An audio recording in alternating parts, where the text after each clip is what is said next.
industrialization in the Europe that spread throughout the world. Then after that was the oil economy. And now we are all experiencing what is called as data economy, analytics economy, and very much inching towards what will be called as, or what has already been started called as, experience economy.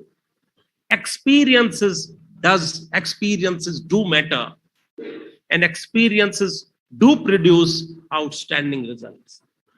And there is a research which says that experience is not only of the customers count, but also the experiences of the employees count.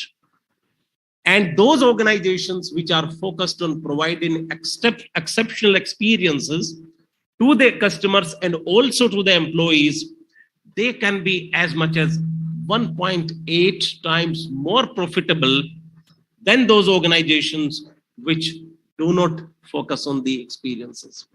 So the story which I told you, which brought out this whole sense of experience and the meaning in life, is very much applicable to every employee that you deal with in your organization. And therefore, when you grow up in your careers as leader, the softer aspect will continue to become even more important, will continue to become even more relevant. Because at the end of the day, organizations are made up of people.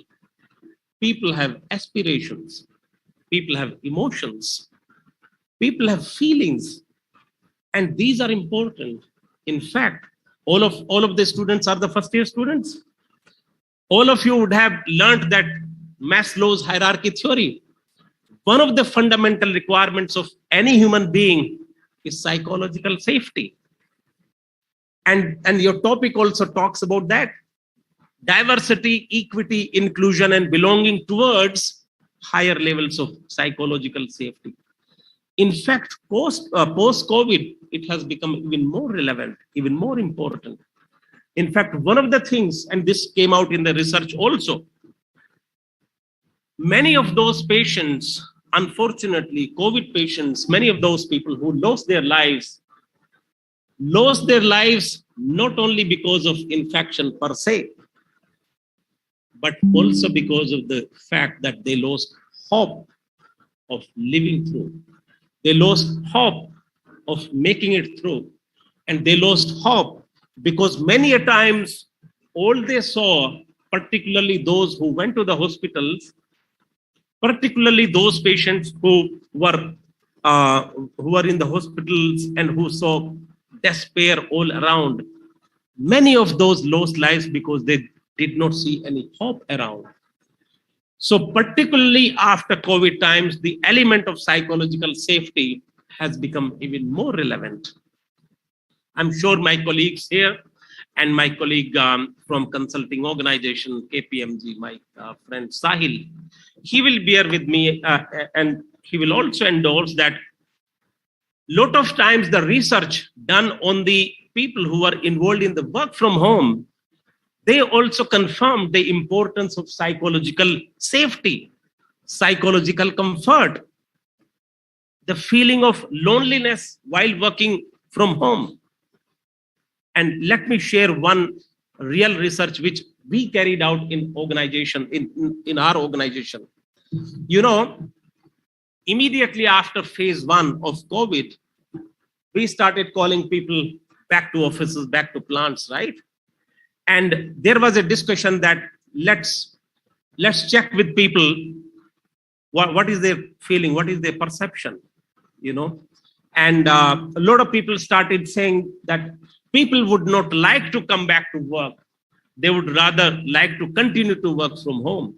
So that was the assumption. And we conducted a research, we conducted a survey on people, about 1,000 plus people in entire group. And I led that research myself. So we asked 3-4 questions to the people. What was your experience of working from home during this time? What was the experience of your family members? Would you like to come back to work, to the plants, to the offices? Or you would like to continue to work from home? What is your suggestion? We had thought that majority of the people would say that we would like to continue to work from home. That did not happen. As many as 62% people said we would not want to continue to work from home. We would rather want to come back to work to office, because what we are missing is those interactions with the people, those coffee break chats. We are missing the colleagues. We are missing that social interaction with the people. And therefore, that brought a very important point, that at the end of the day, people are people. They like to relate with each other. They like to connect with each other. And therefore, this psychological comfort, psychological safety, which office environment can provide in terms of interaction, in terms of being able to relate to, that is not available within the confines of your four walls of the rooms, at your homes. And therefore, post-COVID, it has become even more relevant. One of the elements that the topic this morning deals with is the diversity. Now, let me just talk about why diversity is important. Just imagine if this room was full of only males or only females. Just imagine for a moment. What will happen? Only males or only females? The dialogue, the discussion, the deliberation will be all one-sided.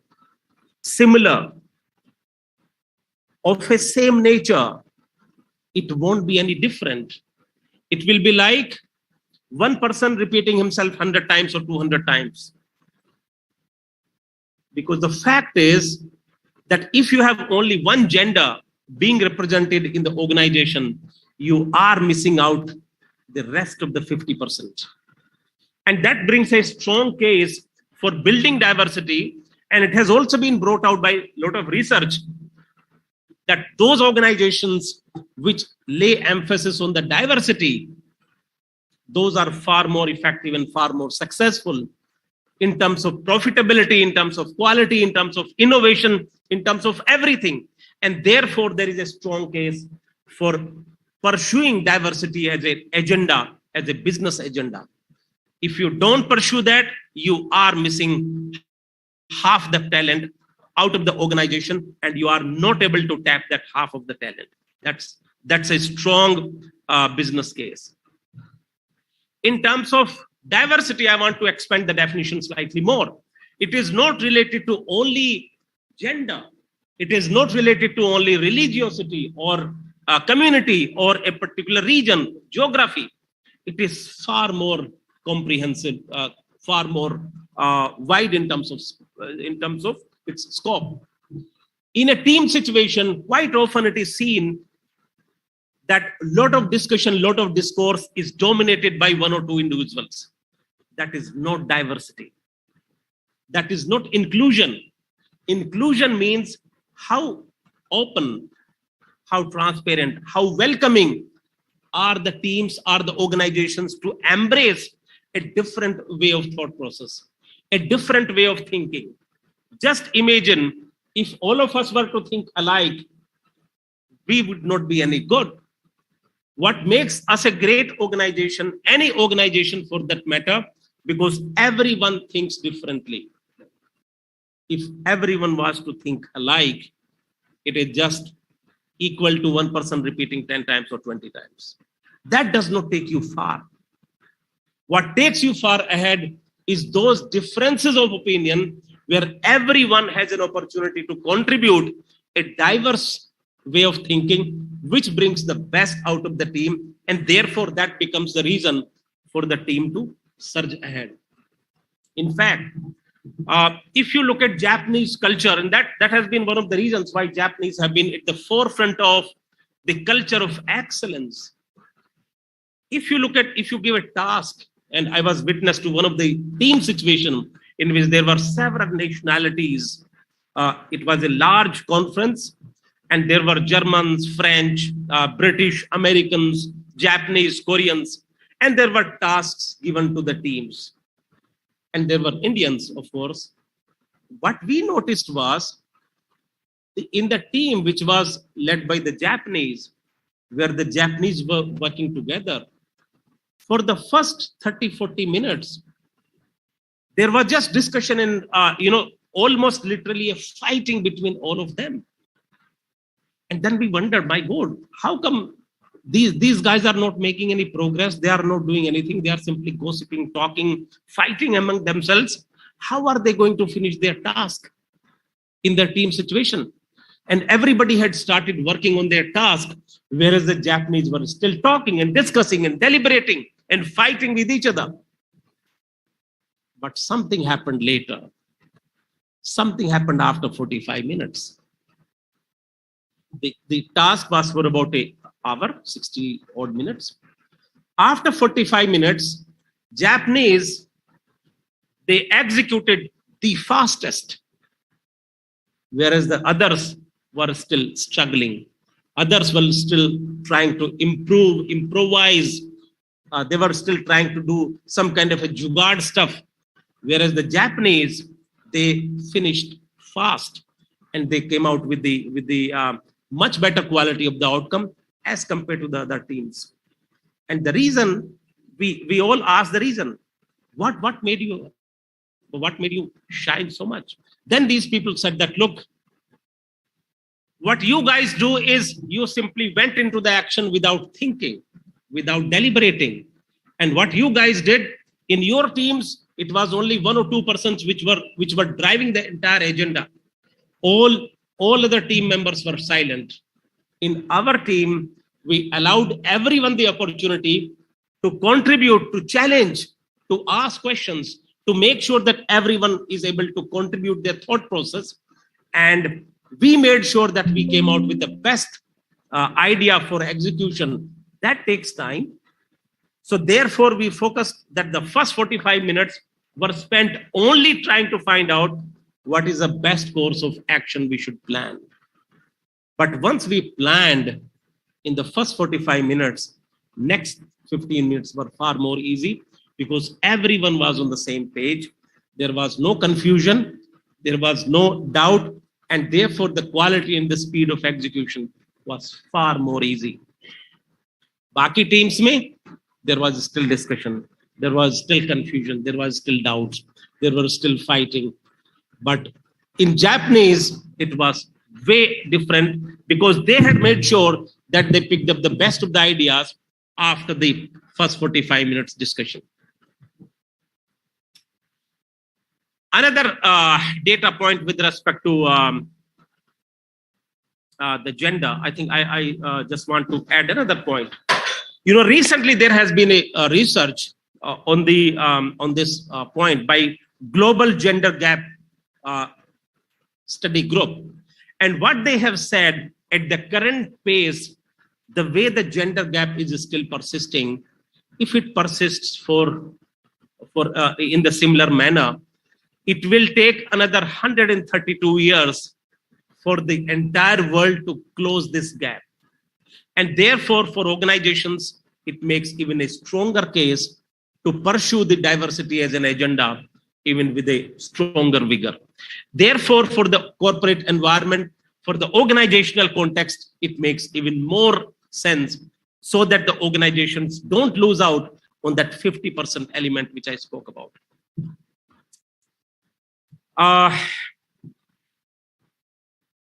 Since we are talking about the students, I think majority of the audience is students here. So I want to also address some basic fundamentals for the students. I think some of the stuff which will be very helpful to you.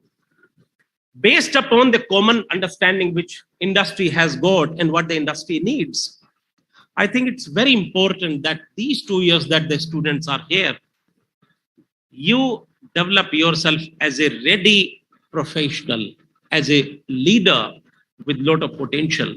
And these 2 years, these 1.5, 2 years that you are at the campus, I think this is your formative phase where you can pick up a lot of skills, lot of knowledge, and lot of progressive habits which will stand you in good state. One of the things which I want to talk about is, as students, as young professional, develop a plus 1% habit. It's called as atomic habit. You know, there is a beautiful book, Atomic Habits. And I want to just give an example of boiling water. You know, the boiling water, the water boils at 100 degrees, right? Just imagine a situation, 1 degree less, at 99%, at 99 degrees Celsius, water is hot. It's very hot, but it does not boil. It does not get converted into steam. 1 degrees delta makes all the difference. From 99 to 100 degrees, water starts boiling. It gets converted into steam. Steam can do a lot of stuff. It provides you power. And power can do a lot of stuff. It can move parts, it can move machine, it can move a lot of stuff. And therefore, its utility is far more bigger. It's far more powerful. It's far more important. Now, let's relate it back to your lives. Let's say 100 is the inflection point, and below 100 is 99, and above 100 is 101.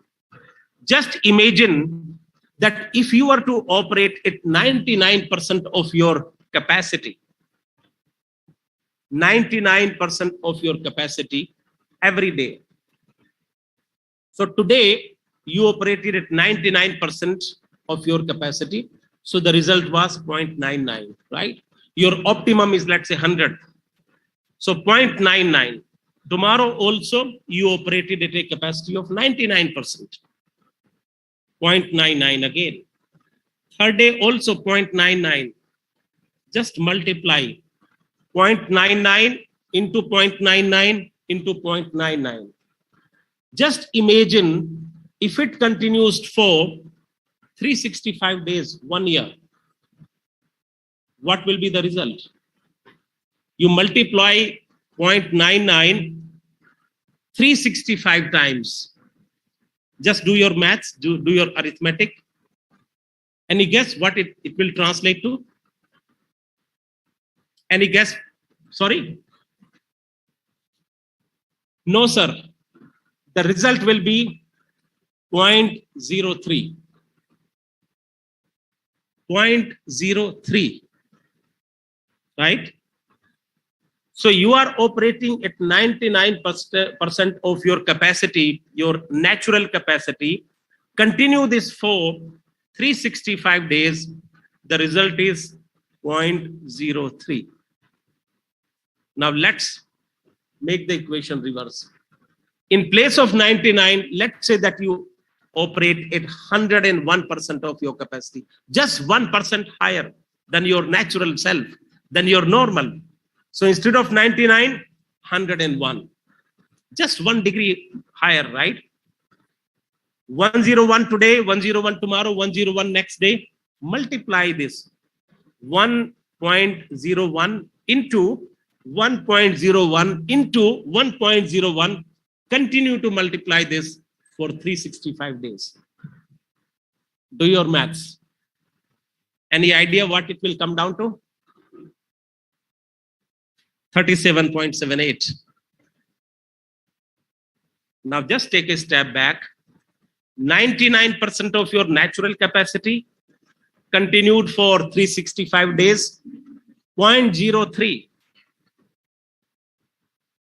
Just 1% more continued for 365 days. What's the result? 37 days. Sorry, 37 point. It's a world of difference. 3,000 times better just by 1% improvement. Just by 1% delta. So the point I'm making is, if you were to make an improvement in your habits, in your positivity, in your can-do attitude, in your passion, in your energy, in whatever you want to do, in your ability to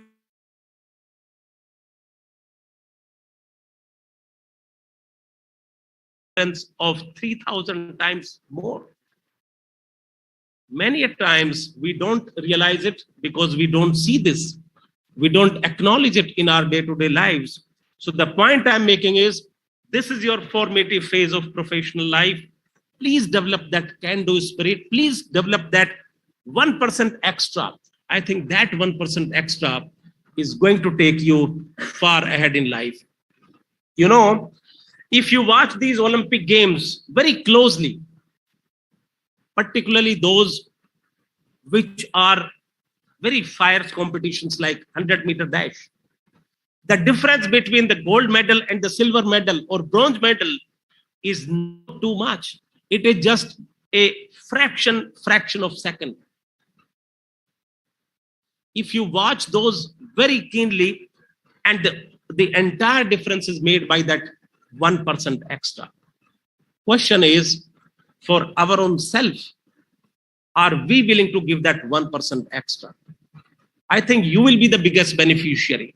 So always develop this positive atomic habit. And in life, you don't have to do big things to achieve excellence. You just have to build those habits of small steps. And that's why it's called as atomic habit. Develop those now. That will take you far ahead in life. That's number one. Number two, when you are faced with a very challenging situation, think out of the box. Think differently. Think creatively. Don't follow the necessarily a well-established path. Because many a times, creative thinking brings the best out of you. And at this point in time, I want to talk about a story of Michael Jordan. You have heard about Michael Jordan? नाम सुना है? कितने लोगों ने नाम सुना? जैसा हाथ उठाओ. Lot of people. So it will make sense. You know, Michael Jordan, when he was a young child, he had a tough childhood, right? And when he was growing up, there were 5-6 siblings in the family. His father had tough time to make sure that the two ends are meeting. And one fine day, his father brought a very normal, very ugly looking shirt from the market. And he said to Michael, Michael, can you sell this shirt for $1? Michael said, Dad, who will buy this shirt for $1? You know, nobody buys the shirt for $1. It is not more than 30 or 40 cents. And Michael's father said that, well, Michael, if you think you can, you will find ways and means of doing how you can make it happen. If you think you can't, you have already decided in your mind that you can't do it anyway. So it's all in your mind. Michael said, okay, fine, let me give it a try. He washed the shirt, ironed it properly, wrapped it up nicely, took to the municipality market nearby, and within few hours, he was able to sell the shirt for $1. Came back home. Then within few days, his father again brought another similar looking shirt. And this time, his father said, Michael, can you now sell this shirt for $20? Michael was zapped. He said, well, Dad, you are driving me crazy. So, well, he said, it's all in your mind, Michael. If you think you can, you will find ways and means of making it happen somehow. He thought for a while. And then he figured out, and this is where the creative thinking comes. This is where you got to break out of your, limitations, because many a times the limitations are in mind. So he figured out that one of his cousin sisters is a very good painter. He went to his sister and he got the painting of Mickey Mouse done on the shirt. He took the shirt to a place where the children of very rich people used to come in the school, and he stood in front of the school like this with a shirt, showing, very boldly the painting on the shirt. And guess what? As the school was closed and the children started coming out of the school, within no time, the shirt went for $20. By the way, the story does not end here. Within few days, Michael's father again brings the similar looking shirt this time. And this time, the bar is raised and the target was high. Any idea what was the target? Any guess? Just make some guess. $100 और थोड़ा आगे बढ़ो. 500. Anyone? One more last guess. 1,000. Yes. $1,000. And as they say, कि अगर किसी चीज को शिद्दत से चाहो तो कायनात भी आपको उससे मिलाने में लग जाती है.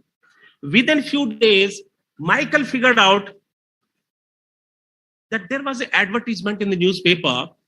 A very famous movie was going to be shown, and the premiere show was happening, which was also having the lead actress in the town. And what he did was he decided to go and attend this premiere show. And making his way through the crowds, he went right up to the dais where the lead actress of the movie was seated on the dais. और उसके बाद मुझे आपको बताने की जरूरत नहीं है कि उसके बाद क्या हुआ होगा. Any guess what happened after that? Autograph. And in management parlance, we call it as the value addition. With that value addition, the shirt went for $1,000. Now let's come back. So that was the real story. So what exactly happened? Same raw material, same person, same salesman, same environment, but three different challenges, three different responses. When you are facing a very tough challenge, it requires a tougher response, far more creative response, far more out of the box thinking. It cannot be solved by the same level of thinking which you applied in a normal situation. Many times you will face these situations. Always be ready for a different thought, for a out of the box thinking. And by the way, that cannot come through single person. That cannot come through one or two people always dominating the team situation. And therefore, it brings a very strong case for diversity. Diverse way of thinking, encouraging diversity of thought, encouraging diversity of thinking in the team, making sure that we encourage very different way of thinking on the table, and that brings the best out of the situation. So friends, finally, I think what matters is what you do with the resources that you have got. At the end of the day, it's not about what is the input that you get. What matters is what you make out of the inputs that you get, inputs in terms of resources, inputs in terms of ideas, inputs in terms of the structure, organization, infrastructure, whatever you have been provided. At the end of the day, it's all in mind. At the end of the day, it's all about application. And with this, I would wish you the very best, and I'm sure you will have a great day. Thank you so much.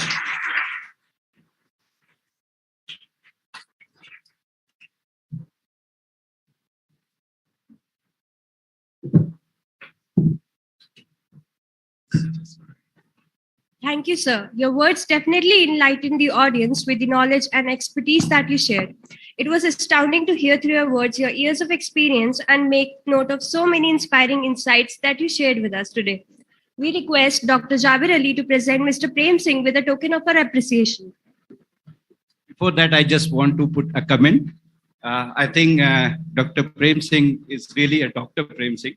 And it's wonderful hearing you. And I think definitely you deserve a doctorate, and we hope that you're going to have that very soon.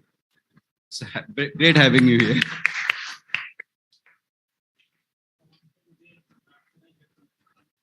आपने मुझे पहले ही doctor बना दिया, so now I have to live up to that reputation, right?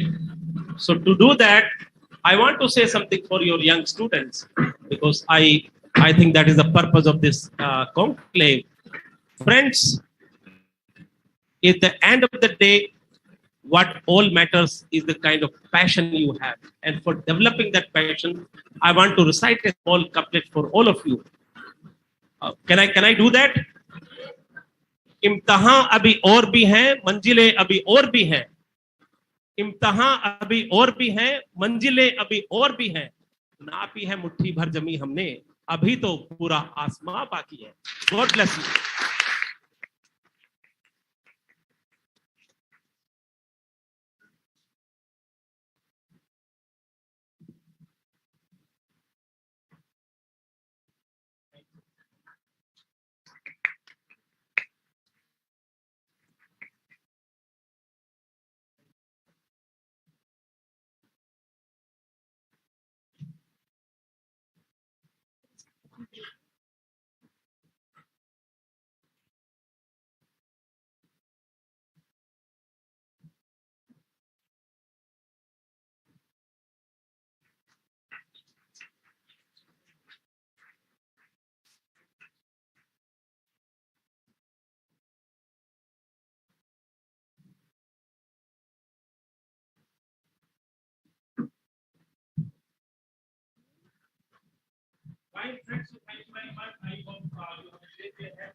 I now request all the esteemed guests to please proceed to have a short tea break.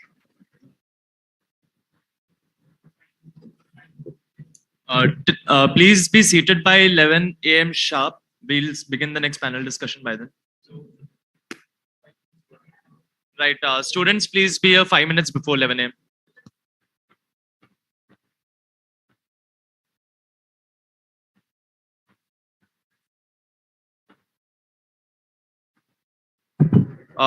Students can remain seated. Yeah, students can remain seated. The break is for the panelists.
All the students are requested to please be seated. The break is ending. All the students at the door, please be seated. Students at the door, please be seated. Please sit down. Thanks.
And we request all the students to settle down.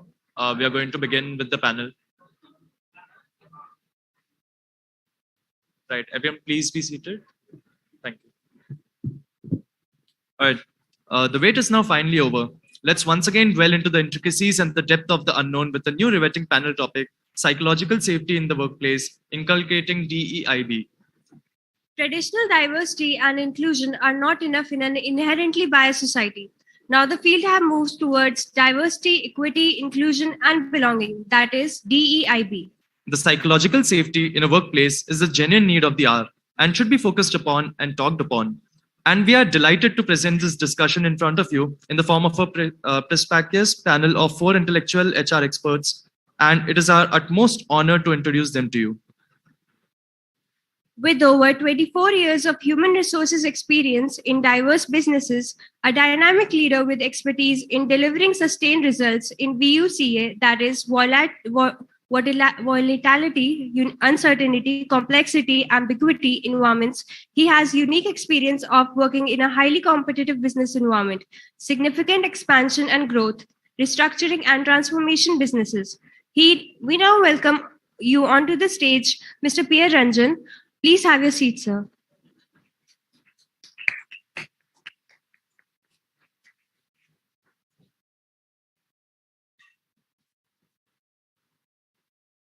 This panelist works on building psychologically safe and resilient workplaces. It has been his major contribution across industries and organizations that he has been associated with. He is working as a director of HR in CGI India, recognized as a great place to work, top employer and world's best management consulting firm, Forbes 2022. We now welcome you on to the stage, Mr. Suvra Ray Chaudhary. Please have your seat, sir.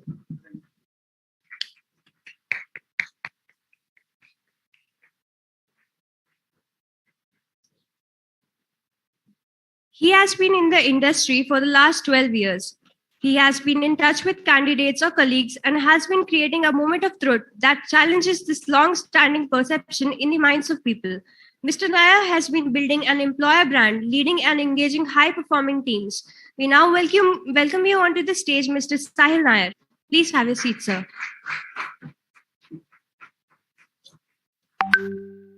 Having 14 years of experience in strategic sourcing and supply chain, Mr. Harsh Dave has developed expertise in commodity, strategic sourcing, procurement, and supply chain with help of sourcing tools like spend analytics and LPP, good negotiation, supplier risk management, and audit, and differentiated sourcing strategy. He is presently designated as the CEO and co-founder at Astra Labs. We now welcome you onto the stage, Mr. Harsh Dave. Please have your seat, sir.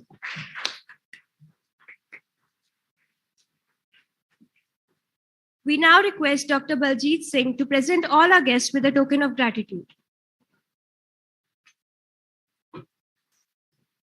We request Pankaj sir to present the moment as well.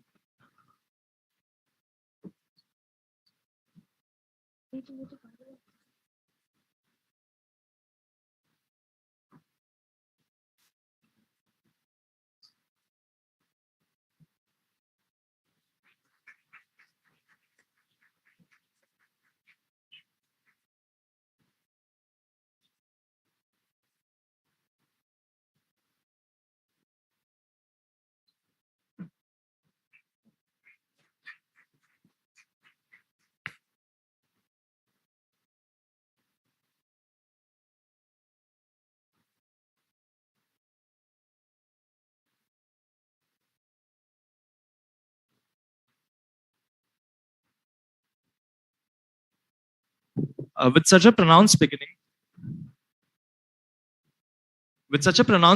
we understand it would be a hefty task for you all to control your enthusiasm. So hereby, without any ado, we have Dr. Pankaj Agarwal, Associate Professor at IIM Jammu. He is an electric person in himself and would direct the flow of the panel for us. And he will be the moderator for the session. We request Dr. Baljeet to present him with a token of our appreciation.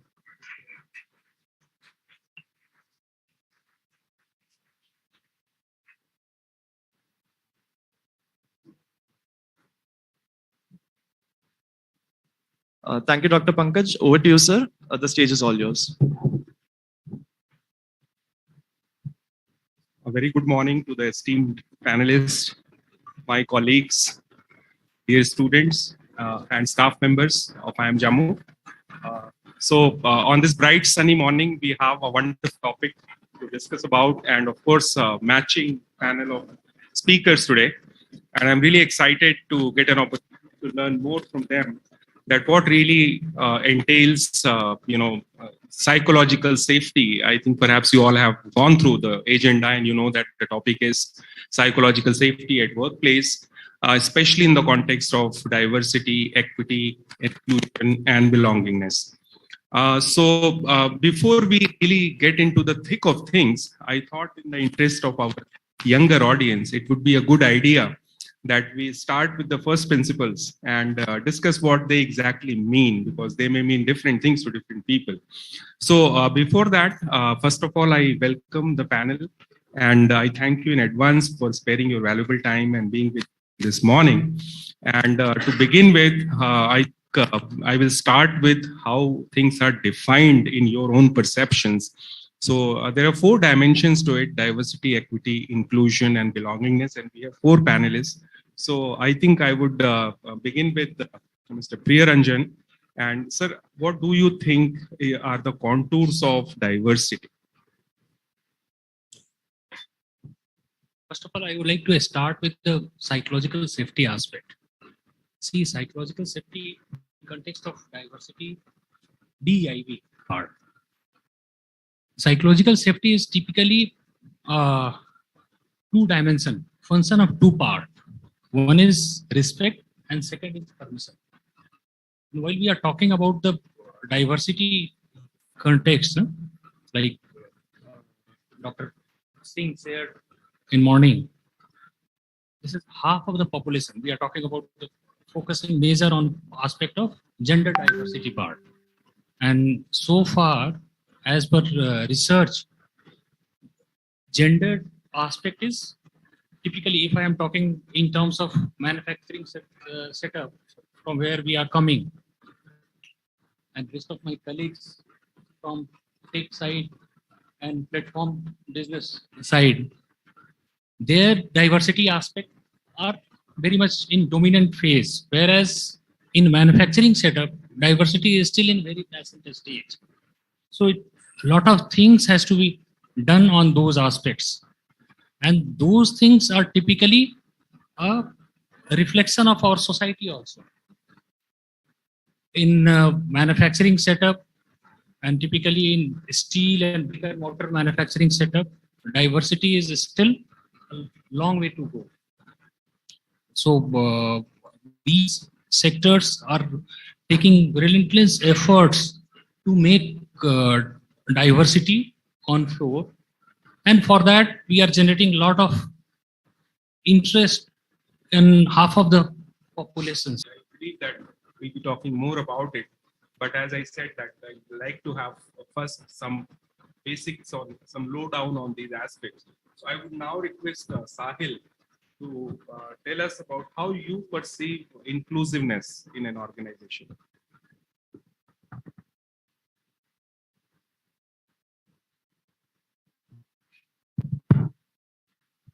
Okay, am I audible?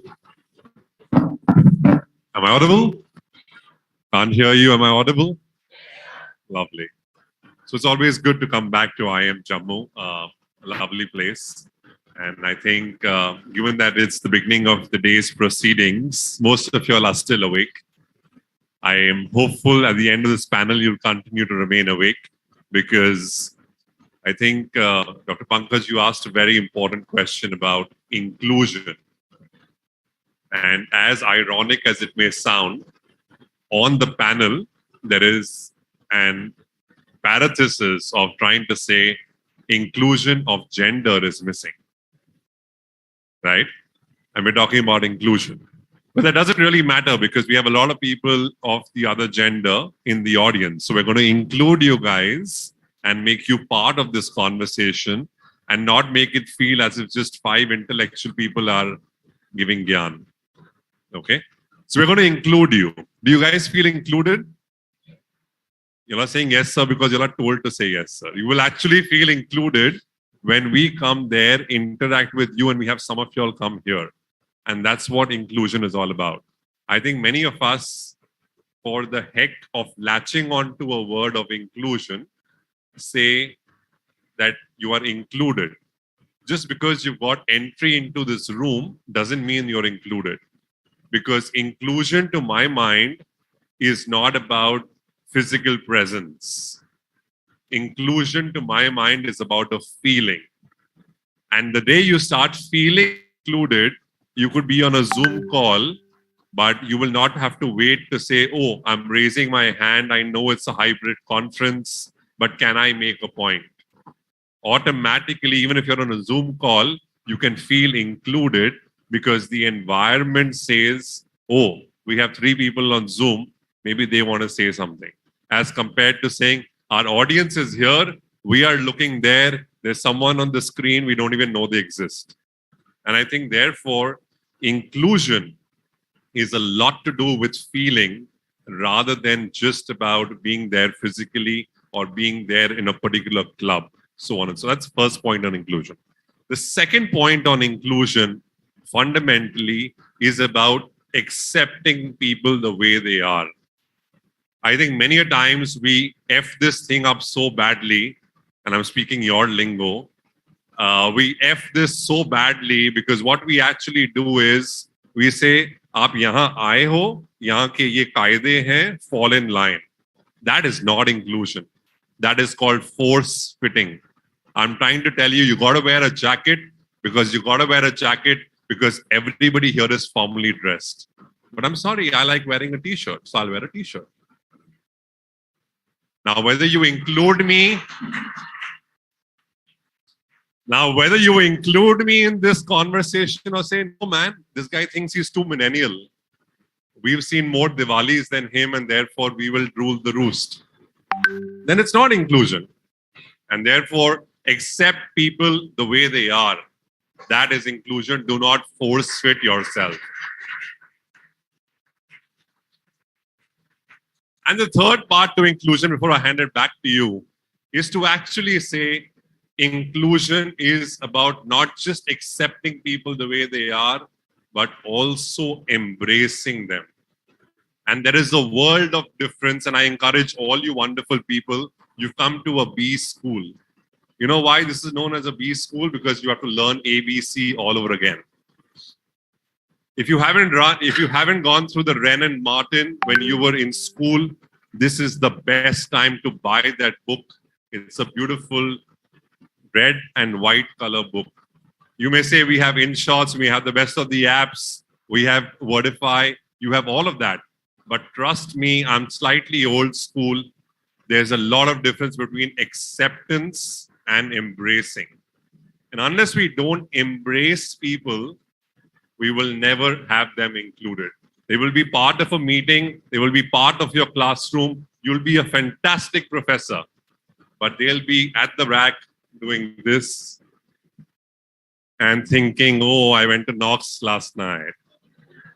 Oh, that girl's sitting right there. And you're thinking, oh my God, Sahil is paying attention to what I'm saying. Sorry, you're lost. You lost Sahil in the first 5 minutes because you never made him feel included. 3 parts to inclusion. We'll talk more when I come back to you.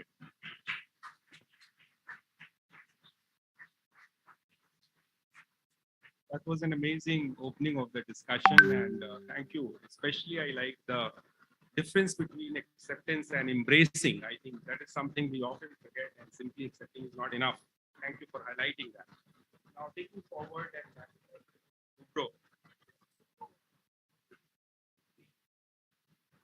what's your take on how do you view belongingness? What, in your opinion, is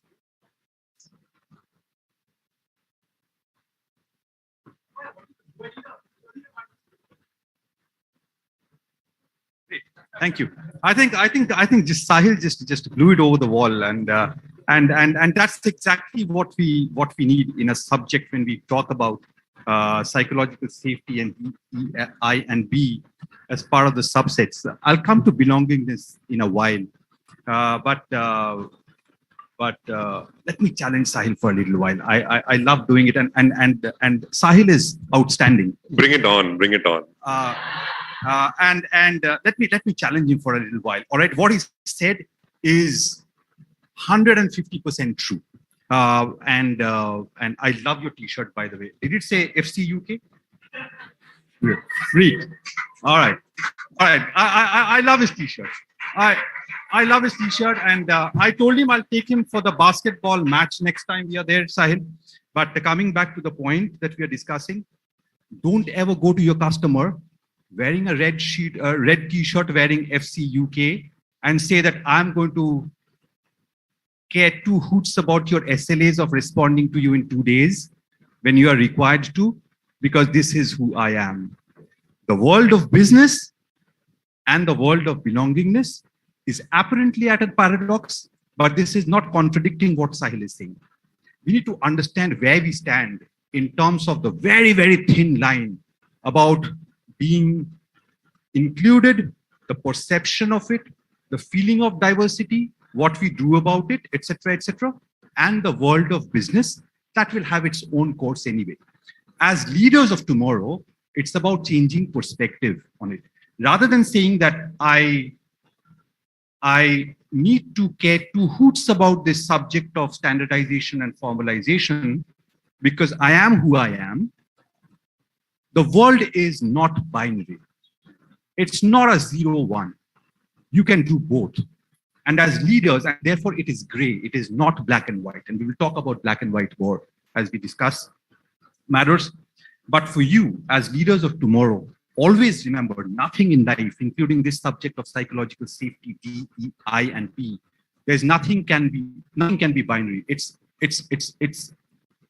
0 and 1 was great in algorithms when we were developing computers, because that's what the computer understood.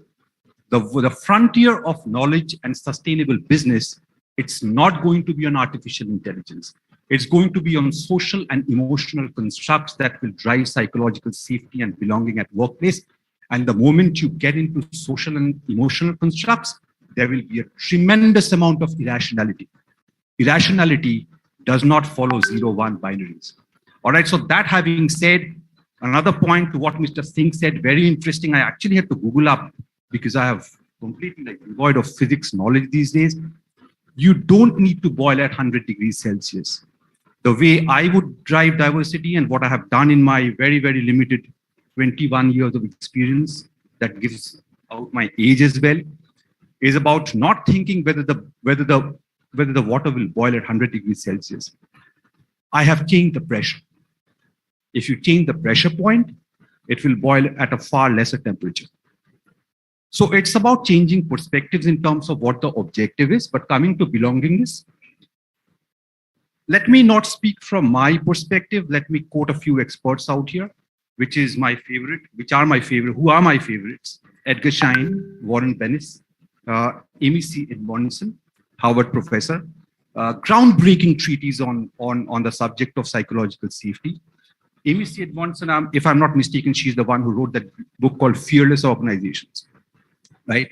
According to them, I mean, they have used different semantics, different languages, different words, and so on and so forth. It's a large subject, right? Left to each other's interpretations and perceptions and the way we think about it. But fundamentally, all they meant was one simple thing, is about reducing the mental anxiety, the psychoconstruct anxiety about being left or included, about being accepted or not, about being worthwhile or not.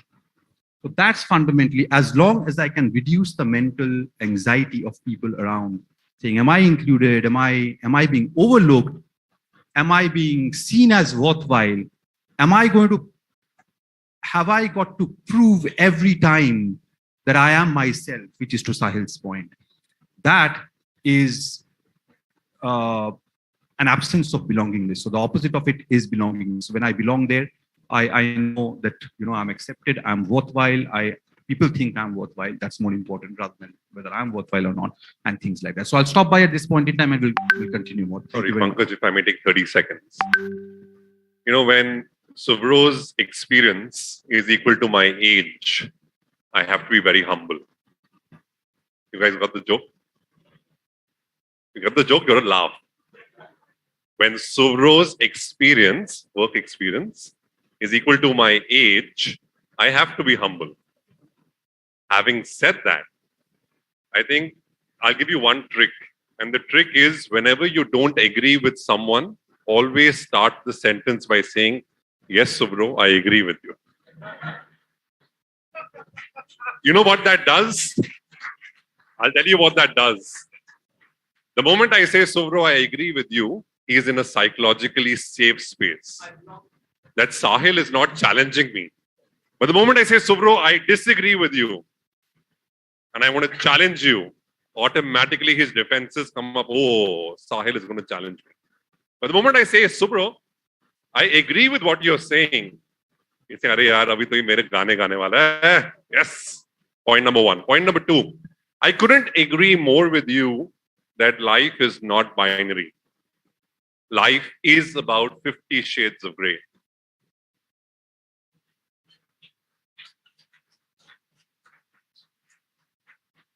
And therefore, you do. Thank you, Sahil. Now, the way you defined the sentence, I agree with you. I don't know what should I say now. Should I say I agree with you? All right. So amazing. I think starting with what Subro talked about, I think he beautifully connected the themes that we have today: psychological safety on one hand and belongingness on the other.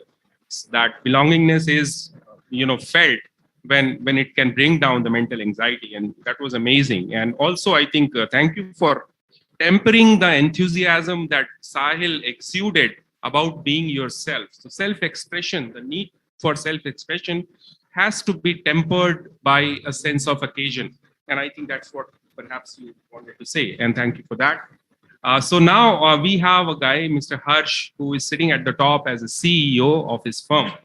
And this warm-up round of our panel about the definitions and basic understanding. So we have the term equity for you, Mr. Harsh, and how in your organization you view equity, and what's your take on equity? Yeah. So thank you. So I'm not the absolutely the HR guy, so my point of view might be completely different. Okay, so I start with the diversity. So I would like to give one classic example of the diversity. So yes, there is a gender diversity, language diversity, region diversity, it is there. But the organization whom I worked with previously, and that's we face one issue that, for example, we decide the date to launch a car, okay, on certain date, and we are not able to achieve the target date because there are multi departments are involving, R&D, sourcing, logistics, product development team and all. So then we hire the some of the top consultancy, and okay, and with guidance of them, we established the new platform-based department. So let's take example. For example, we are going to launch the Tata Harrier. Okay, so there is a one team they established for the only for the Tata Harrier. So in the team there is one sourcing guy, one R&D guy, one product development guy, one logistic guy, okay, one costing guy. So this kind of the diversity help a lot to the industry, and they are able to achieve the target date. So thank you. So I think I have a question for you and the panelists. So is DEIB, that is diversity, equity, inclusion, and belongingness, is it limited to the mission, beautiful mission statement and vision statement? Or is there an urge across the top management hierarchy to actually implement it? So, as a head of your firm, what do you think? Do you think this makes a good optics, or this is beyond that and there is a genuine felt need to have it in the companies? What's your take on that? Definitely, it's a beyond this. Okay, this is the one example which I recently. It's a beyond the that's age and genders and region diversity. So it's definitely help the organization, but it's depend how you take it. Diversity, how you take it. That's important for this. But going back to Sahil again, so Sahil, do you think that I'll rephrase my question for you. So, do you think there is a business case for DEIB? Ultimately, business exists for making the shareholders wealthy. That is long-standing belief. First unit of corporate finance course. That is what we are taught. Do you think there is a business case? Does it translate into better profitability, better metrics, tangible metrics for the firm, better valuation? Do you think there is a business case? Sure. So while I'm conscious that this is getting recorded and on live on YouTube, let me be politically correct. देखो, मन की बात बोलूं? No. मन की बात आती है. चलो, मन की बात ये है that for a CEO, दो ही चीजें मैटर करती हैं. एक धंधा और एक बंदा. धंधा आना चाहिए, बंदे होने चाहिए काम करने के लिए. Okay? That's the bottom line. Now, once you have your basics in place, then you build, right? So you have your beautiful hot chocolate, you have your truffle, and then you put your ice cream on top, you put your strawberry on top, you do whatever you like on top. Is there a business case? Answer is definitely yes. And for those of you who haven't read the book, there's a book called The Battle of the Sexes. Read that book.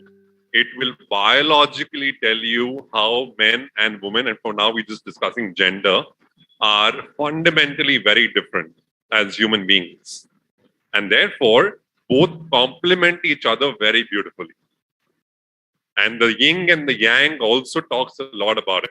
And therefore, is there a business case? Answer is definitely yes. Have we blown this topic out of proportion to make it center stage? I think yes. Fundamentally, we have put some tricks in place just to show that this is for us important for stakeholders, shareholders, balance sheet, that somewhere we've lost the essence. We've tried to, as India Inc., move the needle on diversity because there's a glass ceiling. We've tried to, on one hand, say that, oh, stereotype, right? An HR guy is an HR guy, cannot be a CEO, which is also a challenge. And fundamentally, and it's a slightly harsh topic, so bear with me for 2-3 minutes. I think the business case is there. Is the business case backed up by the right intent is a question mark. If you're doing it for a particular brownie point, you're not doing it the right way. If you're doing it because that's what you believe in, you will do it naturally. If you're going to say, I need to meet a certain number of veterans because I am a patriot, very different as compared to saying, you know what, a natural progression of veterans coming into the workforce is what we believe in, is what we stand for, means very different things. So I think, Dr. Pankaj, in essence, Lambi Baat Choti mein, I think 3 points. First point fundamentally is there a business case? Yes. Is it universally accepted? Answer is no. Are some people doing a tick in the box? Yes. Are some people actually out there wanting to make a difference? Yeah. But then there are also constraints that all of us are bound by, because at the end of the day, would you put diversity over meritocracy? And I think many people fundamentally struggle to answer this question. Because if you do not put diversity over meritocracy, then there's a fundamental problem. Absolutely. I think that is a question which I also often think about, although I'm not from the domain of HR, but that comes to my mind too. So I think I take it back to Mr. Priyaranjan, because he mentioned that in the manufacturing sector, this practice is relatively new. So I would like to know from your motivation, what was going on when you felt, or the manufacturing sector as a whole started feeling that no, diversity, equity, inclusion also should be promoted in our firms. So what was going on? What were you thinking at that time?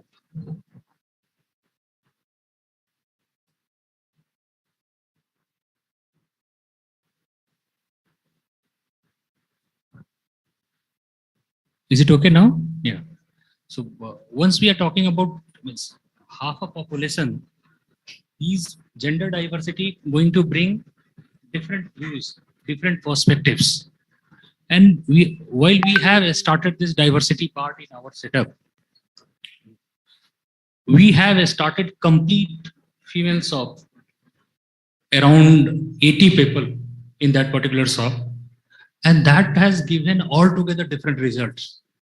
Their quality part, their maintenance aspects, and completes all production parameters change dramatically. That was typically a big driving factors to give more and more thrust on diversity aspects. I'm talking about the gender diversity part. First, our focus on gender diversity part. So this is how we have started. We lateral, while we are going to do the lateral hiring, we are not getting typically trained people. So we have started through campuses. Almost we have made mandatory for 30% hiring, 30% female hiring. And this is how we are driving this diversity part in our setups. And we are developing them number of schemes for springboards and all for early development of the leadership aspects in them. And this is how it is giving very good results. And if you talk about the shared services like finance, accounts, HR and all, so there we have diversity of more than 30%. And whereas in operation aspects, we are striving for almost means we are striving for around 10% or so, and our target to become 25%. All right. So what we can gather till now is that diversity, equity, inclusion have a business case too, because as Sahil said, you need to start with certain things in place only when you can talk about these issues. So unless you have profitability, productivity metrics supporting your initiatives, it will be very difficult to actually go further with these initiatives. So as Mr. P. Ranjan has talked about, he saw beautiful results. So, but one question that is still unanswered, which Sahil raised. So suppose I give you a situation, you are interviewing two candidates. One is a male, one is a female. And let's say for the sake of discussion, let's say that you find that the male candidate, trumps the female on all parameters that you have. So in terms of merit, you know that the male is better. So will you still go ahead and hire the female candidate just because it will bring diversity, or you will choose the better candidate of the two? What will you do? So far. Let me see. Job is to ask difficult questions. See, so far, since last couple of years, I have not seen this. They are on equal footings. As far as technical aspect is concerned, hardship and all, like we have blast furnaces, steel melting shops, there, metallurgical engineers and all. We have noticed since last 3 years, we are assessing them. So their performance aspects is way ahead. They are not below par and they are on equal footing. And we are talking about the equity aspects. In true sense, we have to work on an equity aspect, and this is how we have to take them on equal footing part. All right. So I think we get it. Okay. You want to add something, Subro?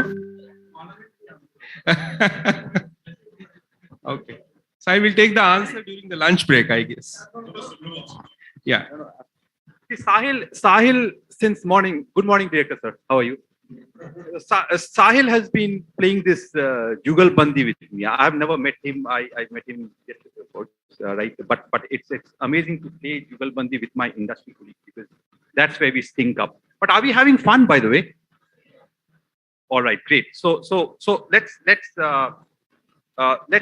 turn the fun on for a little while, if you don't mind, sir. So let me go to the back. Right, Sahil? Will that do? We want to hear your perspective on this particular question. You have gone in for an interview. If you are, I'll possibly go to one of our women students out here. You're sitting right across in an interview, and you see your campus stuff is coming up, right? What would you feel if you, let me turn the question around a little bit. What would you feel? Because that belongingness, diversity, equity, inclusion, apart from data, there's a lot of perceptions around it. How would you feel if you are not selected? What are the questions that you're going to ask yourself? Or the other way around, if you are selected and you think that your male colleague, because in the subject of the IB, we talk about men as allies, right? So the other way around. So maybe I'm going to ask one of our men students out here and a woman student out here in terms of how would you feel about this rejection, which either one of you would have possibly facing or have faced. Anybody, dare the answer? And while Suvro comes right at the back, one more fantastic learning, right? Dr. Pankaj asked a difficult question. What did he do? He flipped the question to you guys. Learn this art, you'll become successful managers. Thank you. I told you, I was thinking I'm playing Trital, but suddenly I heard him playing the Kaharba. And then I thought that, maybe there is a song that both the tals go along. And that's exactly what inclusion is. When you include multiple tals in the same music. If you remember the lady who was singing last evening, the first lady who sang, sorry, I forgot her name. The second song she sang was a very Pahari tune, a typical Pahari tea leaf plucking tune. Your mind goes there, your visions go there, your hearing goes there. It's actually in Western pentatonic. And pentatonic is the origin for blues, which in turn is an origin for Western rock and genre. That. So what I'm saying is that when we talk about inclusion and we debate about it, inclusion is built into our existence through things like music and our existence itself.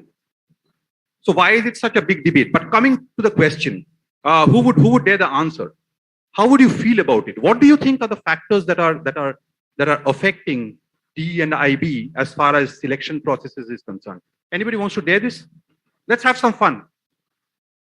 Because then some more questions will come up.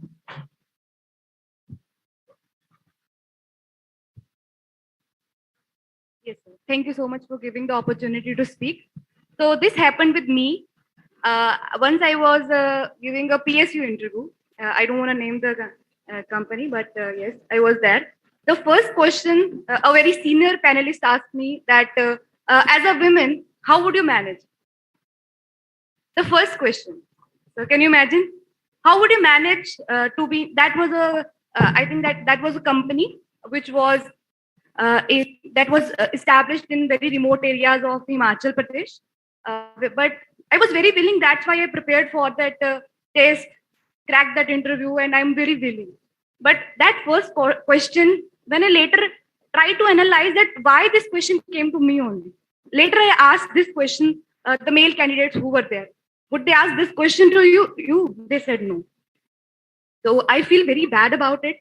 And I realized that, yes, gender discrimination exists. And later I stopped preparing for that particular organization.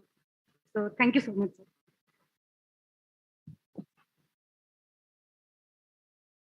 Thank you. And that's interesting. I think what's happening in this world today, sir, to kind of add to what Priya said, is that if we interview people for just the content that they bring in a 1 hour interview based on marks, where they have worked, what they bring in, and things like that, that can be written in a resume, I think it's going to be a very, very different and skewed selection process. The entire challenge today is that in a boardroom, when people are discussing profitability, and we know that the situation is not that bad, and it could be tackled if we tide through over the next maybe 3 to 4 months. Maybe shareholders are going to scream a little bit about their money. It depends on which is the head that comes in and says that no, we can tide over 6 months, or no, we cannot, but we actually can. So let's lay off 10,000 people. Now that diversity of thought is regardless of the gender it comes from. It's the head that comes from. So when we only go by resume related stuff, it's going to be a very, very difficult call. I possibly, if you were asking me, much like, yeah, I possibly have to take a call in terms of pure merit. What I would be missing out on are the scenarios that I'm not testing for.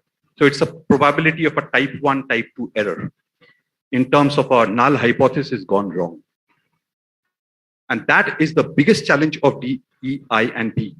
Our entire selection process is not geared up to include DEI and B in our talent mechanism process. Amazing. I think the selection process is where it starts. But once people are inside a firm, and this is where we are, essentially talking about this morning, that what is the psychological safety aspects of DEIBs. So once you are inside a firm, and for example, if I'm a young entrant in a firm, and at that time you had a selection process where you took care of DEIB and you got me in, and you put me in a team where I have 8 other very senior colleagues, right? And I'm considered a rookie by them, but my inclusion in the team is important because there's a project where my expertise is going to help. Now, quite likely that I'm going to be, patronized. It's likely because people with 20 plus years of experience, 8 people that too, with a young guy, a rookie inside almost on an equal footing. So how do you think that in this situation, especially the seniors in the firm? Now, I'm exceeding beyond the recruitment stage. Now, once we are inside the company, this is another scenario which I'm contemplating. So how do you think that young rookie who has just entered and is feeling left out because of on the dimension of age and experience, in a scenario like this, that what he or she should do? Because I think our guys are likely to face a situation similar to this. So how do you think that this kind of a situation, the company policy level should be handled so that people entering should feel belonging to that group, not an outlier to that group, and that feeling is not conveyed through body language and actions by the seniors? So what do you think, at the company level, we can do to take care of these aspects? Many people get demotivated, they feel left out. So I think Harsh can answer it or Sahil can answer it while Subro takes a break. Before to answer this question, I would like to explain what is a psychological safety. What does it mean? Okay, so we all aware that psychological safety, it's a freedom to express the ideas. Okay, and we should not humiliate the people. But I would like to ask the question to you: what is the definition to humiliate the people? Okay, so maybe 20 years back the definition is completely different, and now the humiliate definition is completely different. Industry wise is completely different. In MSME, small scale industry is different, and the company like the consultancies and top software company, the definition is completely different for them. But let's try to understand कि ऐसा क्यों होता है. Okay, so for example 20 साल पहले अगर किसी ने बोल दिया होता कि आप सही काम नहीं करो या तो use the one bad words, they are feel okay, ठीक है, but is used to with this. अभी की generation, if the meeting boss say that I'm not expecting from you, and they humiliate, they thought that he or she humiliate. Okay, so but ऐसा क्यों होता है? What is the reason? So this is my personal belief.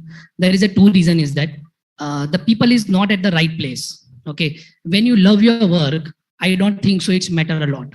Okay, क्योंकि ये कभी eliminate आप कर ही नहीं सकते हो. आप company is introducing the new policies. Okay, definitely trying the best. But I don't think so it's completely eliminate, okay? Because expectation is completely changing depend on the generation wise. So that is point 1. The right people is not at the right place, okay? And the second thing is that we should not love our company, to be very honest. It's a little bit harsh, but the thing is that when we are starting loving our company now, everything happened to us. जब हमको लगता है कि, for example, I work for one organization for 5 years, 10 years. वो खून पसीना देने वाली बात हो गई, मतलब रात को 10 बजे तक काम किया, and then your boss suddenly say that कि यार आप बराबर काम नहीं कर रहे हो, then you immediately humiliate. Okay, कि यार मैंने मतलब इतना कुछ किया है, and suddenly how can he or she tell me like this? So this is the problem. I'm not saying that you should be very loyal to your company. There is no doubt in it. Okay, but what I believe is that you should love your work. जब आपको अपना काम पसंद है ना, then nothing matter. जो small humiliation, then that's not a matter. Okay, so this is my point of view on this. Sahil, before I come to you, I think what Harsh is saying is that take it in your stride. But what I essentially wanted to ask was at the company level, what do we do or what can we do to remove or at least reduce the biases arising out of ages, seniority, nationality, geography at an organizational level as an HR head? What do you think what you are doing, maybe if you can share, or what we should do so that these biases, which are perhaps inherent also. So maybe if I have a gray hair, my class feels that this professor is more knowledgeable because he's more experienced. So there's a bias, right? What do you think companies can do to get over these biases? I think, Dr. Pankaj, you've asked two very important questions which have not got answered till now. The first question was on recruitment, on gender, a male candidate versus a female candidate. And the second question you're asking right now is about once you become an employee as an organization, how do you break through these barriers? Give me a couple of minutes and I will share with you a real life story. This is a story about my previous organization. We'd been to one of the IIMs, and I'm picking up this example because everybody in the audience will be able to relate to it. So we were visiting one of the IIMs. Of course, I won't name the IIM. And we were not on day zero because obviously the compensation, the organization wasn't up there. So we'd gone on day one. Now, many of you all would know, or from your seniors, you all would know there's a concept of dream in IIMs, right? So you go in, you take an offer, you can sit for another organization. Now, when we went on day one, a brilliant candidate came in. And this person came in on a wheelchair. Okay. And as I looked at the profile in the CV and I said, 10th, 12th, engineering, SEM 1, amazing academics. And I said, boss, kuch na kuch galti hua hai. There's something wrong somewhere because this guy applying to my organization, this guy not being selected on day zero, this guy attempting a dream, the story doesn't tie up. There is something amiss somewhere. And my curiosity was to say, let me figure out what is the missing puzzle. Now, in all of this, the most important realization, which is point number one, is self-realization. When you look at DEIB, many times we look outward. We don't look inward. So the first step is self-realization to say, boss, ye banda mere company mein kyun apply kar raha hai? Okay? With such brilliant accounts. So obviously we started the interview, the business leader started asking questions, tell me this, tell me that, what project, what internship, blah, blah, blah, blah, blah. 15 minutes into the interview, I asked him one question. I said, tell me your story. That's all I asked him. I said, tell me your story. And then for the next 15 minutes, we did not interrupt him, okay? Which many interviewers end up doing because they lose patience. I won't tell you the entire 15 minutes in 15 minutes right now, but in the next 1 minute, I'll tell you what he said in 15 minutes. One, he told us about his childhood, which is where he learned to deal with grief. Second, he told us about how his accident happened because of which he got paralyzed. Third, he told us about how, irrespective of his accident, his desire to prove a point was so strong that there was no fluctuation in his marks, consistency. And fourth, on his own, he told us that he got an offer on day zero with an organization that was a better brand than the organization that we were representing in my erstwhile. Better compensation, better role. And he was a smart guy. He could read my face. I didn't even have to ask him, why did he not pick up that organization? And he proactively told me, he said, I could sense and I could feel that the interviewers were doing me a favor. उनको मेरे ऊपर दया आ गई, and I don't want किसी की भी दया मेरे को नहीं चाहिए.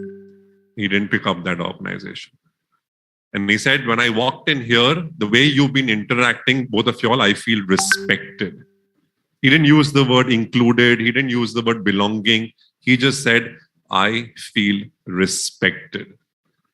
And I think that is the basic thing that we as humans have forgotten. Mutual respect for each other.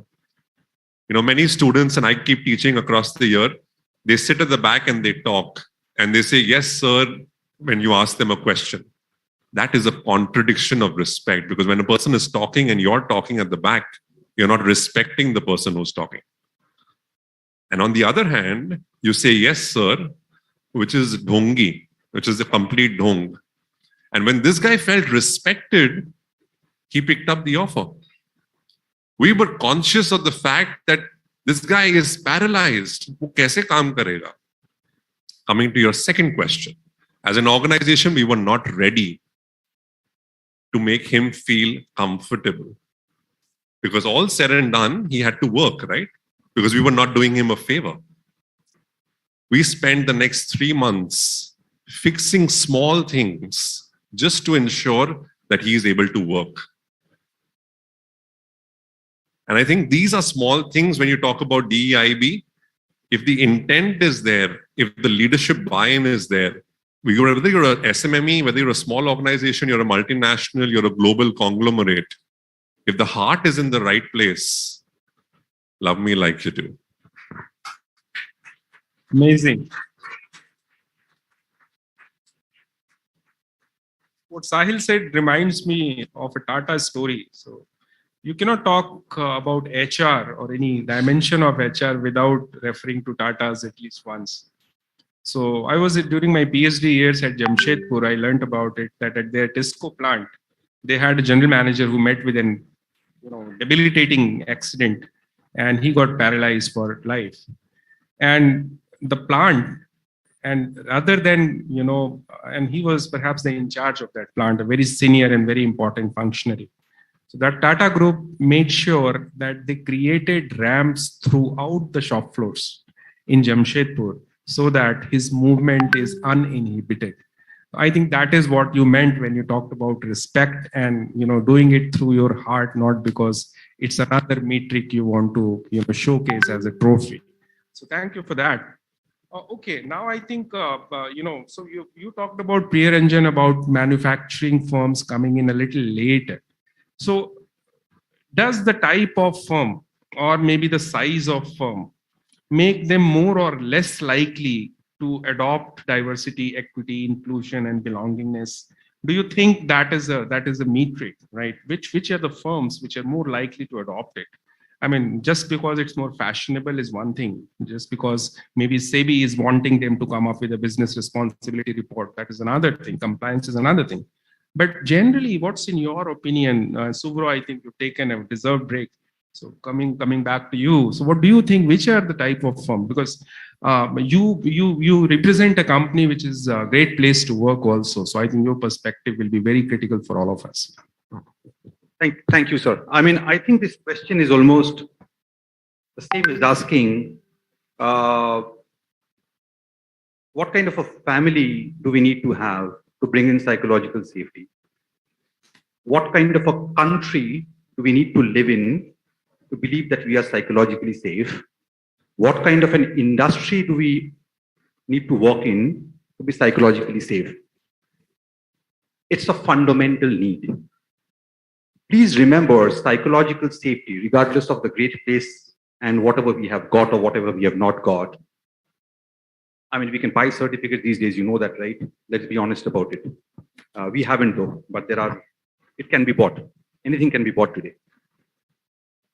Even before the employer goes out and says, or for that matter, the government goes out and says to the citizens, or the family patriarch goes out, the family members, saying that, trust me, it's a rhetorical reassurance that you are in a psychologically safe place. The denizens or the recipients have long back understood whether it is psychologically safe or not, because it's of primordial essence. Even before we are taught what is psychologically safe, we know what is psychologically safe, because we are apes of the hominid family. we are brought up to survive and understand what is safe and what is not safe. That having said, there is every organization, regardless of its size, shape, format, is required to be psychologically safe because it's a basic need. It's an absolutely basic need. Many countries, many states, many entities have formed rules and regulations to make it safe. But let's not go into compliance. What's more important is what happens to that compliance, for example. I mean, if you look at the latest ISO standard of 45003, it talks about psychologically safe workplaces. That's the latest ISO model going on now. But coming back home, if you look at section 177, I think, if I'm not mistaken, of Companies Act, which years back, I think in 2013, it came up with the fact that somebody has to, that all companies has to create a forum for somebody to come up and say that there is an issue out here. That is about psychological safety. Can I speak up and be goddamn safe about it? Unfortunately, we needed those rules and regulations to make organizations comply with certain things. What happens as part of that is a different story altogether, right? All whistleblowers that I have come across, their grievances had been redressed. But you know what? More than 80% of the whistleblowers had moved out of the organization despite the protection and despite the reassurance of safety. That tells us that compliances and regulations are not going to drive psychological safety in workplaces. As Sahil said, it's all about the intent and the heart, right? If your heart is not there, 80% of the whistleblowers are still going to be uncomfortable and not staying with the organization because it is not psychologically safe. Though you redress the grievance, right? But it's not from a compliance standpoint checkpoint. But coming back to your question, sir, what kind of organizations do need this thing? I mean, it's a very universal standard for me. Every country, every organization, regardless of size, every family, every society, every community needs to be a psychologically safe workplace. It's as simple as that. Actually, I picked up from what Harsh said. Harsh talked about the varying definitions of humiliation across different types of firms and all. So I essentially wanted to learn from you that which are the, so if I as a young guy, I'm going in to join a company, then what are the proxies that can tell me something about its diversity, equity, inclusion, and belongingness? So, thank you very much. Sai, you want to take that? Sure. So maybe I'll just add to and supplement what Shivro said and maybe directly answer your question. I think there are 4 very important metrics to look at. In any organization where vulnerability is low, that means people are not being vulnerable. Now, if I'm not being vulnerable, I'm not being my true self because I have the fear of judgment. Log kya kahenge? Okay. The second key element is trust.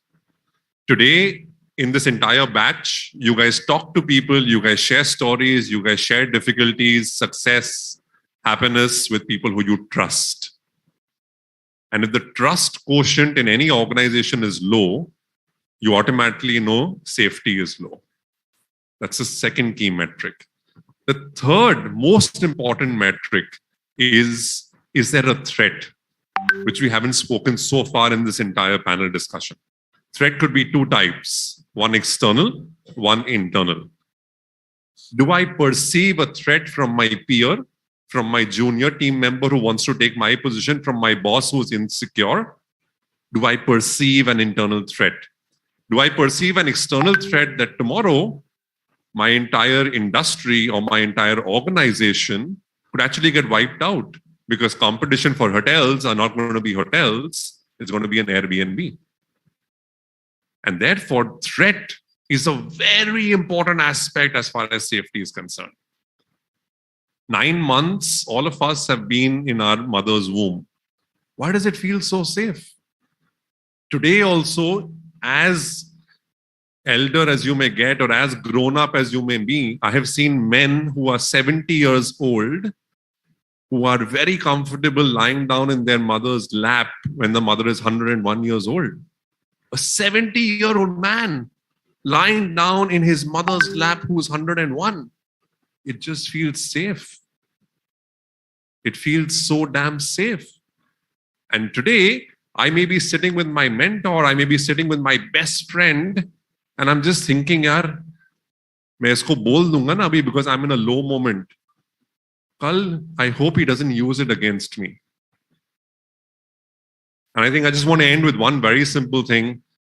जभी भी आप दुख में हो, जभी भी आपको आंसू आए, किसी को मत बुलाना, क्योंकि वो आंसू का सौदा करके जाएंगे.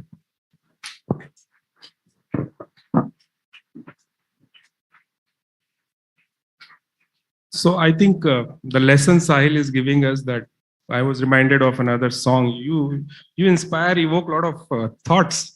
So there was a song which says that if you smile, you have to pay a price for smile, right? So I think when you have tears also, and somebody is wiping those tears, be careful, right? That's what he meant. But that doesn't mean that you don't allow anyone to wipe your tears just because you fear that there may be an agenda. So that life will be very difficult. You have to trust. Right. So I think I'll come back to Mr. Priya Ranjan now. So Priya Ranjan ji, so there are certain occasions where the approach towards diversity, equity, inclusion, and belongingness breaks down, right? So there is a psychological safety event. Somebody actually getting a breakdown, or some women employee stopping to come to office, or and there are symptoms that she's not feeling safe, and it leads to a ripple effect. Other employees also catch up onto that. Has something like this you have ever come across? And if yes, then how do you think an organization can deal with this kind of a situation? What is the best way of dealing with it? Because I think these things are contagious. If somebody is not feeling safe psychologically or any of these aspects, it will have a ripple effect beyond the organization. Even potential recruits, you have websites like Glassdoor and all, where if you go and read, you will see that people are talking about what kind of environment is prevailing. So how do you deal with any such event? Can you just share some story in your life which can enlighten us about it? In my earlier organization, I come across means while we started diversity aspect in our key agenda, not as a HR agenda, this has become a business imperative. So that point of time, we have to change complete ecosystems, starting from basic infrastructures. Earlier, I'm talking about the previous setup.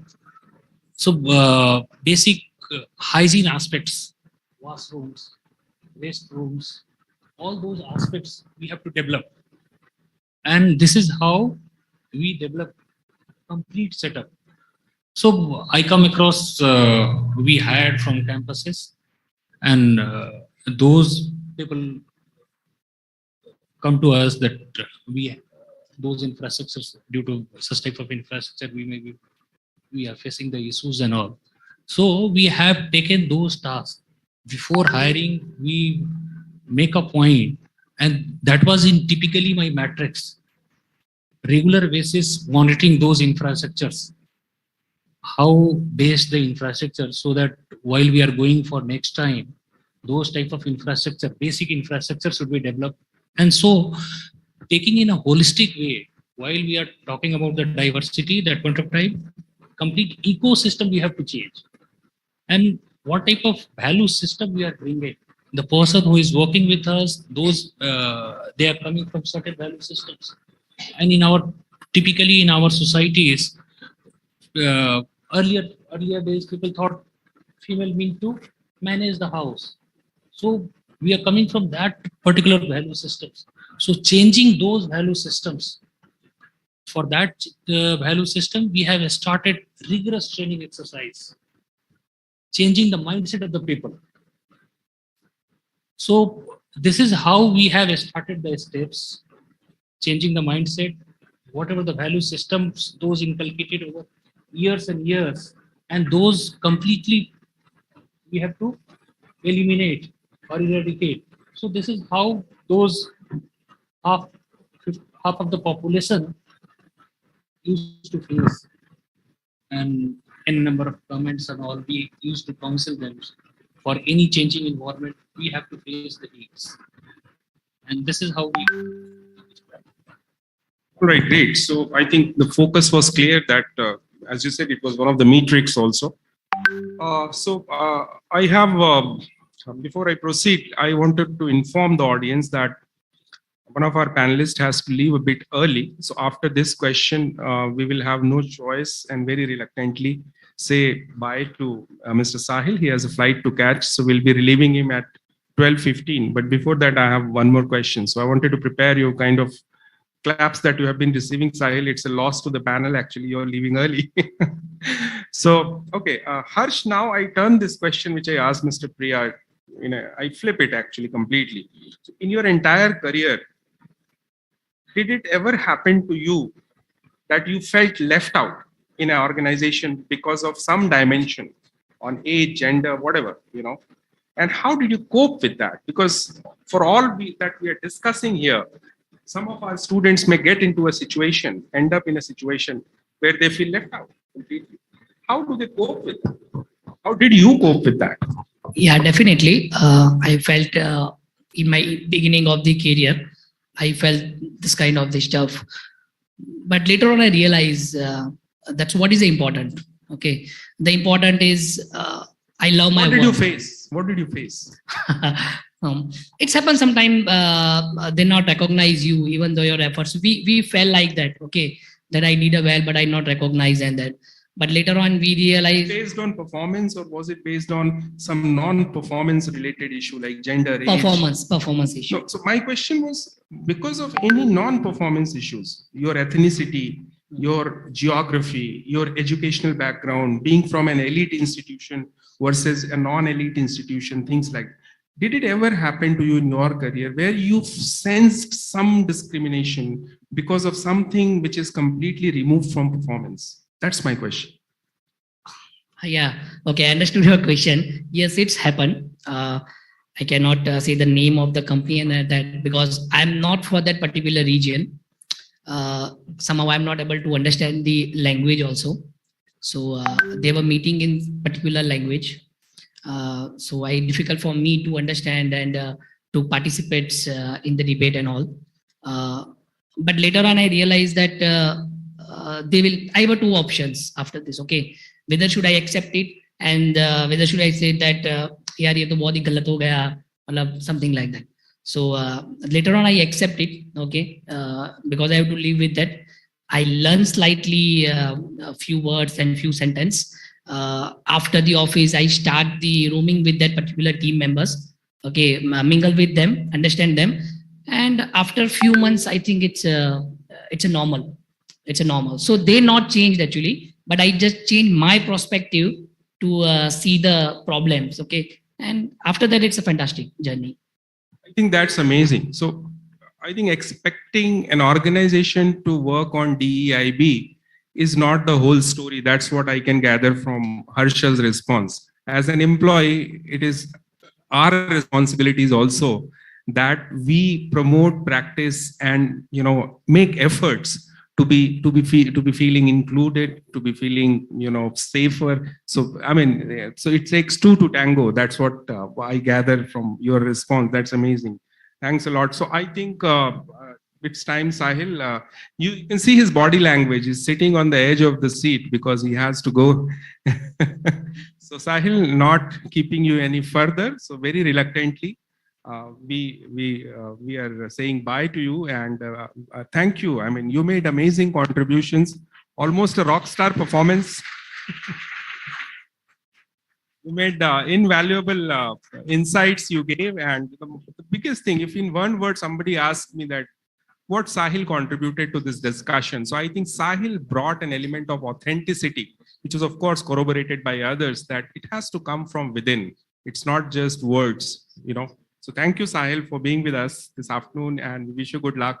And Sahil has been coming to us for a long time now, and we hope to see you very soon next time around. Thank you. Thank you so much, Dr. Pankaj. Thank you, Dr. Sahai. Thank you, everybody at IIM Jammu. You've been a fantastic audience.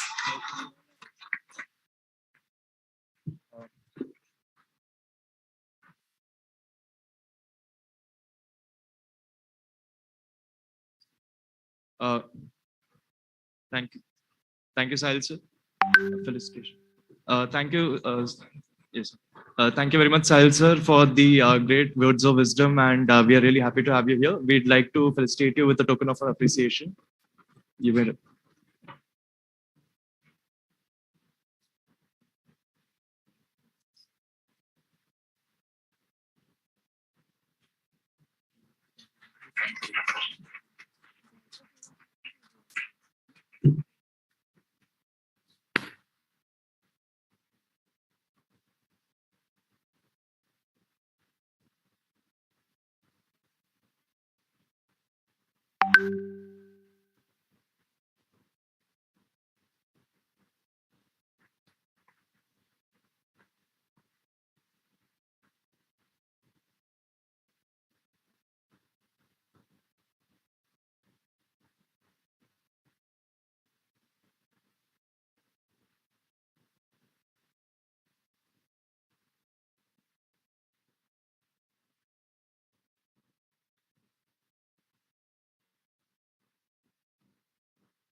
That also is a pointer that we have come to the stage of our discussion where an open floor.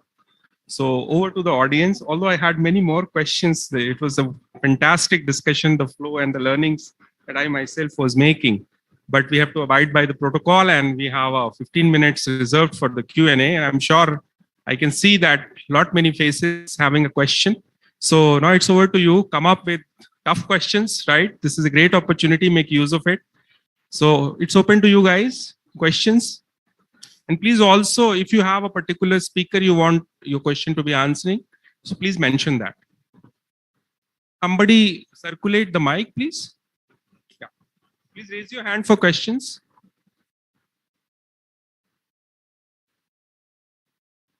Okay.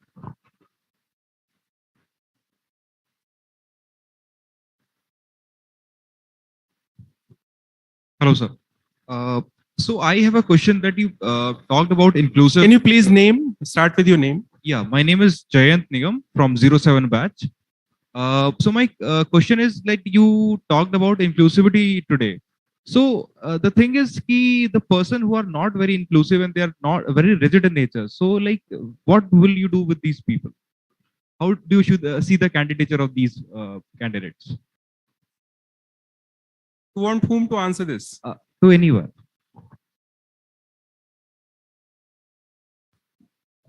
So it's more about what should you do about the people who are not inclusive, or is it about the candidate who's not feeling included? So it's like a personality trait. There are people who are rigid. So how do you see these traits among the candidates? Rigid in terms of not being inclusive? Yes. Yes. All right. Okay. All right. I think the candidates. So yeah. So I think the confusion around the question was the candidate, because the candidate is on the recipient side of being included or not included, right? But I think your question is more from who's including, who's not included, right? If I'm correct, right? That's what it is. Yes. All right. So thank you very much, Jan. Let me take it and maybe I'll pass it on to Priya or Harsh. But see, fundamentally, it's about. So we do a lot of leadership capability building programs, and it's easy to say leadership capability, but that is where the rubber hits the road in terms of what goes into as the training curriculum and what comes as part of the outcome. Does it change behaviors? And behaviors are very, very difficult to change. Very difficult to change, right? I mean, if I am a Bengali, I'd possibly tend to sit around with the Bengali people during lunchtime. I'll find them out from wherever they are, and tend to avoid people who are things like that, right? I mean, natural. One is comfort, right? But it's not necessarily. So don't get confused with what it is. But assuming that I have I am rigid. What we typically do is to change the narrative. So, for example, I have seen a lot of leadership teams in organizations being very rigid about certain perspectives. I'll give you an example through a small, maybe if I may. It is going to be a long answer. So please sit down, Jan. All right. So we had a big challenge of communication at the factory level, and there were 17 of our factories. All of them were unionized except 15 unionized factories in a particular setup, and we were having continuous safety issues. And every time a safety issue happens, it's very easy to grease off somebody like a factory inspector to shut that incident down. Fundamentally, it doesn't go away because the issues that are leading to the accident, the root cause is not being addressed. And you know what the root cause is? Its root cause was not about processes. It was about people fundamentally. I mean, processes were there, but it's more about people. And the process and the people problem was that the workers on the factory floor, if they hear a noise in the machine that tells you that the machine is going unsafe, wouldn't come up and speak about it to the production manager or the HR person at the factory, because they would be gods or goddesses. I mean, don't come to me because it's not your scheduled time. You come in through the union. TPM doesn't work that way. For example, total productivity management as a process opens that up. I mean, the ideal implementation of TPM, because what it tells you is that every worker has to have a mechanism to speak up on what is happening on the work floor through something called a tagging. They tag and they say that, there's something wrong on the work floor. And when the tagging happens, it should immediately be picked up by the production manager and the HR person of the factory floor and escalated straight up to the executive vice president and things like that. So that the mechanism of communication around safety, in this case, physical safety, but look at what's happening. It's not physical safety, it's psychological safety. I'm afraid to go up and speak up about something that is happening because my leadership is going to say, अबे यार 10 करोड़ का machine तू चला नहीं सकता, तू चला नहीं पा रहा तो बोल रहे कि मशीन खराब है. So okay, fine. I'm not going to tell anything about your 10 crore machine. You know what? I'm not going to speak about it. And what happens is ultimately a large accident happens. Now that changes fundamental perception to how we manage communication. It's not about the machine. It's not about the process. It's about the communication. If you had allowed that person to come up and say that something is wrong, things could have been tackled easier. So we change the narrative to leadership. We are saying that you are spending X amount of X $1 million on safety and doing non-compliances, which can take off your license, which is going to cost you this much. So we don't talk about psychological safety to leadership because most of them don't understand it. We say that you are going to be penalized and your license to operate will be taken off. So it's about changing the narrative to bring down rigidity. That's one just one example, but I will possibly give it to to talk more about how to reduce rigidity.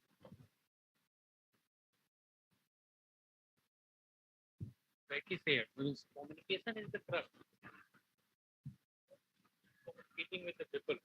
So by that way, whatever the barrier between two people or group of people would come down, and this is how those inclusiveness would come in place.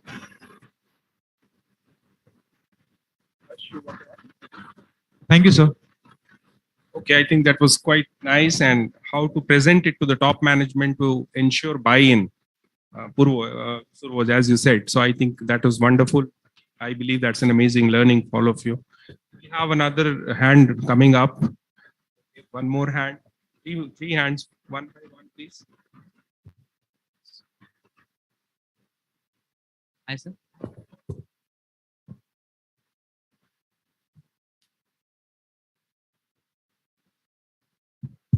Hi, sir. I'm Aditya. So my question is to Harsha, sir. Harsha, as you mentioned that if you love your work, then humiliation doesn't matter for at all. But humiliation does impact on our performance. So how to deal with it? Sorry, I'm not getting. Can you please repeat the question? Because, your voice is. Can I repeat it for you? Can I repeat it for you? Yeah, sure. So he's asking that you said that if you love your job, humiliation won't matter. But performance does get impacted when you are not respected properly. So how to deal with that kind of a situation? So don't expect more. Simple. When you're expecting a more from the other people, from your organization, from your boss, everything gonna be happen definitely. Don't expect much more about your organization, even from your boss. Then it will not bother you. Very yogic and spiritual approach that Harsha seems to be suggesting, but that is one of the ways, definitely. Yeah.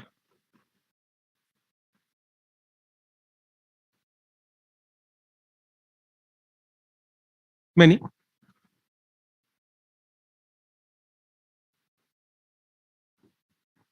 Good afternoon, panelists. My name is Meher Guliani, and I'm a part of the Key Placement Committee of IIM Jammu. So I recently read this book of Dr. Jordan Peterson, 12 Rules for Life. And I'm not sure if you've read it, but the one rule, the first rule he talks about is stand up straight and keep your shoulders straight. And wherein he talks about how order is masculine and chaos is feminine, and how you need to, he talks more on the side of psychology about how you need to man up to your problems and toughen up and deal with them rather than went out about it. But don't you think that problems can also be dealt with in a more what the society would say a feminine way? I couldn't help but stick onto that gender inequality when we were talking about inclusivity. So what can an organization do to implement this sort of ideology in organizations to bring this inclusivity there? Do you want a particular speaker to answer it? No, Anyone? Anyone.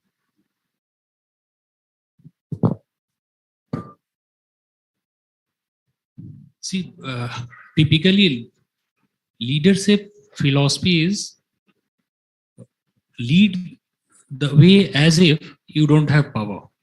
So once such type of philosophical thoughts leader will carry, then automatically people will not, other side of the people will not get that much pressure. So this is how flow of communication, flow of thoughts and all those things would be on equal footings. These all problems come across once we showcase our power while we are leading or while we are directing the things. Hope it is addressed. Thank you, sir. I think we have a faculty colleague here who wanted a question. I'm encouraging diversity, you can see.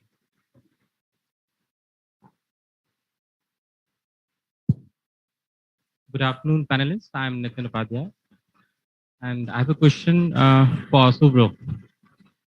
So, when we talk about DEIB, diversity, equity, inclusiveness, and belongingness, as an organization, if the leadership is having this kind of stake to include these factors, are these factors equally important? Or if there are trade-offs, which factor you feel should be taken as first as a priority, where there is a sequence for the organization? Now, equal to this is when we talk about the cultural dimensions of the nations. The USA is individualistic, India is collective. So how these dimensions and the priorities would prevalent in the organization if they want to include these factors? Thank you. As always, one of the most interesting questions, sir. I mean, I think you're talking about Hofstede and Trompener from a national culture, but what we see is a very interesting standpoint in DIB that regardless of national culture, there's a lot of differences that can be made as far as individuals are concerned, teams are concerned, organizations are concerned, and it is because of that. The element of trust is, according to a Bloomberg information, more on corporates because they believe that organizations can change a lot of perspectives in a country because they're large enough and they have the muscle power enough and then they have the intent to do it rather than anybody else like religious leaders or political leaders. So they believe in corporate leaders more, according to a Bloomberg study. And that's precisely as to why, because nation states are becoming more industry states.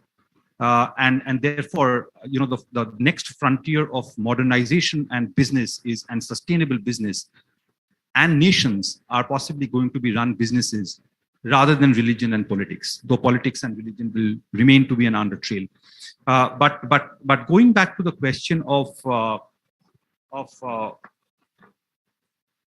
what we can do about, just repeat that question once more for me, the first part of it, not the Hofstede one. So are these factors equally important? Yeah. There is a sequence for that. I got it. Yes, yes. So, I mean, we need to understand something. I mean, talking about, see, at the immediate source of things, we have recently started including, I mean, when I say recently, maybe over a decade, in terms of diversity as a metric in the boardroom, this thing, it is also required to be published as part of the company reports for listed companies. Promoters still don't care, right? But I'm talking about listed large companies who have shareholders to manage and accountabilities and answers to give to somebody. But their immediate priorities are still the top line and the bottom line. From an HR standpoint, we still have a very serious challenge in telling them about something of a line in between, which is called the people line. Diversity in still remains to be DE&I, but as I said, it's about changing the narratives.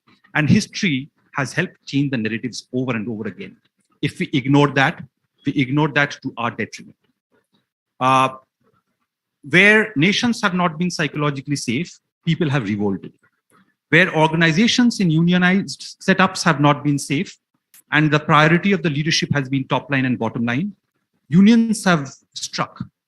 In where leadership has not taken a call on the people line and DE&I be as a subset of the people line, people have attrited, and that's the reason we see 25% attrition in the Great Resignation, which is despite the fact that employers believe that we have done a lot of stuff during the COVID times and all that stuff.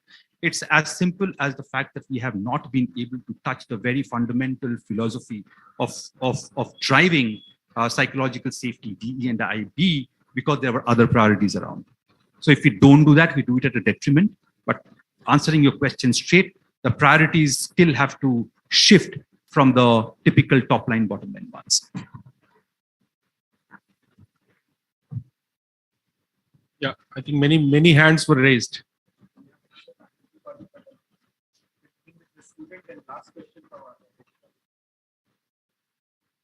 Hello, sir. My name is Parv Agrawal, and I'm from the 07 batch. So, we have been talking about inculcating the IEB in organizations. I wanted to know what are the benefits of it, apart from the PR and the employee satisfaction. Apart from them, what are the economic? Is there any economical part in it?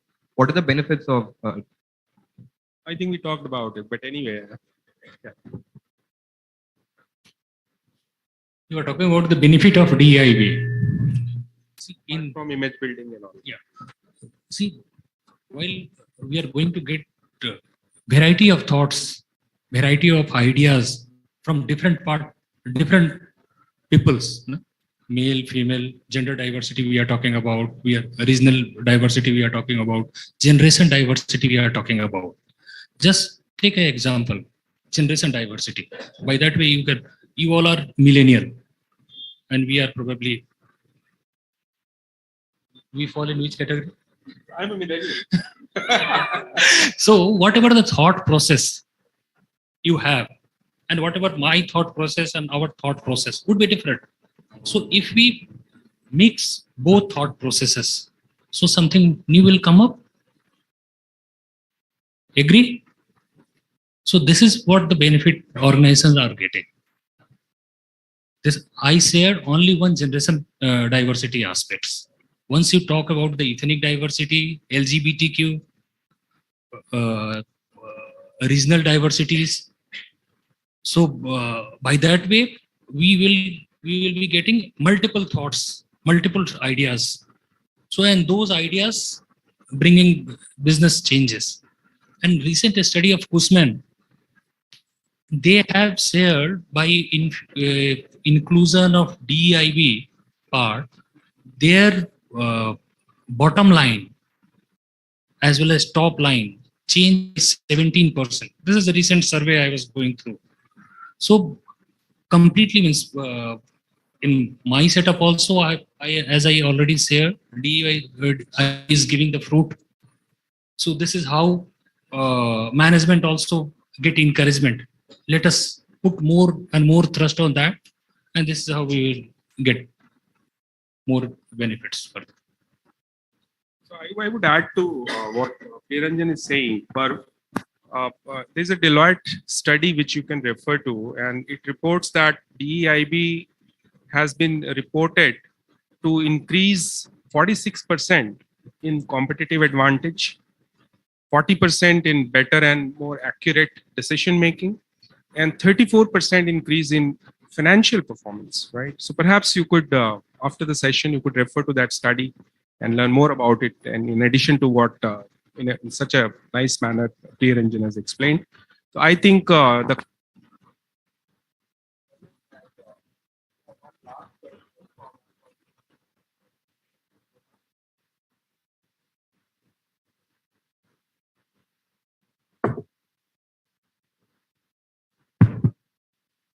Hi, my name is Burhan. I'm a faculty here. Since Mr. Harsh said that no, we shouldn't expect, but I always say no, to expect is human. We can't save ourselves from that.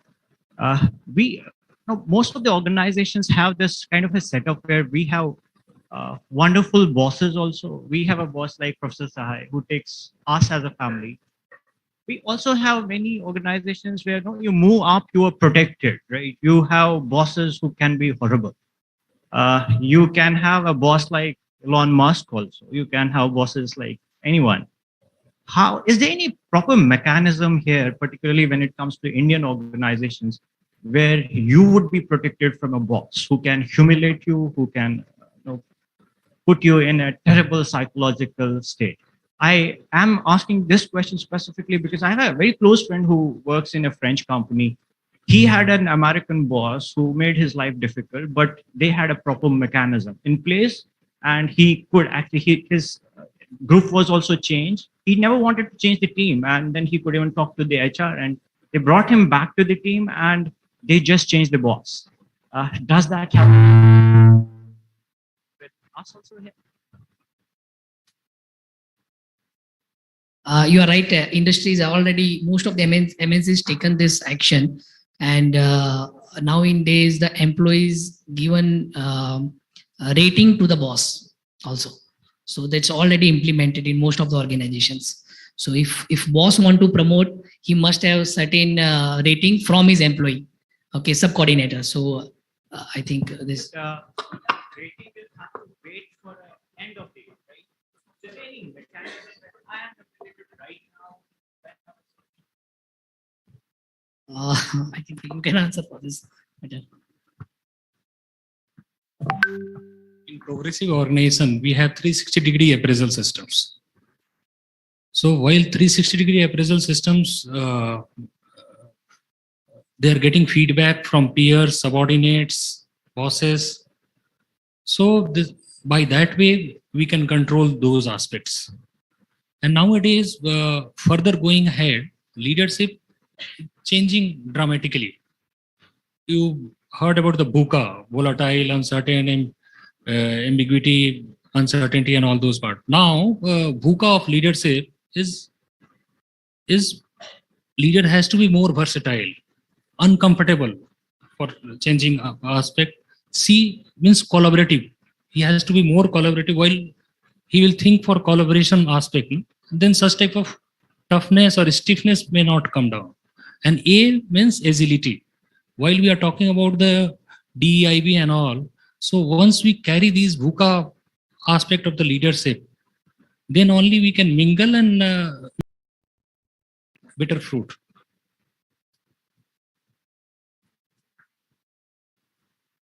I think we ended on a very tough question. So it is, I think time is indicating that as all good things come to an end, so this panel discussion also comes to an end. But before I formally, announce it closed, so I would like to share the key takeaways from today's discussion that I felt, and please feel free to add or modify wherever I go wrong. So I think one key thing that comes up, and that is beyond textbooks, is that DEIB works only when everything else is in place.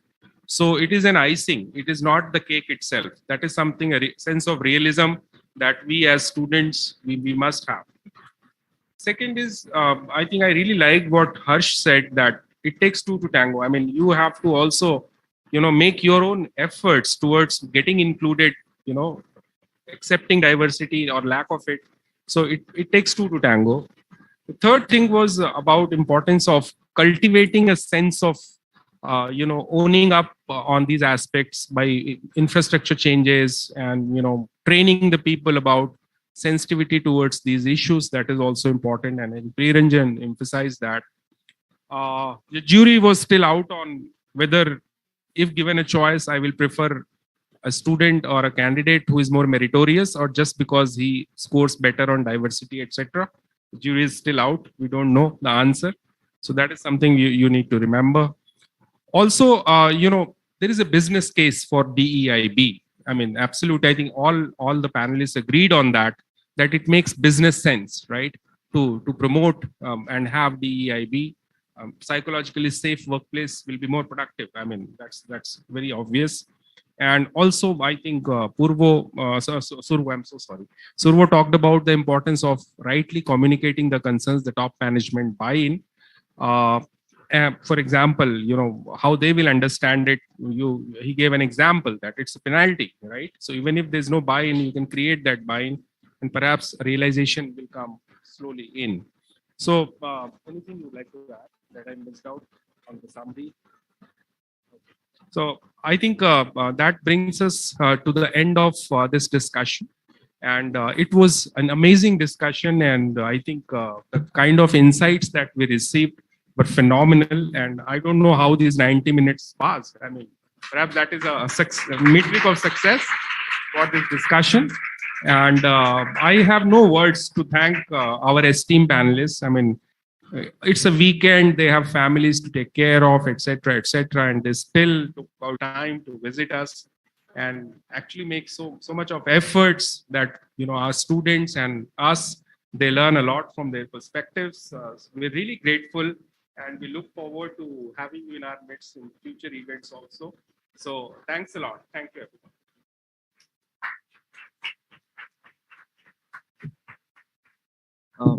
Rightfully said. Thank you very much, Dr. Pankaj sir. That was a truly thought-provoking discussion, and the insights beautifully put forward by our esteemed panelists have surely mapped the uncharted routes and given rise to new schools of thought.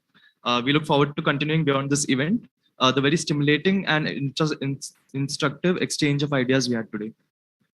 With such an interactive session, I'm sure our students had much to learn from this. We have learned so much in the time we have been here and gained a lot of insights from the theme. Since we have the privilege to have Director Sir here for the session, we request Sir to please facilitate our esteemed guest with mementos and shawl.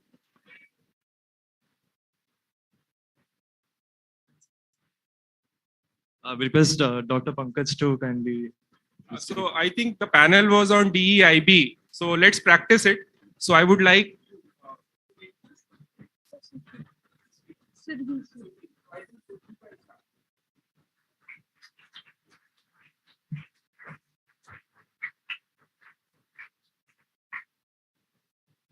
First to Mr. Priyaranjan.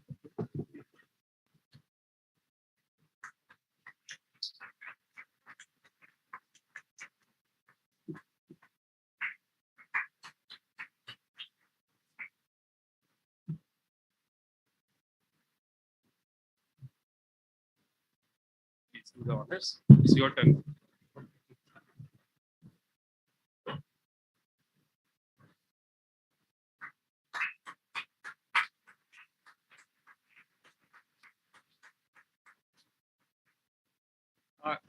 Please include him, madam. Please include him.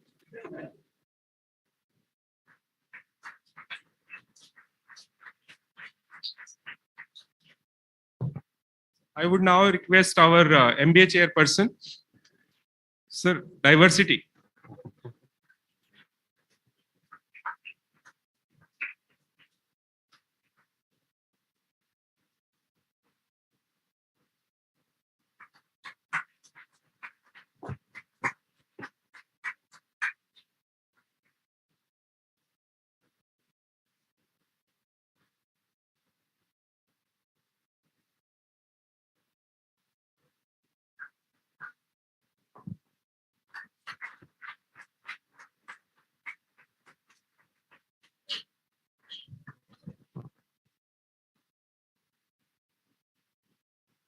Thank you.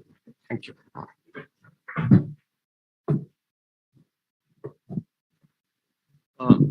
Esteemed panelists and dignitaries, you may now please proceed to have your lunch. The students may disperse for lunch as well. Also strictly adhering to the schedule, be back in the room by 12:30 p.m. and settle down for the next panel commencement as soon as possible.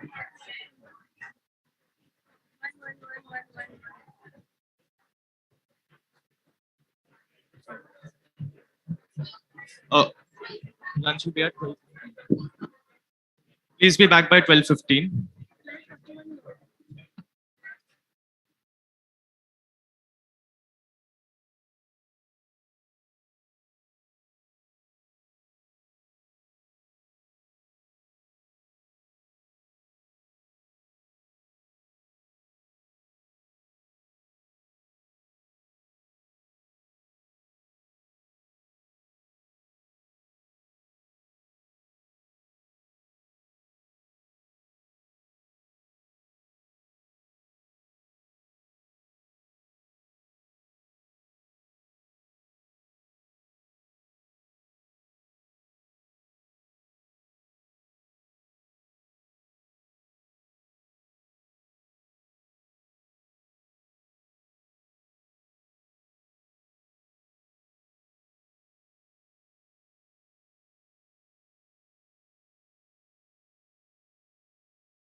सभी sir हैं यहाँ पे।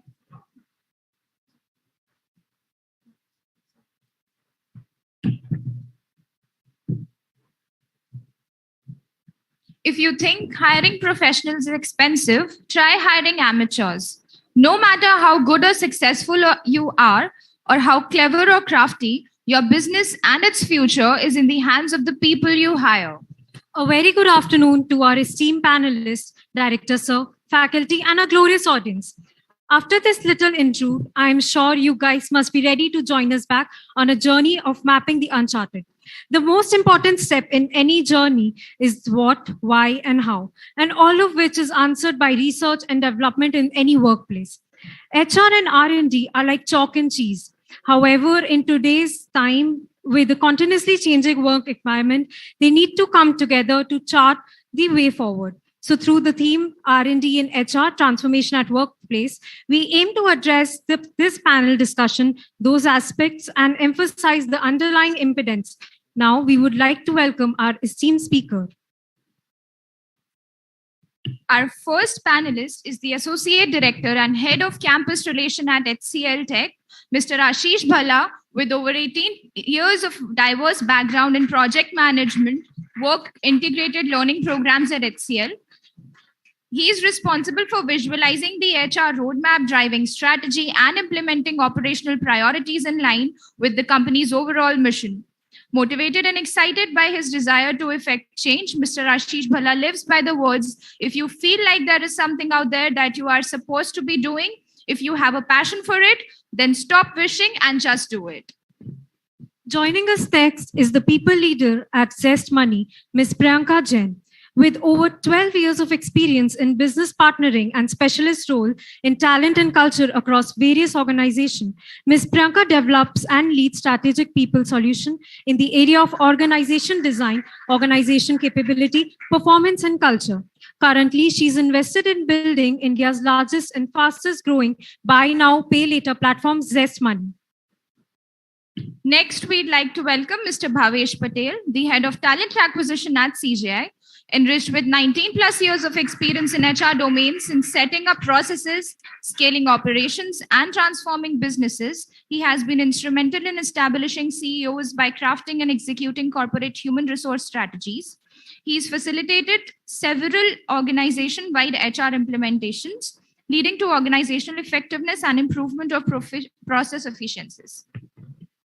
Joining the panel discussion, we have Mr. Kushal Bhatt, Director, HR Razorpay. He is an experienced HR professional, business partner with a demonstrated history of working in the pharmaceutical and technological industry. Sir is skilled in conflict resolution, business partner relations, management, leadership, and business intelligence. He's a strong human resource professional with a Master's of Art focused in human resource management from Tata Institute of Social Sciences. Next up, we have with us Vinay Agarwal, Global Head Business HR Tech Mahindra, leading HR business partner function for the IT business of Tech Mahindra globally. Also lead the region HR for all geographies other than just two, North America and Europe. Prior to current HR role, led the delivery excellence, Six Sigma, CMM, and other models for a decade. Next, we have Mr. Nishanath Raju, Head India Talent Acquisition, Dun & Bradstreet, who is also our moderator for the session today. Sir is an international award-winning human resource professional with the expertise in global talent acquisition with over 18 plus years of experience in managing talent acquisition for India, along with talent strategy, branding, university relation for Dun & Bradstreet India in product development and investment banking capitals. Thank you, sir. Now I would request Professor Jabir Ali to present the guests with the token of gratitude.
We would now hand over the stage to Mr. Vishwanath Raju, our moderator for today.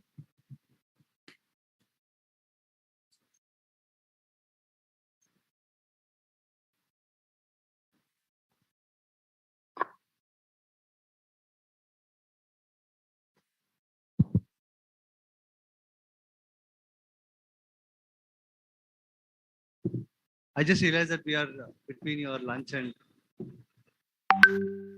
so the promise that I'm going to make is that we'll make it very interactive, and most importantly, we will make it short and sweet, right? So I would like to thank Doctor. Otherwise, I would have not met my friends. If I have to meet all of these friends outside, then it would have become a nightmare of planning. So I would like to thank you. And this is not the first time that I am visiting, or maybe online and offline. I've been associated with IIM Jammu for at least 4 or 5 sessions already. Just one question to all of you, right? So there are 3 unique things which are happening in this session. Anyone want to take a quick bite on it? 3 very unique things. First, we have diversity. Yes. What else? Wealth of experience. Yeah. What else? If you see the diversity of panel from the left to right, you will see Vinay. Then you will see, obviously names are there, but you will see tech companies, large tech companies, largest tech companies, and you will also see, fintech companies, and very young. All of us are young, by the way, right? So you see a diversity of people who have too much of experience in this, right? So I'm trying to make it interactive. I wanted to make you. I think somebody announced that you will go for lunch, but suddenly you are called back. So I'm trying to bring some humor into this. Okay. So research and development. My first theory says research and development is only required for businesses, not HR. How many of you agree? My theory says that research and development is only required for it, not non-HR people, business people. How many of you agree? So the reason you're saying, right? So nobody agrees. So research and development is required for everyone. So talk about 5, 6 things which are happening in the industry in HR. Anyone? Very interesting things which are happening. Some things which are very, very interesting. Have you heard metaverse in HR? Blockchain? Artificial intelligence, gamification, robotic process automation. That's exactly what we are talking about here. So my first question to all of you, maybe, HR is going through a lot of transformation these years. Thanks to a lot of things that I spoke about. I would want each of you to take not more than 2 minutes to talk about your view of transformation in HR. Thank you. Thanks, Vishwanathan. Maybe I'll go first, considering the order that we are sitting in. So, to begin with, glad to be coming to Jammu, and thank you so much for giving us all the opportunity to come here and present our ideas. Well, coming back to your question, Vishwanath, I think gone are the days when HR was touted as folks who are primarily responsible for managing records, taking care of routine stuff, and ensuring compliance is taken care of. The insurgence of pandemic has kind of thrown us all off guard. We've realized that for organizations to improve their profitability, to be able to even sustain, the process has to go in massive change. And that's when HR has come into the center stage, trying to help them throughout the employee life cycle. And let me take 30 seconds to give you some examples of how the entire life cycle has been impacted by policies, practices that HR has been able to drive through R&D. Recruitment, right? All of us have been struggling with recruitment, but I'm sure all of the panel members will agree that the last 18 months have been the toughest times that we've ever seen in our careers. With recruitment, what we saw was a sluggish slowdown in the market. Then the pandemic kind of took it to a different extent altogether. And from a transformation perspective, what came about was bringing about ATSs, which are very, very interactive, which are personalized. We spoke about chatbots, which are now actually displacing human manpower and trying to do the same things at a much faster rate.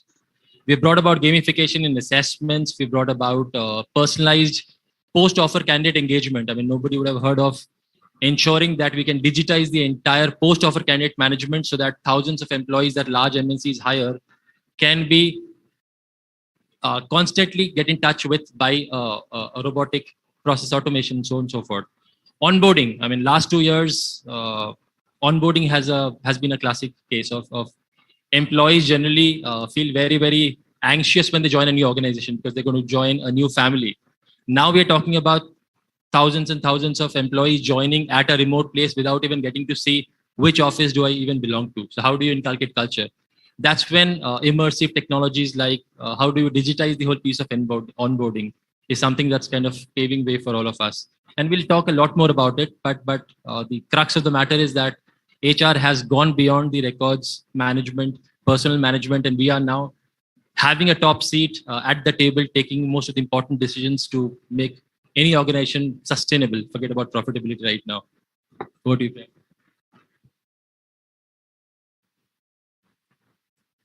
Yes, thank you. I think it's not just HR as a field, but overall we are seeing a lot of transformation. And I would say transformation is not just thrown at us, it's very, very necessary. Otherwise, all of us are going to die of boredom. If you are doing exactly the same thing that you were doing 10 years back, we know with the kind of change and excitement the newer generation is looking for, if that transformation and that evolution does not happen, all of us are going to die of boredom, me especially. This second bit, I think we have seen this transformation going faster and faster. I think one of the advent that we saw was when these new age tech companies started coming up, and which is where the way the people function used to work started changing. Every little aspect of it, how hiring happens, how learning takes place in an organization, how performance management takes place, and so forth. Another big change that we saw was with the pandemic, and their organizations had no choice but to adapt. And which is where I think like change management, for those who would have looked at change management as a topic pre-pandemic, it used to require months and months of planning and pain and effort to go through that change. And today with the pandemic, I think it just happened in the fraction of a moment because there was no option. So today, I think what you look about, your entire definition of an organization, why it exists, how work happens, has been going through a massive transformation. transformation, so to speak. Just think of an office. Earlier, you would imagine an office as a physical space where everyone comes together and works in that space. Like today, you're talking about hiring people remotely. You may not even have ever met them. You continue to work with them remotely. You don't know which part of the world they are from. Even employees, even if you hire them here, you don't know whether they are working for you from Bangalore or Shimla or Goa. So overall, the concept of an organization or our understanding of that organization has changed a lot. Even the way that work happens, like earlier, I think industrial eras, it used to happen in the form of a certain fixed number of hours, and I have defined a certain productivity guideline for you. This is what you need to achieve. Today, it's completely changed, where no one really monitors on how much you work, where you work out of, when you work, but what is the impact that you've been able to create. So we've right now probably been at the time which has been the most exciting for HR professionals, thanks to the pandemic. I think like it threw in never before imagined challenges. We're going to talk a lot about that, but the more important part was the role technology had to play in all of this. And man and technology like somewhere goes in a tango, and the entire evolution that we are seeing is between the two of how best to leverage the other side to grow. So yeah. So first of all, thank you, Dr. Sahai, for inviting. I am Jammu and HCL goes long way. So there would be few who have been participating in our drives now. So I'm not a big fan of having session just before the lunch or immediately after the lunch. So please look at your left, right. If somebody is sleeping, try to keep them awake for a while. We'll try to, as you said, that we'll try to make it interactive, exciting. Now coming to the topic, HR transformation. So, pre-pandemic, transformation was a need of business. But transformation was need of the situation. We had to adapt, right? We have to adapt to all our life cycle, all the way from the way we even interact with the colleges, right? Look, just look at the way classes were happening pre-pandemic, and it's a big switch that even a professor has to do. All the time they have been, for years, they've been teaching on board with the books and all. They have to move towards the technology, right? Same way for the organization, all the life cycle of hiring, onboarding, training, everything happens online. Who presumed that people will not see their organization for 2 years, 3 years? So that there was a lot of pressure on business, no doubt about it. But bigger pressure was on the HR, that how to keep people engaged, how to create that connect with people, especially during tough times. Directly or indirectly, all families were impacted by COVID. Now, how to create that connect, how to take care of their personal as well as professional commitments. So that was the pressure that HR was going through. And that is where, as Priyanka also said, that technology played an important role. All our employee engagements, all our onboarding trainings, everything had to go online. Even as simple as the orientation, that also we had to do online. So that is where HR played a very important role in running the business as well as sustaining the business for future growth. Understanding the business, how we're going to run it in uncertain times. So every organization has a BCP plan. Every organization does it, most of the times on papers. COVID made it use it. This is the fact. And that too, the BCP plan was always, okay, if there's a problem in one city, we'll move to other city. If there's a problem in one state, we'll move to other state. If there's a problem in one country, we work from other country. Now, pandemic was global. That nobody planned in BCP. But still, organizations sustained. They learned, they moved on. So that is where the transformation as a word itself, it started from us as an individual. We adapted to it. Same way organization did, same way HR did. So thank you. Let me begin by thanking, first of all, the faculty and the student committee to make sure that this HR conclave happened. You guys went through a series of changes, but I'm glad that this is eventually happening. So kudos for that to everyone involved. This conference takes me back to my first class in TISS about a decade back. And my professor comes into the class and he writes on the board in bold, HR is a glorified clerical job. And I'm sitting in the class and I'm looking at that board. I'm like, all my dreams shattering in front of me. I left a handsome salary job, came here, and then he's telling me that it's a highly glorified clerical job. I'm glad that after 10 years of being in the industry and looking at what HR is doing, I don't think it's a glorified clerical job. I think it's a highly impactful job.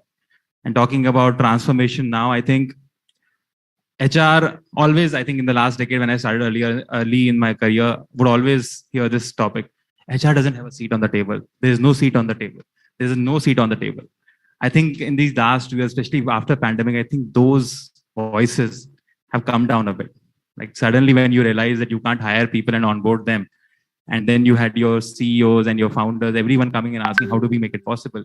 And then HR delivering at that point in time, making sure that people were hired, making sure during great resignation, there are people who are hired and then in like batches, was a great way of proving our worth as a department. I think HR transformation, I think a lot of it has been said by Priyanka, Bhavesh, everyone else. I will not repeat it, but I think HR transformation is, I think it's a great decade for HR, to be honest. I think every department, every function has that decade which practically changes it for them. I think I genuinely believe that this is the decade for human resources as a function. Human resources, for lack of a better word, has been looked at in a very, very like transactional way, right? Where you're just record keeping, you're making sure that every salaries are getting paid. But more and more people are now realizing the importance of various different things, right? Topics like mental health, which were never spoken about, right? Which nobody would talk about also. Pandemic just made us realize all of us are equally vulnerable. When we were sitting at home without anything, away from our loved and dear ones, we had nothing else. At that point in time, the role that HR function played in terms of having great employee assistance program was something exceptional, right? Nobody thought that of this as a use case. EAP usage, and this is a term called as employee assistance program, which was about 2%, 3% pre-pandemic, right? Spiked to about 15 to 20%, right? And that made sure that this had a huge role to play. HR adapted to it. There are changes that are happening day in, day out. We have right now in working in a place where there are 4 generations working at workforce. We have right from baby boomers to now Gen Z coming and working for us. So HR, I think, has adapted and has delivered during this pandemic, especially in the fact that we were able to come up with unique solutions. To the fact that we were able to think outside the box. Cases of domestic violence became spiked during the pandemic, right? Nobody thought of that as a use case. Nobody thought about it, how as an organization you have to be ready for this, right? People were away from their homes. And this is a time when HR and HR fraternity in particular came together and did something which was very, very important, right? We spoke about it, we made our presence felt. Boardroom discussions were more about how do we now amalgamate people? Now we have to get people back to work. How will they come into picture? How will they make their productivities best? And that's where HR came into existence. A simple example of Lenskart, right? Lenskart, the CEO became the CHRO. There's a sort of importance that HR as a function started getting. So I think we are at the cusp of that HR now getting the center stage, which in many ways it should always have gotten. But now I think with this pandemic, it has accelerated the journey. Like for many industries, HR as a function, I think, in the entire corporate hierarchy was the one for whom it really, really worked out. Our importance is now felt in multiple ways. And I'm glad that we are having this discussion. And I hope at the end of this discussion, some of you are inspired to take HR as an area of specialization next year or this year, whatever. Thank you.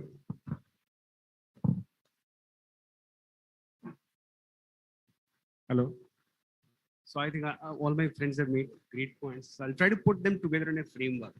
So I'll probably, in terms of the whole talent market, talent area, what has changed? So from talent perspective, there is a much higher demand of autonomy, simply more flexibility. And there's also basically demand in terms of consumer grade experience, right? So right from onboarding, all of us are basically netizens. So their expectation in terms of how they should be onboarded, how they should be consulted, the whole inexperience in the company has become much more pronounced than it was earlier. And earlier, since everybody working from office, so in person, a lot of things get taken care anyway. But those things are not taken care. So this is from the talent side. Now, from the company side, what has really changed is that there is a trust deficit. Right? So especially because of high attrition IT service industry, especially about 40 to 50% people workforces has joined during pandemic. And a vast majority of that, maybe 80% plus, maybe 90% plus in some companies, have never experienced the company. They've never been to campus. They've never met people in person. So this has created a lot of opportunity for frauds, right? So faking interview and all kind of basic things, especially Hyderabad somehow. I think we are very good at that. People manage to get the fake experience certificate and faking interview. So from company's perspective, there is a spike in there. And you might have probably heard in news about a week back that Cognizant fired a large number of people because of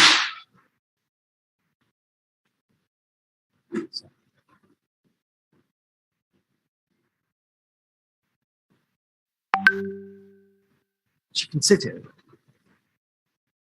Yeah, she can go to the front row. Yeah.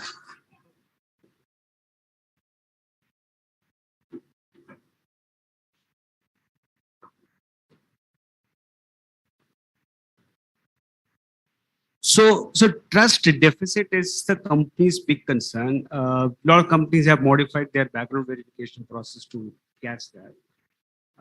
The second thing, in terms of from company's perspective, we are focusing big time on the wellness. So which has implication all through. The leadership style, we are saying that it has to be more empathetic, offer the flexibility, and have a discussion, open discussion with the team. So open discussion with the team in terms of what can help them to reduce the stress and still deliver a top level. And all of this, so what talent requirements are, what companies requirements are, need technology enablement. That's where we'll spend some time and share insight. Now, if you look at the whole transition of HR community, so if you take the evolution, so it started with the personnel management where the job was primarily to issue some letter, with offer letter, joining letter, separation letter, gratuity, but in between it was very administrative role.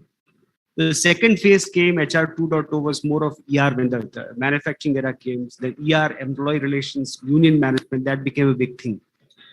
And as the service sector became very, very big part of the economy, the third wave of the HR came, business HR. Many of us probably are playing that role. So business HR was a partnering role. So there was an elevation saying that the HR is more of a business partner than an administrative role. And the fourth wave, which I think people start talking about, is that, or it's happening actually. This is one transition has happened, is that HR has become a co-value creator or a strong value enabler in the company. So right from the strategic thing to the tactical thing, HR very closely partners with the business. At least I can speak of the sector where I come from, IT services. So that's a transition, big transition of HR. So, I mean, strategy, I'll just example. For example, we are assessing that could Malaysia be a talent, right? So for Thailand, Indonesia, and Singapore. Singapore is a high cost country. So if you bring the talent from Malaysia, there's a cost advantage. Thailand, Indonesia, dearth of good quality talents can probably be the gap. So right from those discussions and sourcing strategy of really, we started recruiting freshers from in a Melbourne campus and in campus in global locations.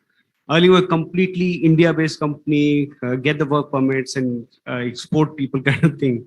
But now it's, so right from a strategy to tactical, that's the transition HR has taken. And that's the kind of positioning change, big change.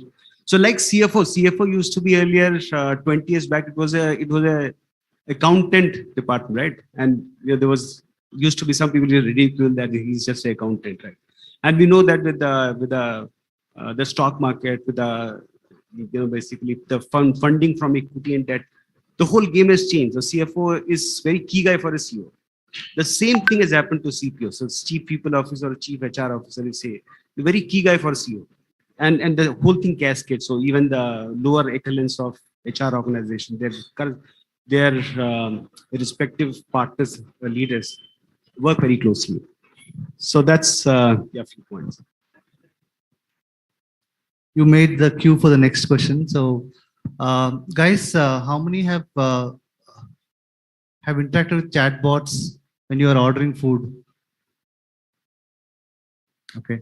How many have you interacted with recruiters on chatbot? That's the future. So, my question to Kushal.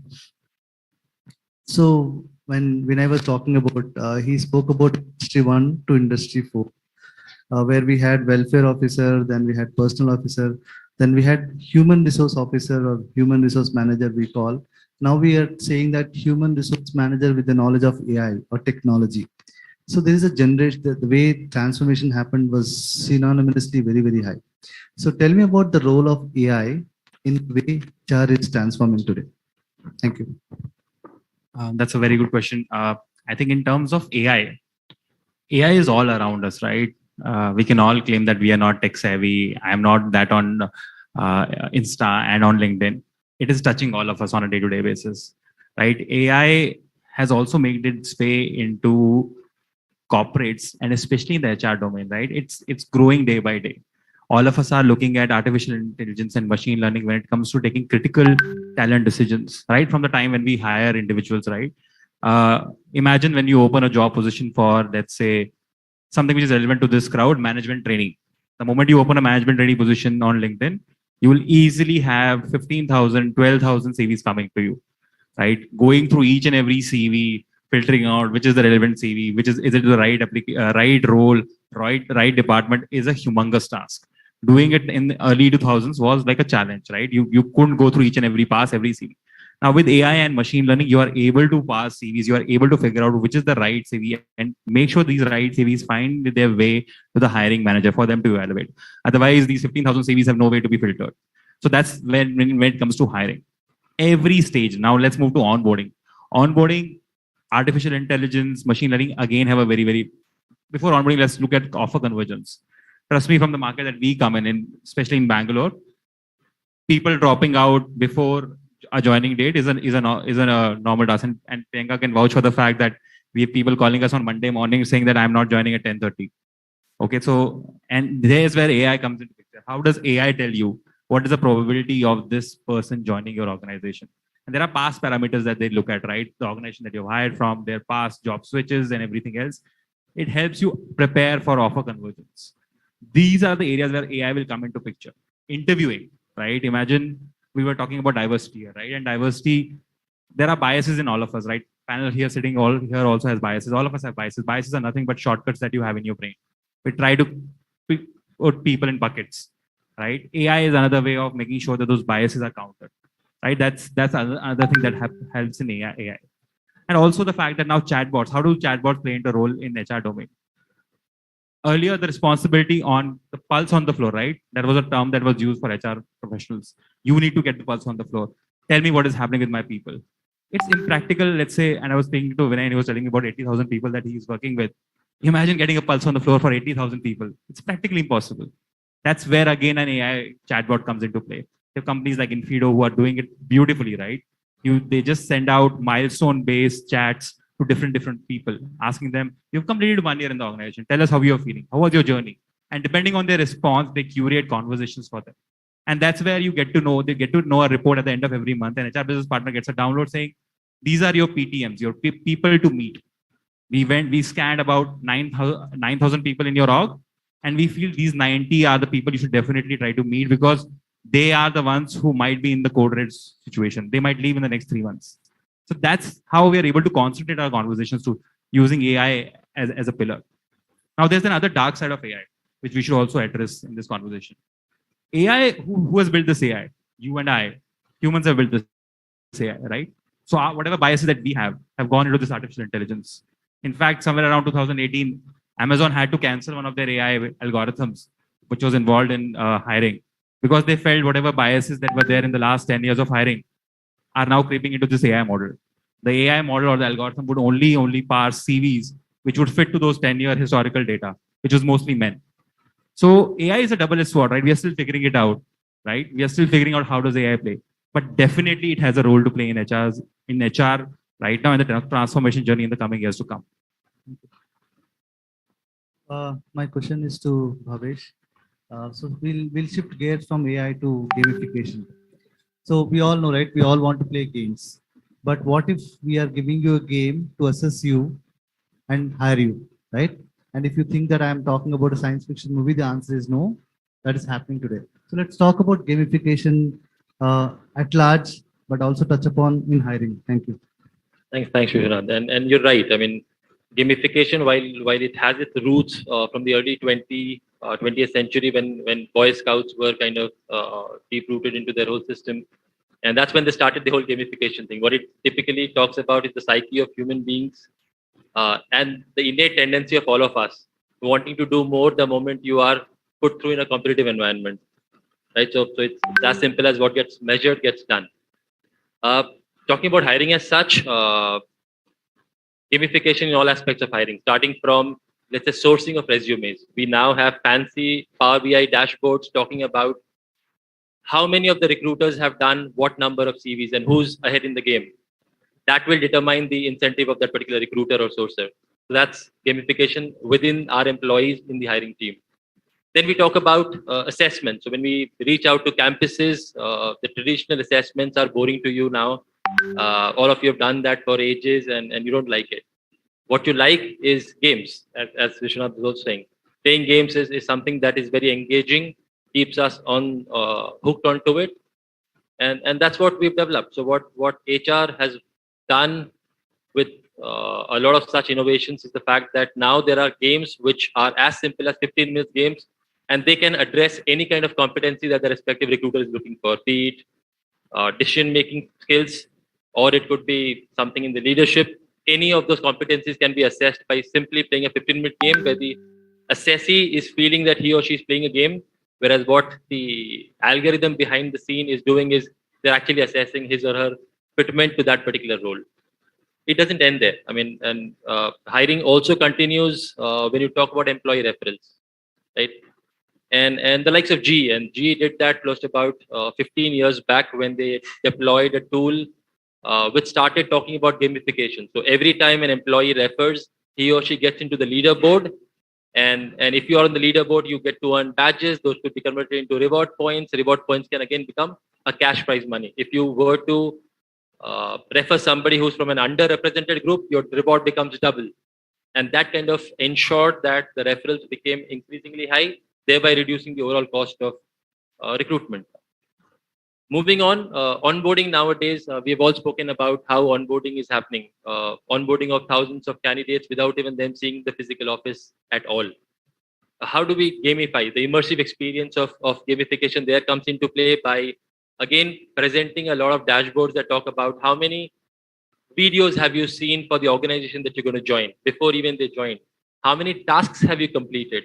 Where are you with respect to, let's say, 100 people who are supposed to join 10 days down the line? There is a timer which is put across in a lot of tools that are available in the market off the shelf, which can tell you where you stand with respect to how many candidates are joining, what's the number of days, what are the pending tasks and whatnot. And all those are game-based assessments that actually are driven towards ensuring that the candidates, one, are engaged, two, also a preemptive measure of telling us that if a candidate is not engaged, not completing the assignments, means he or she is not going to show up at the door at 10:30 on a Monday morning, which means we need to create backups to ensure that the business sustains. And that carries on. I mean, you talk about learning, bite-sized content, push across through mobile. You're on the fly, you're completing your assessments, getting badges, getting certified and whatnot. So are you in some way telling people to be used to gamified way of assessments? Absolutely. I mean, that's the future, to be honest. Thank you. Thank you, Bhavesh. So Vinay, you have been in business, then you joined HR. And when you were in business, you always used to do process automation, simulations, and finding new ways of solving costs and all that. And when you joined HR, so I wanted you to spend maybe some time on, is there an RPA kind of a setup that you have done to eliminate certain tasks or maybe improve the cost or efficiency kind of thing? If you can talk about one or two examples. Thank you. Hello. So I think most of large organizations have created something called HR shared services. So I'm sure that most of the global captive, most of the companies have global captives in India, and one of the processes they have outsourced it to their Indian team is the HR, global HR, right? So a lot of so in HR there is a lot of processing happens. Right? So for example, it's joining, a lot of documents to be done, background verification, and during the course of life cycle of an employee, there's a lot of process to be done, leave management, etc. So for example, in the board, you have to do verification of Aadhaar card and some documents match, etc. So there's a lot of processing happens, and what we have done, I really take pride in saying that the deployment of RPO, RPA, robotic process automation. So RPA has a huge potential across the company, but I think HR has taken the lead of leveraging RPA maximum in HR. And how they've done it. So there are a lot of robots who, it's like micro Excel macros, right? So you define that step 1, 2, 3, 4. So, I mean, you'll open the file, open the Aadhaar, read the numbers within there, read the number, what the person really entered in the system, match that and give a result. So likewise, there are more than 100 RPS already deployed by the HR shared services team. So tactically, but it is very important to leverage that because of a lot of HR backing processing which happens in HR shared services. Priyanka, on blockchain. So any new technology which comes into the market will see that application in business and slowly but steadily in HR also. Blockchain made a very interesting statement about they're not in the news. They're in the news for wrong reason for Bitcoin. But let's not talk about it. We'll talk about how blockchain is helping in HR function. Thank you. Got that. I think it's a very blockchain as a topic has been applied and used a lot more in financial services and is a lot more evolved over there. And we are finding use cases of it in other areas. I think within HR, it's still slightly more nascent. But before we talk about the use cases of HR, like I would want to go back to the history of blockchain, of what led to the invention of this technology. This was way back in 2008, where people's fundamental trust in bank, which had been sustained through, say, centuries, that, okay, if I keep my money in a bank, it is safe. And with the financial crisis, with the collapse of the Lehman Brothers and ensuing further large global financial institutions, that entire premise of trust in these institutions' ability to protect your assets was completely eroded. And this is where a bunch of pioneers said that, okay, I am not willing to place that trust on an institution. I'm going to build in a technology where all of us will have real-time visibility of whatever that use case is of those assets. And then we are the ones who are going to govern it. Like no institution, no country is going to do that. So this is how crypto was born. And like that's a separate topic altogether.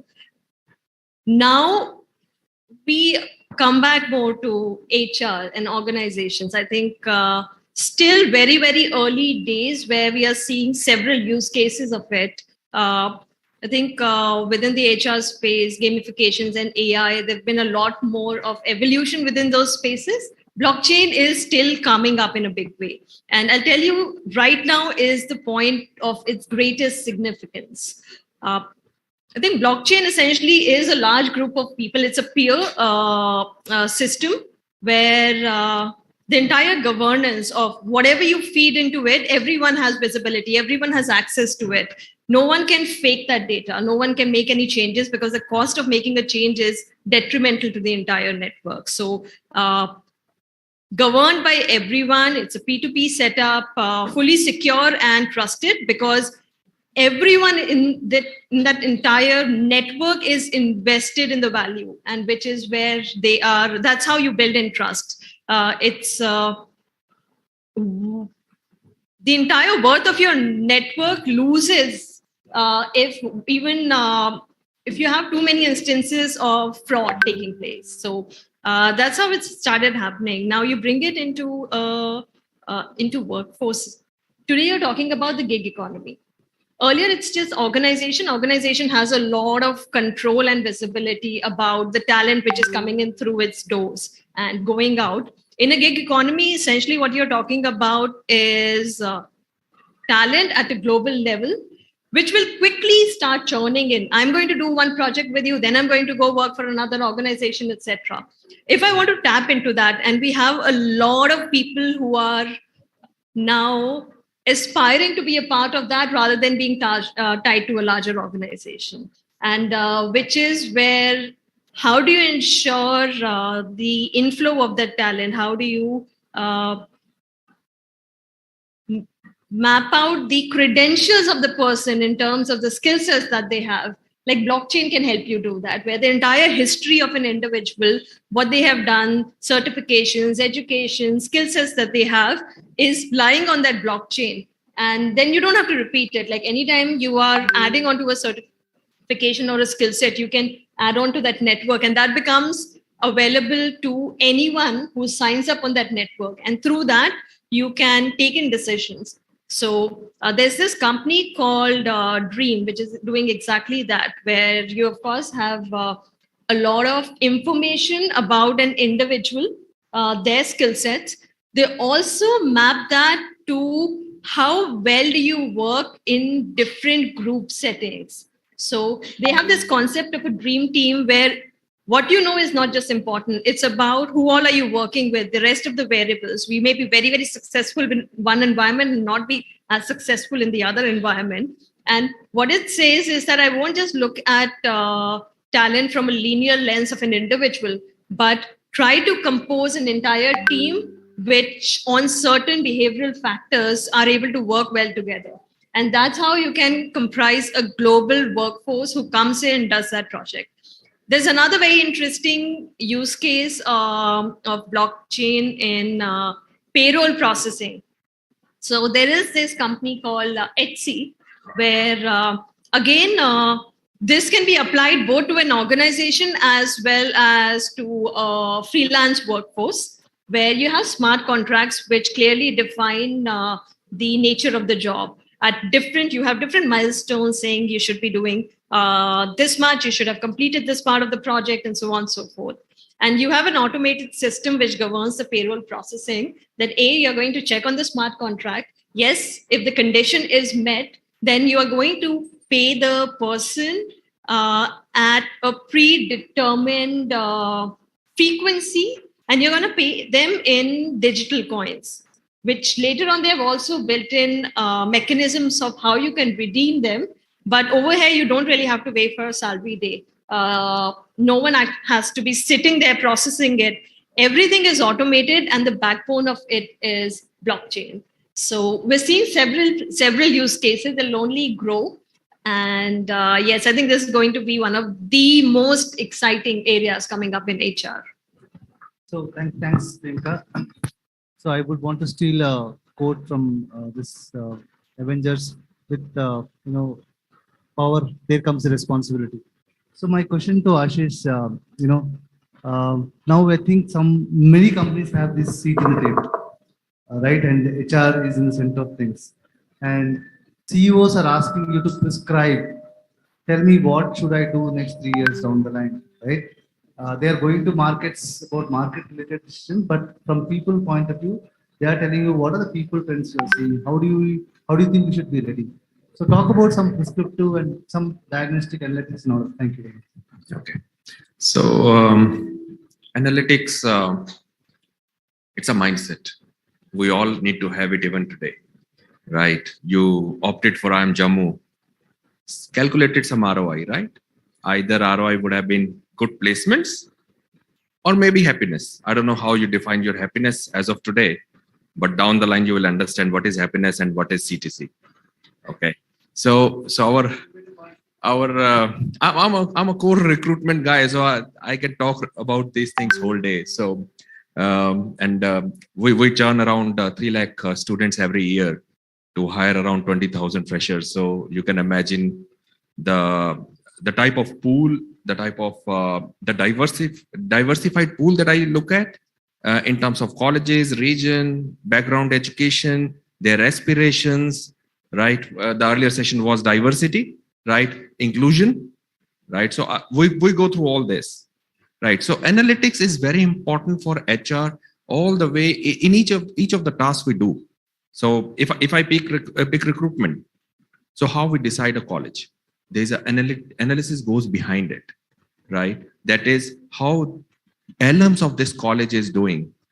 So while obviously it's not that I'm sitting in IIM Jammu, so I'm going to praise IIM Jammu, but your seniors, they are making their presence felt in the organization. And I don't have to sell IIM Jammu to my leaders. It's them, they are selling it, right? I have 2 of your seniors working in my team itself, right? And one joined 2 years back and she is India lead for all MBA hiring, right? So that is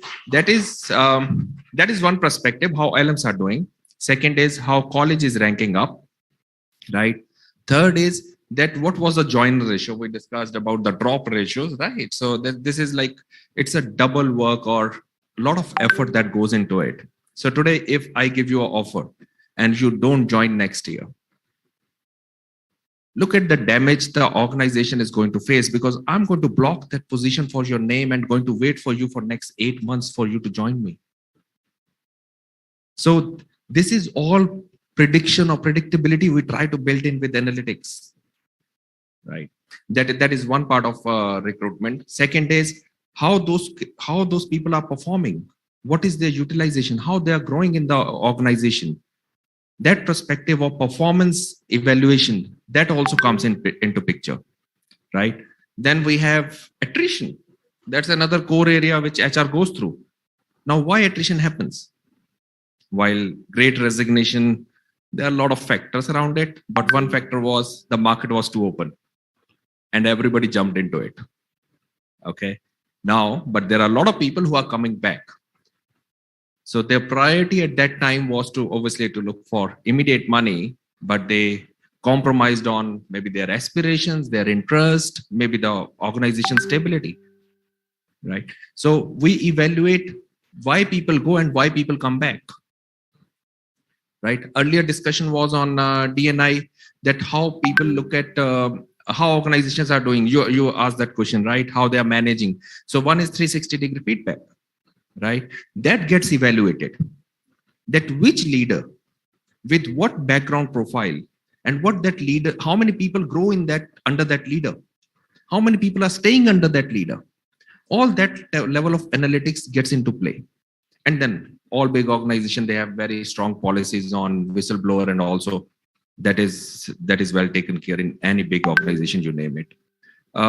So that is the complete life cycle of HR. It's all about analysis. Like today, CFO asked me that, okay, Ashish, how I'm going to I have to take care of my ARC, because that's the bottom line of the organization, has to be taken care of. But what is the right talent that I can get?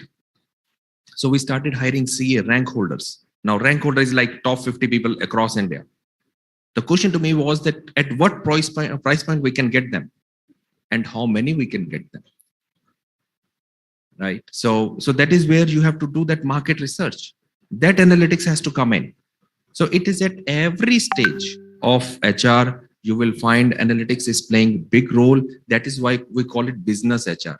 HR is no more just making rangolis. Okay. HR is about running business.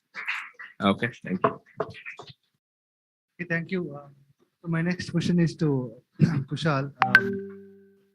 There is a lot of buzz on metaverse, right?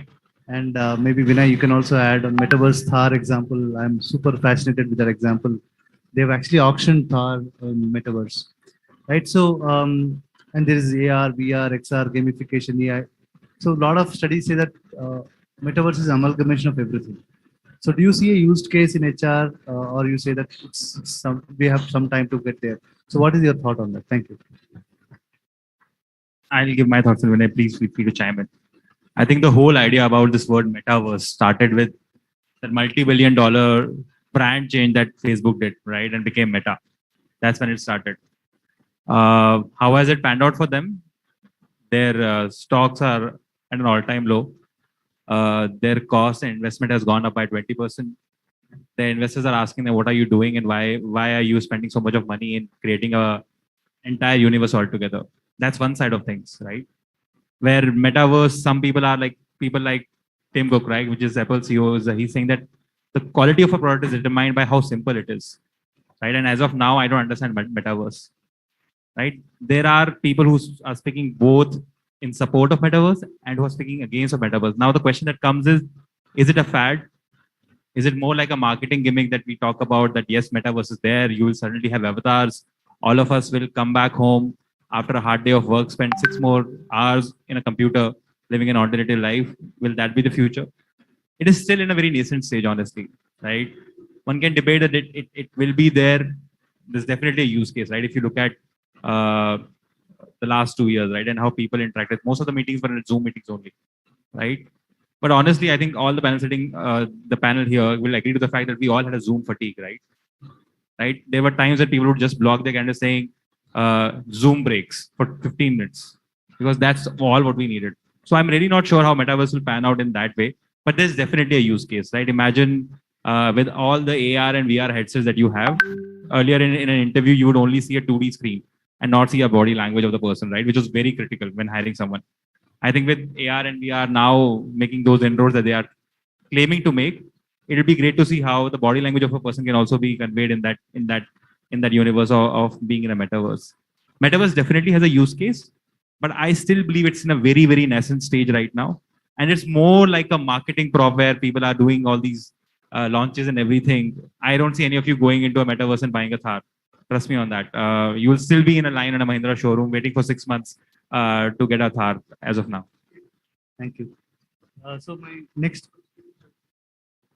view is that with this AI, metaverse, blockchain, do you see a job loss in HR? Right? So don't worry about political answers. Think that we are all one family and try to answer to the heart of it. Thank you.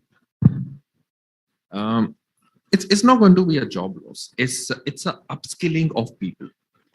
Right. So earlier we used to have BPOs, right? Everywhere you used to call customer service, like Airtel. We use Airtel. Earlier we were calling Airtel. We were able to speak to the person very quickly. So what they did, they bring that intelligence into the system that there is an IVR which leads to further question and gets you the answer. Now today, if I ask you, do you know how to find that option to speak to somebody in Airtel? It's tough. It is after 3-4 stages, you will be able to find that number 9 where to press, right? So that is where the intelligence or the subject expertise has started coming in. And that is the scalability of reach. We have to understand when Airtel started, it was very less customer base they had. Now it's in millions. So how they're going to handle if they are going to run this with just people on the ground? They need to have that automation coming in. Same way for HR. HR, as I said, HR is moving more towards supporting the business for enhancing the business, increase the business. And we need to come out of that core work what HR used to do. Like HRSC we were talking about. Shared services, almost all big organizations have. And there are a lot of queries which are resolved by chatbots. So it's a subject expertise that will come in rather than job loss. Thank you. I can go next. So see again, I think according to a Forbes report, 1 out of 5 jobs in the next 5 years is going to get displaced. The key word here is displaced and not replaced. What it essentially means is while all the repetitive tasks will be taken over by RPAs, AIs of the world, humans will still be required to bring in that intelligence which is not artificial. So which means we'll have to add to that learnability quotient that Ashish was talking about. How do we constantly upskill ourselves, reskill ourselves, and add to that learnability quotient? How do we start ensuring that we get into more strategic conversations being in HR and then drive those strategies rather than trying to still fight the robots and doing transactional work. I think that's one mistake that we keep doing. The other thing which is very, very critical and important, and I'll perhaps take you back to 2018 when I was fortunate enough to listen to Vineet Nair. He kind of made a very, very shocking revelation stating that by 2020, HR will be dead. And all of us were in a state of panic saying, what is this leader saying? What he essentially meant was the same aspect, the aspect of saying that if you continue to do what HR is doing right now, which is looking at thousands of resumes for one requirement, trying to talk to 200 people for one problem, then HR is going to be dead. Can you start complementing AI and start working with them rather than trying to fight and go against them is the future of the work. The future of work most likely is robots working with us. I don't know if they're going to be in our headcount as well. That could possibly also be a reality in the near future. And the only good part is that they won't ask for rewards, they won't ask for increase in salary, which we will definitely want. Thank you. Yeah. So first of all, I think very conclusively, my colleagues said. Hello. Hello. So I think this answer is very conclusively, beautifully answered. But I just add the perspective there. So 30 years back, the computerization started. Right? So all departments, government. So there was a insecurity saying that computerization, after computerization, all the supervisors will lose their jobs, etc. And all of us know what happened. Nobody lost jobs, more jobs created. And the ultimate result was that there's more sophistication in terms of managing the people. That's a bottom line. The second wave around, I would say early 2000. So there was a business process re-engineering. Right? So BPR happened, and there we say, okay, all your basically core process like purchase process, hiring, so all those processes are structured process which ERP. Again, there was insecurity, what really impacting job. And eventually what happened is that the efficiency improved, more jobs got created. So I'll take a specific example of the impact of AI, impact of blockchain, of metaverse, what the impact would be. So AI, to my simple understanding, AI is not going to replace any decision making. If you recall the story, so there was a team within Microsoft with very, very bullish, and they said, Satya, I need your time to present something to you. You'll be amazed to see. They said that we have used the AI and we have created a chatbot, a person who can do interview on your behalf, right? So all the data, your PA patterns, etc. He said, for God's sake, nobody should ever attempt to do that, right? So AI is only a decision support system, and the sophistication that will be increased. So AI, what is trying to do? AI is trying to basically make use of all unstructured data, which was not possible earlier. So now you have a lot of social media data coming in. There was no way earlier. Now there's a way to basically sanitize that data and derive insights from that. So AI is doing that. That's one. Second thing is, it is automating the process of continuously generating insights by putting the ML, right? So machine language is, so you're basically building the algorithm so that on a continuous basis, the data can be imbibed by the algorithm and create insight, but nothing beyond insight. So it is a very sophisticated process of creating insights, making available to you. And very big catch in AI is that it is only on the past data, right? So anywhere the paradigm shift happens, so for example, pandemic made all assumptions redundant and complete new, I think, word has emerged. So any prediction, which relates to pre-pandemic, pandemic, if you are using the old data, so your prediction can be miserably wrong. So AI is just sophisticated insight gathering tool, nothing beyond that. Similarly, in the metaverse, what problem we try and solve? So in the pandemic, we said, okay, this virtual work, everything is start working virtually, and we realize virtual has a lot of limitation in terms of engagement. Right? So in a metaverse, so a lot of use cases. Basically, I'm taking your question also. This. So virtually, for example, virtual events engagement is a huge problem. You see in person, when now I think engagement may be at least 50, 60%, 40% not engaged. But in a virtual, you don't know the person has joined the Zoom and then basically he is doing something else. So there are a lot of ghost audience. So metaverse is trying to solve the problem of virtual engagement. So whatever you do, it is engaging. So again, there is nobody loses a job for that, right? So net we are saying that the quality and the sophistication is increasing, but no jobs are going to go away. So if your inciting is taken care by the AI, now you can focus on really strategy, saying that is my talent strategy going right? So you have a lot more insight to take much better decisions. So on the metaverse, I'll just take a few more minutes to give you concrete examples from my company. I'll not name the customers, but I'll give you concrete examples of how it is happening. So one of the large nationalized bank, which two more nationalized bank got merged into, so they had a problem of being perceived as the old Sarkari bank, right? So they came with the problem. So we created a virtual branch experience. So you can walk into physically, and basically metaverse creates that whole environment where you can walk into the branch and go to different desk and etc. So another use case is training. So from training onboarding perspective, you might have heard this announcement by Accenture that they will do the onboarding on metaverse. So again, the point is that how do you create engagement? So example, Mahindra Anand Mahindra, I think all of you read the tweets of Anand Mahindra, most of you. Do you follow Anand's tweet? Yeah. So for example, there's a project going on to create a meta human of Anand Mahindra. So he can't be present, but there are, let's say, some new messaging that you want to do. So his avatar is created, the whole messaging in terms of how you want to deliver that. So through that avatar, in a interaction, so he can say, Professor Sahai, what is your opinion?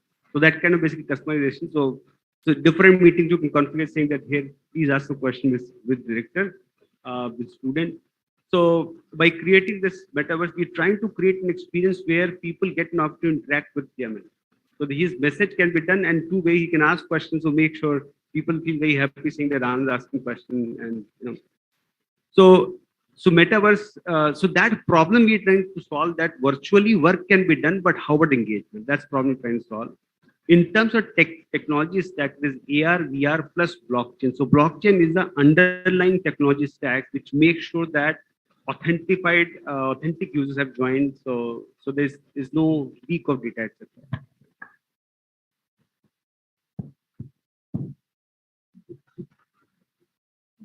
I'll just quickly take this one, 5 minutes. So I do feel that a lot of jobs that we are doing today may not exist in the future, but new ones are going to come up. And that's something that I'm super, super confident of. I think if you go back to the 1940s, your elevator operators went up in arms saying they were the ones who used to manage those manual lift. And today, have you even imagined, like, you question that why is that person even sitting in that elevator? You don't need it when you have the technology. Most of the new jobs that you look at in recruitment, especially if you do a quick search, the jobs that are the most in demands and the most in quantity did not even exist, say 10 years back. Social media managers, digital marketeers, AI engineers, data scientists, digital product managers, etc. And I think everyone is like, that is the future. Like everyone's vying for those jobs. So yes, I do feel that there will be an evolution. The Future of Work Institute, in fact, has predicted that 70% of the jobs have not even been invented, which will be there in 2030s. So one of the topics coming to Elon Musk and Tesla and driverless cars, I think today we are very, very apprehensive of the idea of getting into a driverless car. And I think it's a very real example. There's a very high possibility that in the near future, that will become the mode of transport. So just imagine the pace at which this change has happened. And this is a word to the students that the world that we are living in is evolving super fast. And what you are learning today, it might be your last professional degree, the MBA that you are doing today, if you think this will prepare you forever for the rest of your career, it will to a significant degree. But if you don't imbibe that joy of learning and to constantly keep being open to new ideas, to new technologies, and constantly learning in your jobs and experimenting, then I think the future would be very, very shocking. So, yes, learn today as well, but that's something that you should continue throughout your career. Thank you. I might want to pick up 2 or 3 questions before I would want to have a wrap up. Thank you.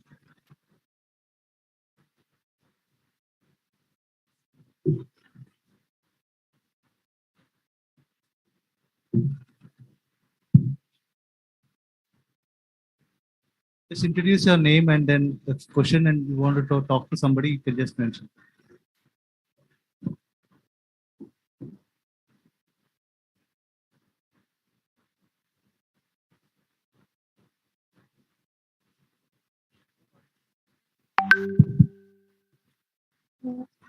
Yeah, from IPM back Jammu. Uh,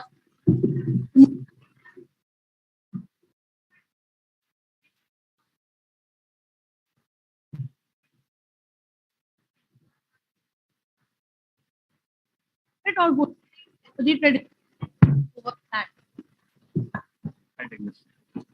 So this is primarily tying to the fact that there is a technological fatigue, like that we all of us are facing. There was a study, I think, that was done by Deloitte or KPMG, I'm not sure, but I read it some time back, which practically says that on an average day, an employee uses about 12 technology tools, right from their salary slips to logging in, to downloading anything. There are 12 different technology tools that they are using.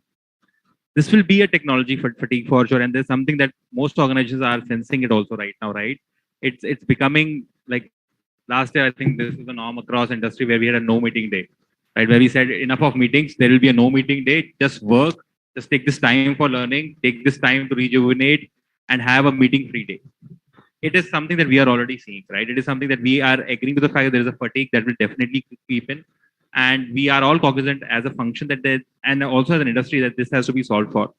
Unfortunately, last 2 years we didn't have an option because of this, but I think more and more awareness is there. People are okay with people blocking their calendar and saying screen time off, and people are fine with that. Yeah, this person needs a screen time off between 4:45 to 15, and I should not block a calendar meeting that time, that point in time. It's a lot to do with the sort of norms and culture that you have in an organization, right? If you have that norm where you are okay with people taking 15 minutes of break from their screen and saying and saving it on their calendar, people are completely fine with it. And it's something that all of us, it bothers all of us. And I think there are measures that are being taken by each and every organization to make sure that that fatigue that we are talking about, which is mental fatigue and also emotional fatigue of always being on the screen, is taken care of. Just add to what Kushal said. This term started coming especially during COVID, with this remote environment and work from home. You know, it used to be a luxury at one point in time, pre-COVID. Now, people believe it's a right. We don't see the other perspective of it. One, it's obviously it's a damage to learning, right? Your people connect and everything. But there's the unknown stress that you're putting on your brain. Your home is your home. Why you want to make your home as office? Your drawing room is drawing room. Your bedroom is bedroom. When you think of home, what comes in your mind? Peace, fun, family time. What we're trying to do? No, we'll take office to home. And that is where it starts building up. You start your day in front of the screen, then your family is around, but you are still in front of screen. Then there is no start. That the boundary between your professional time and your personal time got diluted. That is the problem. And that is where this term coming in our head that we get that fatigue because of technology. Technology is supposed to give us ease and flexibility. But what we are trying to do is we are just thinking that is the only time that we have to spend. So today, if I go to any college and I ask, okay, which one you prefer, work from home or work from office, right? A lot of people say work from home. And if I ask them the benefit is They get maybe they spend less time traveling. Correct? That is the biggest benefit that we can see. Or maybe saving cost, that you will not relocate to the city. You can work from your hometown. Good. These two are good savings. What about the loss? Where will you learn? When you are in office or even in your college, right? If this would have been online session, look at the participation percentage. Just imagine, don't answer us. We know what would have been, right? Half of the time, technology issues, network issues, my camera is not working, my system restarted. Then piche sabji wala aa raha hai. Parents are coming, le beta kha le during the session, thak gaye hoge kha le. Like, these are the facts, right? So somewhere we have to train our mind to understand what is right, what is wrong. Today may be comfort, but it's not right for future. When you are in college, there's a lot of learning you will get when you are outside with people. That cuts down on your fatigue. There are a lot of breaks that you can get and talk to people. घर वालों को कितना सुनोगे, कितना देखोगे? You learn a lot of things from home. Values you get from home. Professional learning, your career learning, you get outside. And that is the way to start training ourselves. Okay. I think let's run that poll here also. Ashish, how many of you would prefer, since you are getting into the workforce, how many of you will prefer work from home? Be honest. They will answer the way you want. It has no impact on your hiring in HCL.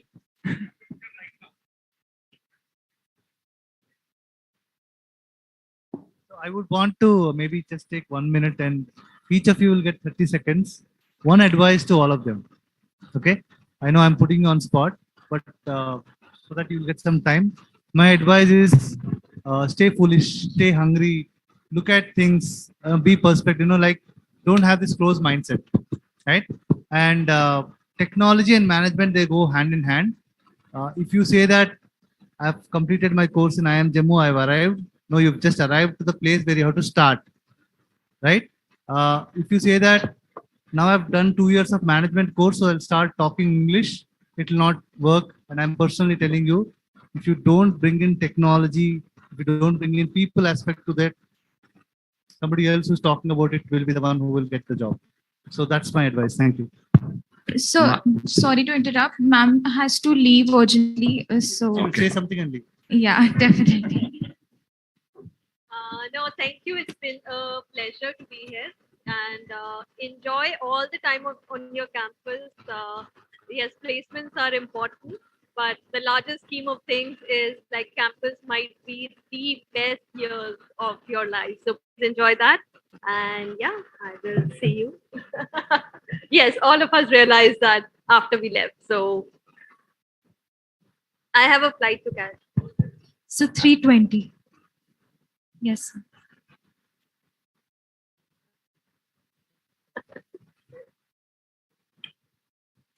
I will. Thank you. Thank you for taking out time, ma'am, to join for the panel discussion. We would request Dr. Anuja to present ma'am with the memento.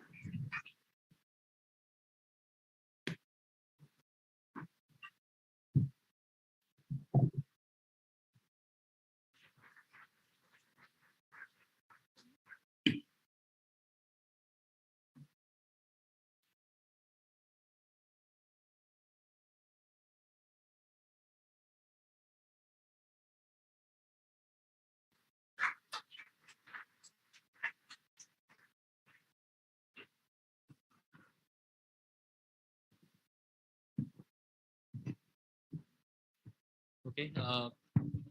So my advice to all of you will be to stop running the rat race. I mean, I know the Indian mentality of always trying to do more, working hard, studying hard, doing everything for 14, 18 hours. The last 2 years have taught us that life is very fragile. And all of us would have seen somebody or the other losing away a near and dear one. And what is this for? Right? So it does not mean that success can only be achieved if you are working for 18, 19, 20 hours in your early life. Trust me, if you create a balance, and I'm telling you only because I've suffered through that, there's no point running a rat race. If you enjoy your life, ensure that you are enjoying your life. If you're at office, ensure that you are at office wholeheartedly. So That was truly an interactive session, and I'm sure our students had much to learn from.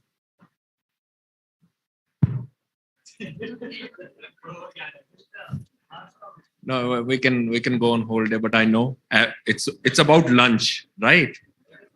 So I'll not take more than a minute. I think key point is find your happiness. That's important. Just see what makes you happy. Believe me, you will understand CTC is not happiness. Salary you get only on the last day of the month. So in the morning, you will be very happy. Wow. You will keep checking SMS, salary credit, one ayua. Rest 29 days, what's going to make you happy? So find that happiness. Okay.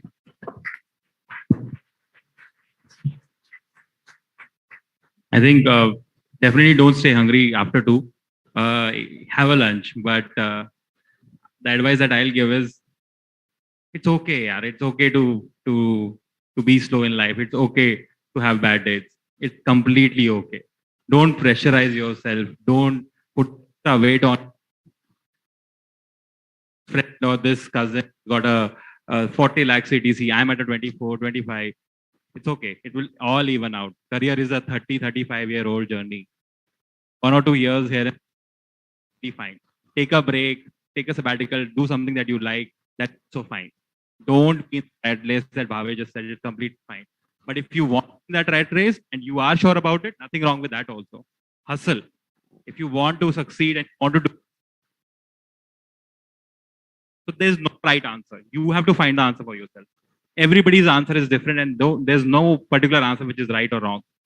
So find your answer is what I will say.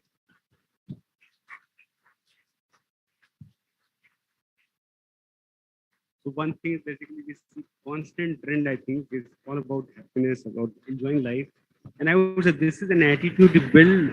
There would be problems will come, you will not get what you want immediately. But build an attitude that you are anyway going to enjoy the life. That's an attitude you have to build. Otherwise, the whole world will have 100 reasons to make you unhappy.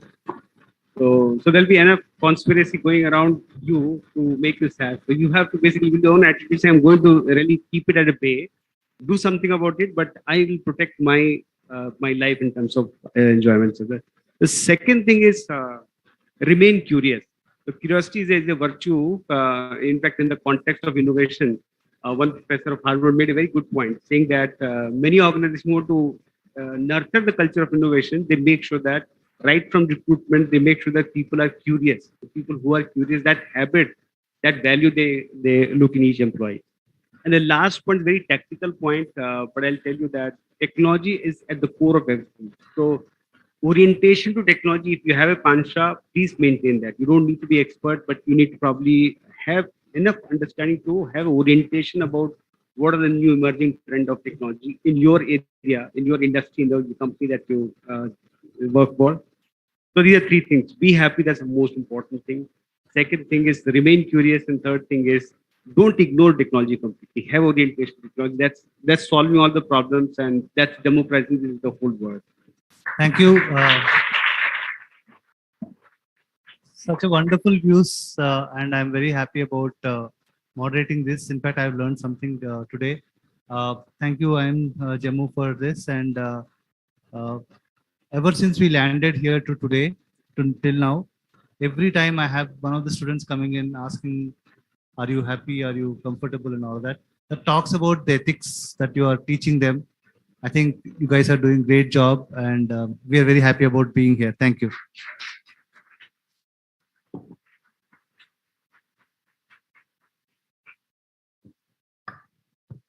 I feel so happy to hear that all of you are talking about be happy.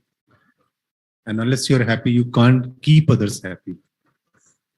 And all of you feel very happy to know that we have a center called Anandam, the Center for Happiness. The center was inaugurated by former Education Minister Ramesh Pokhriyal, Sri Ravi Shankar, and our Lieutenant Governor. And happiness is a compulsory course across all the programs. because students must learn that what is the purpose of life. Be happy and keep others happy. Thank you. In this illuminating discussion, we could grasp how transformation is the need of an organization and how it creates a connect with people. The HR challenges during pandemic as to how the HR managed to hire people in pandemic and during the Great Resignation. We also could make out how it is a great decade for the HR industry, and 4 generations across industries are working together in an office. We also got a broad view of the talent market as a whole and the prevailing great demand of consumer trade experience, that is, how they be hired, trained, onboarded from the talent side. And not to mention the pearls of wisdom at towards the end that we got. While we wish this discussion would go on forever, we are unfortunately bound by time constraints. We thank all our panelists for answering all the questions so patiently. On an ending note, we would like to express a sincere gratitude to all the panelists for sharing their expertise with us. We took note with great interest of your valuable intervention. We have learned so much in the time you've been here with us and gained a lot of insights about the theme. Now we request Dr. Anuja and Dr. Mahima to please present our esteemed guests with mementos. Thank you.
We now request everyone to please get going with the lunch and request all the students to please assemble here by 2:50 as we have the last panel discussion awaiting. Thank you.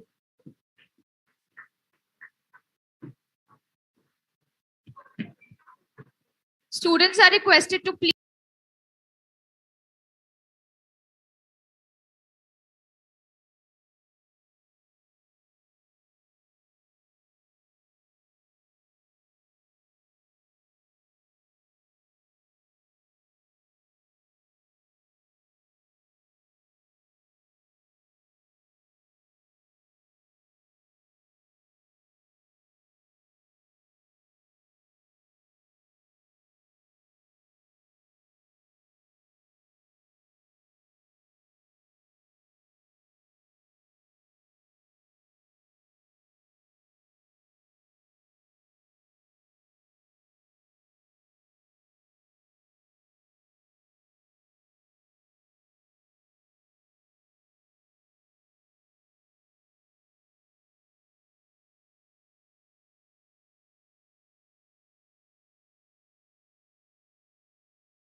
Hello.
Will ask, requesting everyone to please settle down.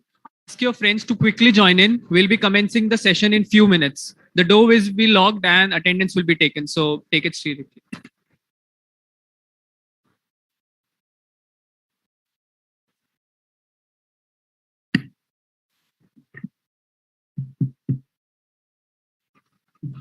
Conflicts are inevitable in human life. Conflict is an inseparable aspect of people's and organizations' life.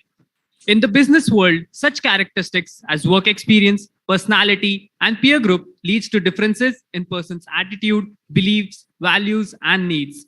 If a conflict is poorly managed, it can lead to low productivity or service delivery. The aim of the discussion is that when the conflict is seemingly unavoidable, HRs must be able to recognize the source of the conflict, view its constructive and destructive side, and learn how to manage it with conflict resolution techniques. We are elated to host an accomplished panel of 5 intellectual HR experts to drive this discussion, and it is our great honor to introduce them to you. In his current role of working at Lenovo as Head Talent Acquisition for India, Mr. Vishal Bansal has created a name for himself. He previously worked in industry bellwethers like HP, Dell, TCS, and Infosys in the talent acquisition space.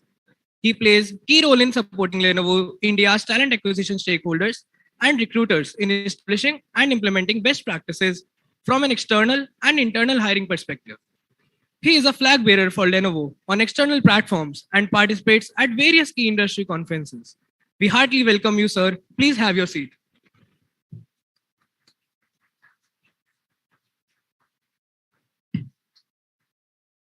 An experienced recruitment expert and a skilled HR professional, he thrives on creating order out of chaos. We are energized to introduce to you Mr. Joshua David. He currently is the India campus lead at Emphasis. Sir has a knack for identifying blind spots and finding elegant solutions to the unforeseen problems. Sir has a plethora of specialities. If I have to name few from the list, marketing strategy, client interaction, networking, and innovative hiring. We heartily welcome you, sir. Please have your seat.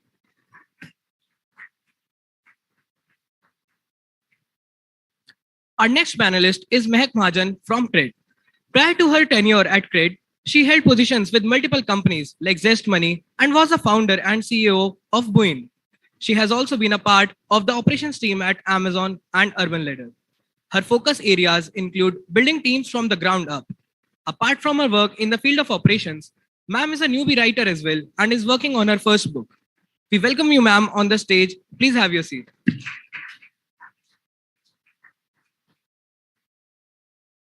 He is a talent acquisition professional with over a decade of experience across industries such as IT services, consulting, and banking. Mr. Rahul Purushothaman has completed a master's in business administration and also holds a PhD in industrial psychology. So, is a guest editor with leading news daily, The Federal. Currently, he is the associate principal and head university hiring and engagements with the Math Company. Prior to his current assignment, he has worked with various plethora organizations like Cognizant, L&T Infotech, and Tiger Analytics. We welcome you, sir. Please have your seat.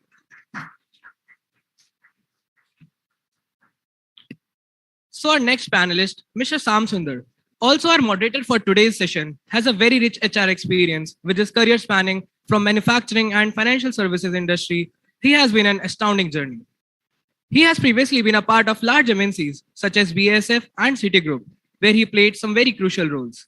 He is currently working with UPL Limited as the global lead for talent acquisition and is responsible for talent acquisition strategy, process, and governance across 85 plus countries. Today, he is going to drive the flow of the discussion for all of us as a moderator. We present you a warm welcome, sir. Please have your seat. We now request Dr. Baljit Singh, Co-Chairperson Placements IIM Jammu, to present our guest with a token of gratitude.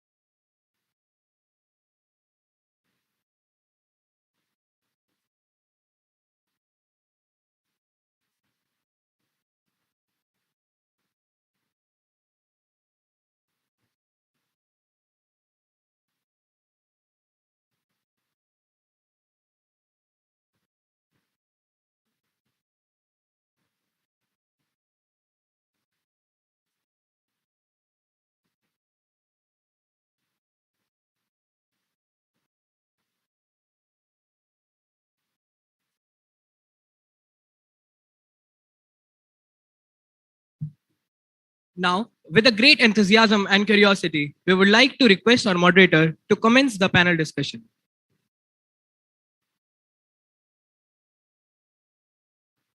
Thank you, everyone. It's wonderful to be on. And I think I've got the toughest of all session, which I typically say is post-lunch. So how many of you are awake? Okay, good.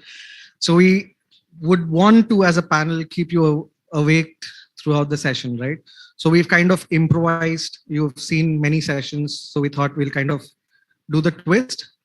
We will take today's topic, we'll cluster it into 3 sections, right? And rather than waiting for the last moment, we will kind of open up for Q&A as we kind of progress. The objective is very simple. It's not us talking. It's about the topic where you would want to deep dive and understand more, right?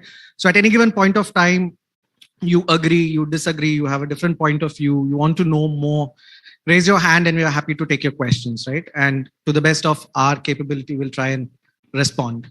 So the topic today we have is conflict resolution. So we'll kind of broadly break it into 3 clusters. So one, understanding the anatomy of a conflict. So what do you mean by a conflict? It's a very loosely used word, right? So let's understand what is conflict in each of our opinion. Then the next theme that we will kind of do is how do you kind of resolve conflict? What's our experience in managing conflicts? What's worked, what's not worked? And the last theme is, as future leaders, as future managers, what do you need to carry or kind of shed as a competence or a capability when you enter the industry, right? So these are the 3 kind of clustered questions that we will try to address. So with that, any expectation, anyone else would want to know more, know less? Or we're good with the agenda? I think everyone have fallen asleep already. Okay, great.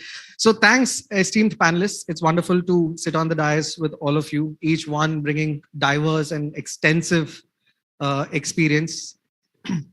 Quite a few panelists from the talent acquisition side. So conflict is synonymous with that space. So it's wonderful. So maybe we open up to the panel. Maybe we understand from the panel, what do you define as conflict? It's a very loosely worded this thing, but from an enterprise version, what is conflict according to you?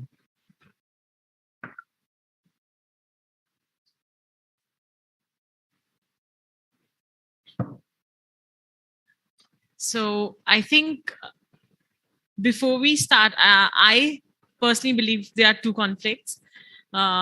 That's internal and the external, right?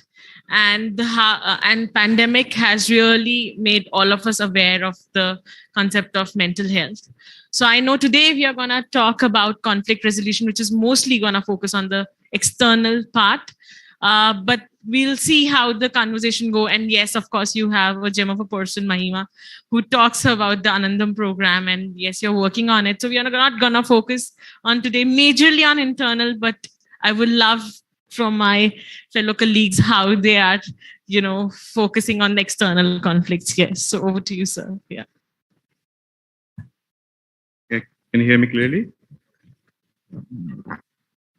So sitting in IIM Jammu, of course, the major proportion would be for corporate, the way exposure has been, and the subject primarily for the conflict as well.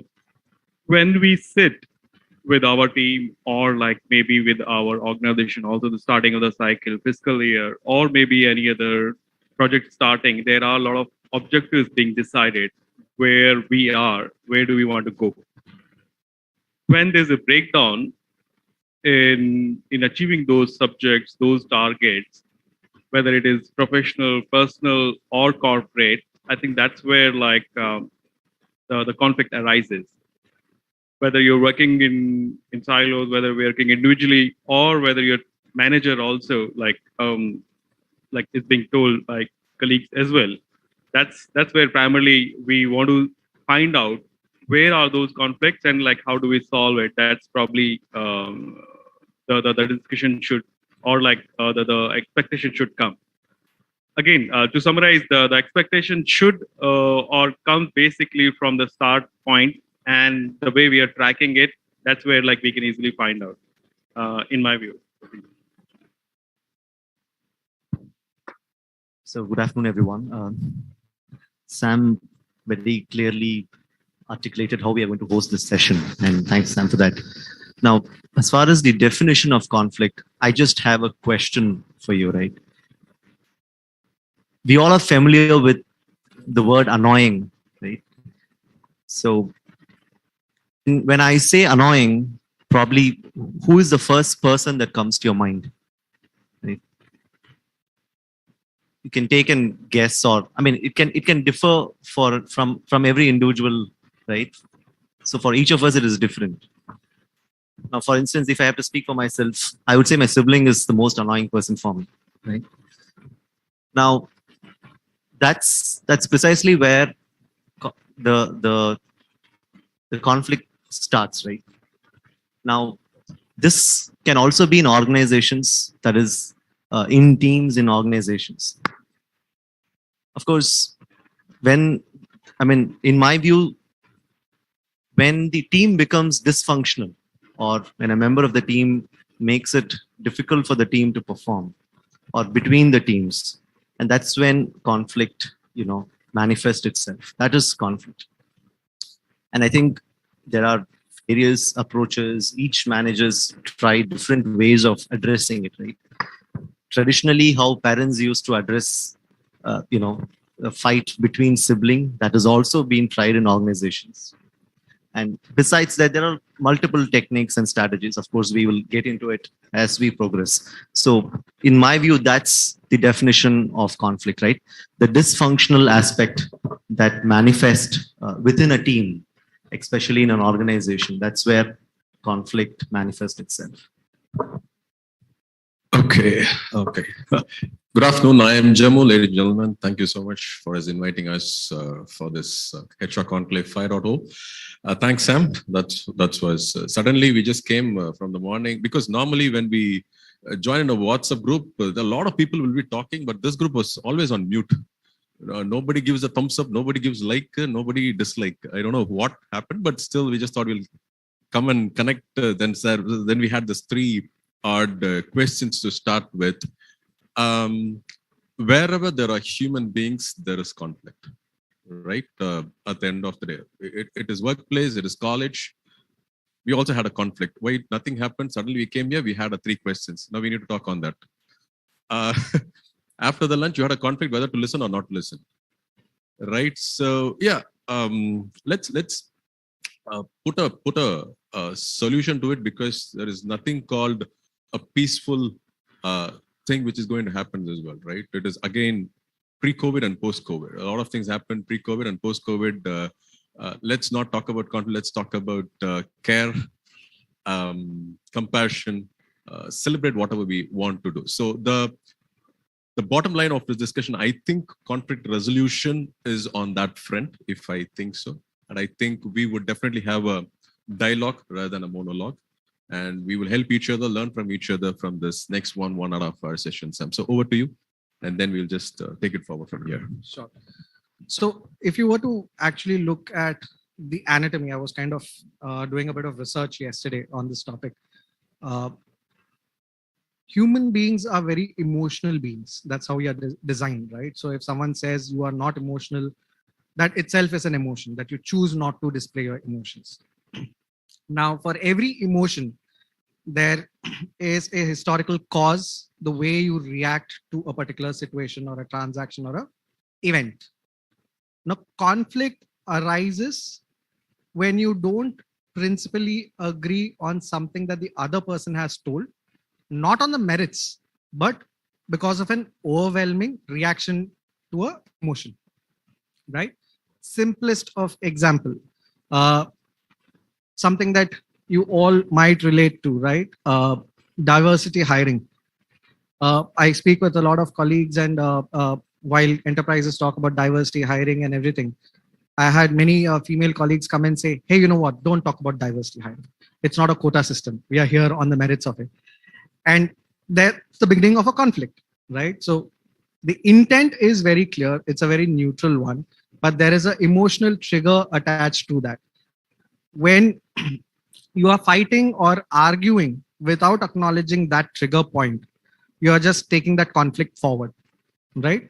So you're not addressing the elephant in the room, but anything and everything apart from that. There's ifs, there's buts, there's this can happen, that can happen, but what is the root cause is never addressed. And that's what leads to conflict. What would you say?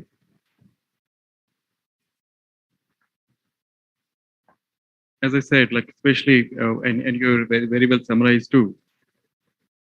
Communication is the base of all the conflicts, which especially in my view, what I've seen in my corporate career as well, whether it is you're talking about the objectives, or like you're talking about any timeline, or you're talking about any even opinion also, especially if there are a lot of void or the gaps which is basically causing the conflict, which I have I basically have seen in my profile as well.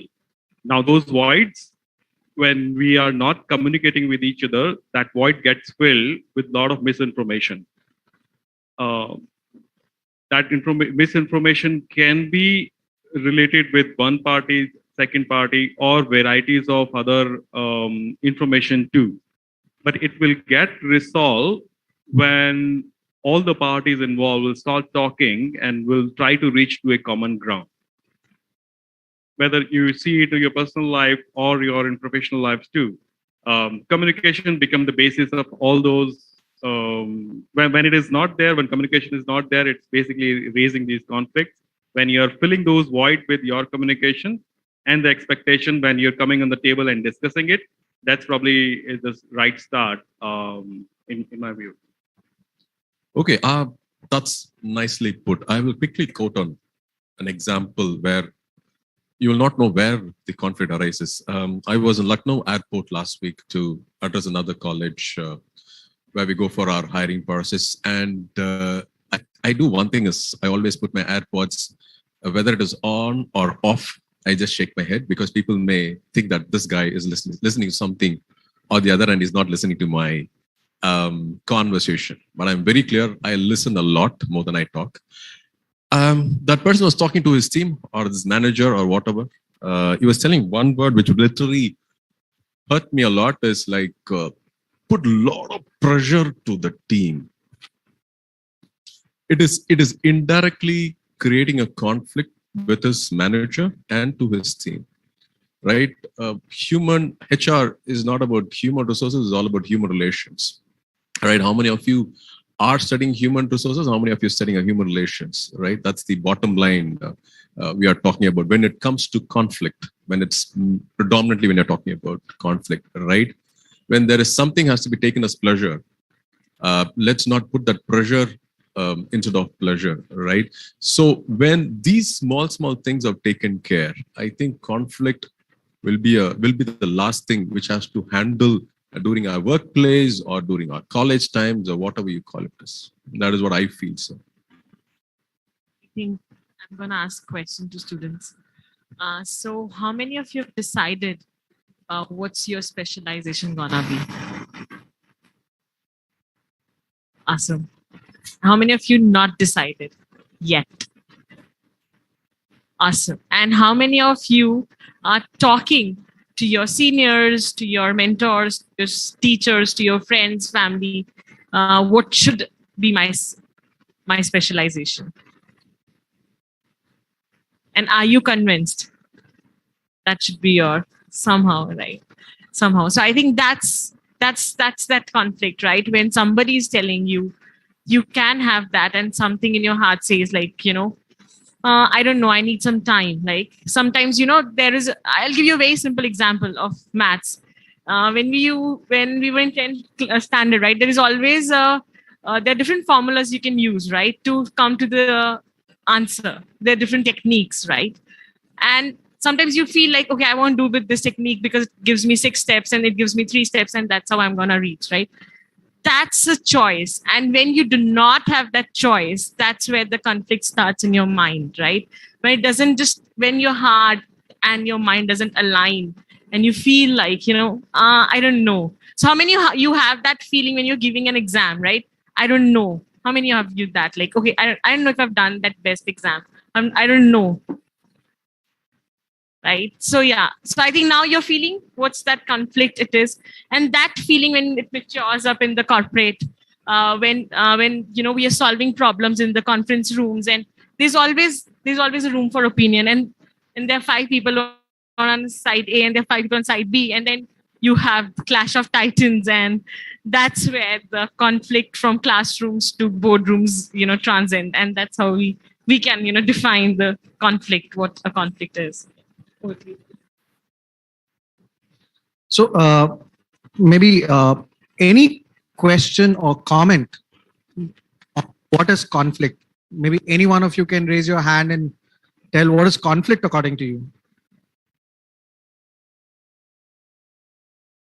Or you've had a life without any conflict. Had a lunch. How many of you had the conflict in your mind when you got admission from IIM Jammu? Should I not? Is it the right one? Not. So how did you kind of take the call? Or even before before deciding whether they should go for IM or management at all or not. Many of them are from tech industry. Yeah. So that's kind of conflict too. How many of you wanted to pursue MBA and people otherwise advised you not to? Very few. Good.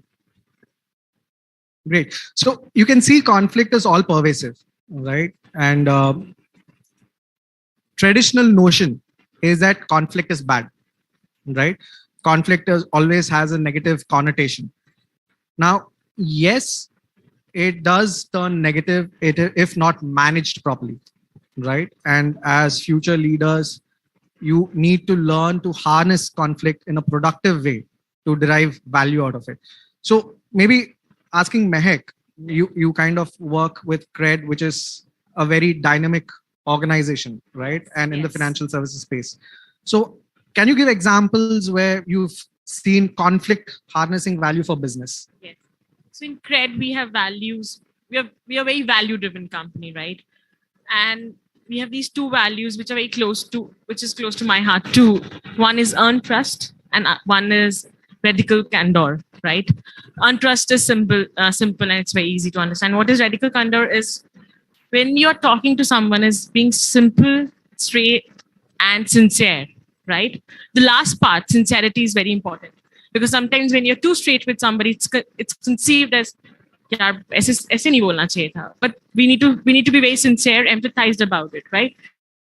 So I think these two values go very well. And as a company, we love debates, okay?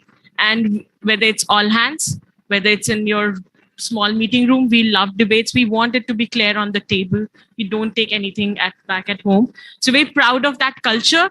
And something which is very new to me, also coming from multiple organizations, which was very focused toward was that we have a system of bringing something, we call it a neutral person, insider, objective insider, who is not influenced by the factors. When you're my manager and I'm not happy the way I'm working with you, right? And I have this notions like, aap to meri baat sunne nahi wale ho, right? So there's two conflicts. So it's very, and I really love that in CRED, that when, this neutral person come in and they really listen to two parts and two stories and come clear on the table and iron it out. So I think I'm really amazed by this culture at CRED always. Yeah.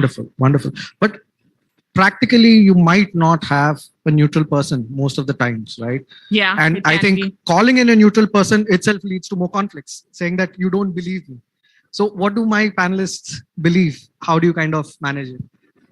See, I, for one, believe that conflict prevention is much more effective than finding out conflict resolution, right? Because organizations, especially when they are trying to create a structure, they'll have to spend a lot of time and energy in creating structures and teams that are much diverse, because you're having basically different ideas and thoughts. It's generally those ideas and thoughts which lead, that's the starting point for conflict. But when you get a diverse group, which is, very knowledgeable, what actually it leads the entire team towards is the productivity. Because each one wants to challenge the other person's idea, but not for the idea itself, right? Exactly. So the better way for organization to increase the productivity is to ensure that there is this diverse group that is available within all the teams, so that there can be exchange of thoughts and ideas which are much more superior and leads to good productivity, one. And the second thing, these organizations designed properly prevents conflict rather than the managers. The managers don't have to spend a lot of time in looking out for creating conflict solutions, because the more you spend your time on preventing conflict, the productivity is higher. Right? So I think that's where eventually organizations will have to focus. I think I have a little difference of opinion over here, because I believe that the world is not a rosy world, right? So then why did we have wars, right? So why my mother fights with my father, or why a mother-in-law fights? Right? It's like stay in the family, right? There's a sibling, like when you said that annoying thing, going back to your example, right? Then why we have that sibling thing, right? I always believe it's better to iron out, because yes, prevention is better than cure, they always say, but there are diseases, we cannot deny that. There were gonna be, conflicts of thought, like you and me sitting on this panel who have met just 5 minutes before, right? So I believe that there are gonna be conflicts, and we need a systems, and we need structures to solve that. like, yes, of course, want to work towards making it tamed down. But I personally believe we need structures and systems and people who believe in this thought. Like, debates are healthy. And I think even in the Indian systems, we need where voicing out is healthy. Yeah. Very true. In fact, what you're saying is no different from what I am also, discussing here. Maybe with an example, I think this would reach the audience better. How many of you here are NBA basketball fans or followers? Anybody? NBA? Very few, right? But you all know Kobe Bryant, right? Everybody knows. Can I get a show of hands? Yeah, right. A legendary basketball player. When he got introduced in 1994 into the the sport, he used to publicly criticize and show conflict. I mean, express his conflict or his difference with his fellow teammate, another legendary player, that is Shaquille O'Neal, right? So O'Neal has always been in the team from 1990s, and then he's a very powerful player, a great leader who makes his presence felt in the team. And then comes Kobe Bryant in 1994, who publicly disregards O'Neal's performance and whatnot. Until 1999, when the then coach of the team, Philip Jackson, was brought into the play, this two individuals, two extremely great sporting legends, were having open conflict. But their coach picked up the strength of these two individuals and created an ecosystem, casting those strengths so that the entire team can, at the end of the day, win the match, right? So that is what we're talking about, right? The structure that we have to create with diverse group, right? That is the prevention that we are referring to, right? I mean, you are trying to ensure that these diverse groups can prevent from a conflict. Yeah. So I work in a company which is spread across globe, working into 80 countries. Now, just imagine the top management, how different it is for them, how difficult it is for them to manage all the diverse and different opinions. Each country head or each function head is from a different culture, coming with a different priorities and all. Now, for not only for the top management, but like unless they work with each other in the same tandem, which is expected, it is very, very difficult. Now, as you rightly said, Meg, as well, you need a structure. In my current company and previous roles also, there is a very corporate word being used as like an open door policy as well, which is primarily being highlighted that like we don't have any segregation in employees and all. You can go and meet whomsoever you want, even MD or CEOs also. It is very highly legendary for Dell CEO Michael Dell, that like he sits in one of the cubicle only. He had never made any room for himself too. So, but it's this open door policy is a kind of structure to resolve conflict. You can go and meet whomsoever you want, of course, after taking an appointment or whatever. But there is an option available whenever you think you can go and talk. And again, that's what I'm trying to highlight in the previous pointers as well. Talking and communication is very important. How do you do that? Corporates have different structures available. Some call it policy, some call it session, or like even if you're fighting, there's infighting and all also. The intervention also need to be there so that the energy is being routed in the right direction. Yeah. That's my view. Also, to put it across, maybe out of the box thinking, which we had it during COVID times, is everybody was working from home because the whole world was standstill. And one day we were talking about how could we work, but COVID taught us a lesson. Yes, you people can sit and work from home across domains. Maybe few population were in their offices, but 99% of the people were at home doing their jobs. So how do we literally take care of the conflicts of people? How do we take care of all those things? There are a lot of board meetings, there are a lot of team meetings were held, but somebody really told, let's have at least a one-on-one session to address the families and to address the individuals, which will definitely reduce the conflict, reduce the stress and the depression that individual undergoes. So there are a lot of ways where we can deal with the human beings, deal it with the situation, and stop the problems, the solution to the problems, right? So that's my point. So in large organizations, you have a diverse workforce, right? And here when I'm talking about diverse workforce, it's not only in terms of age, in terms of culture, but even geographical diversity. So classic example I can take is a European or an American saying no to work being offered after work hours versus how Indians would manage it, right?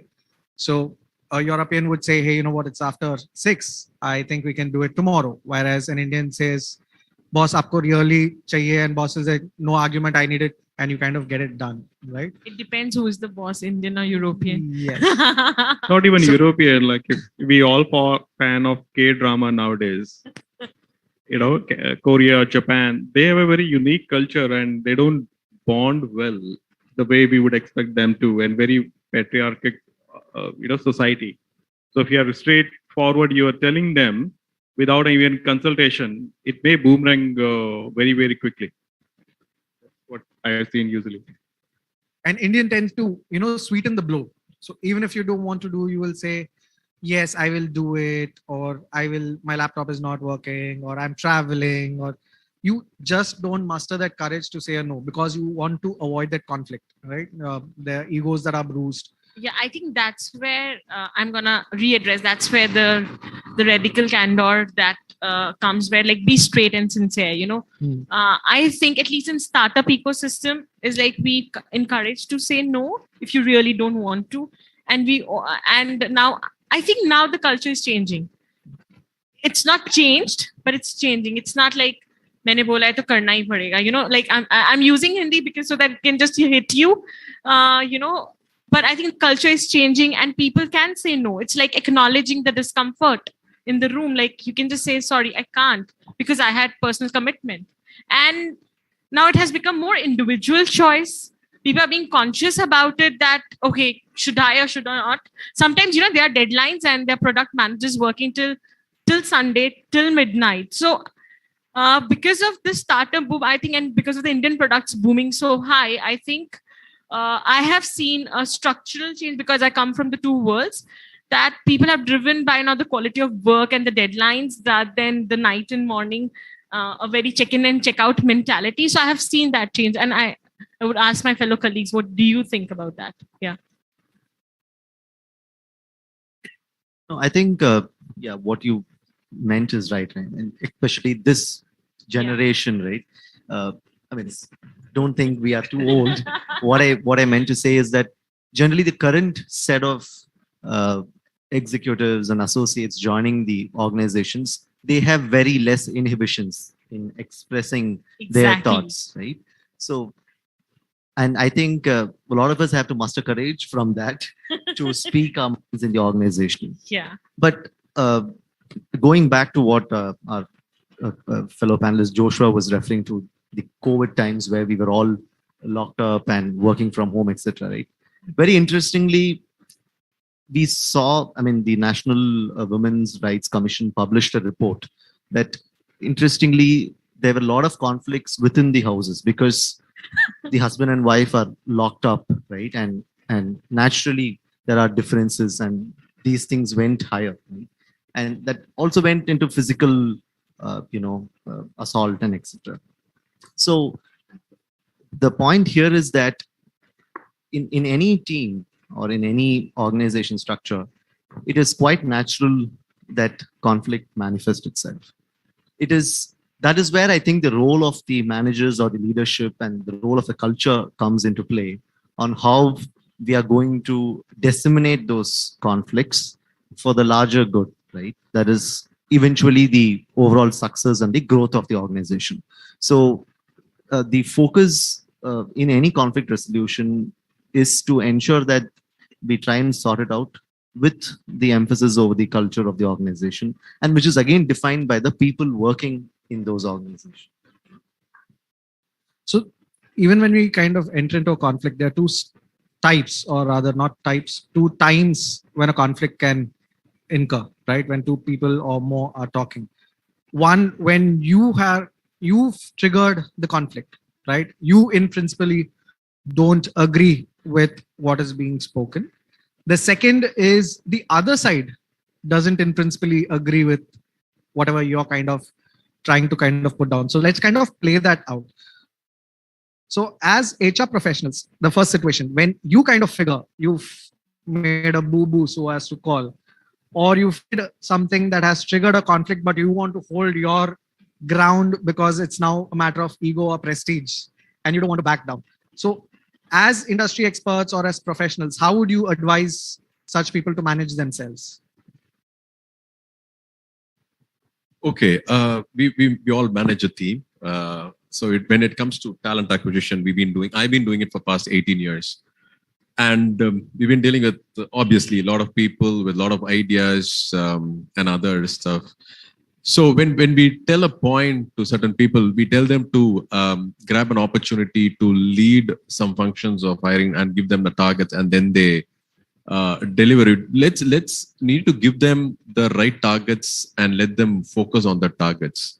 At the end of the day, talent acquisition is all about how do we perceive, how do we give them the right set of decisions. Yes, obviously there is unrealistic numbers which is always given to them.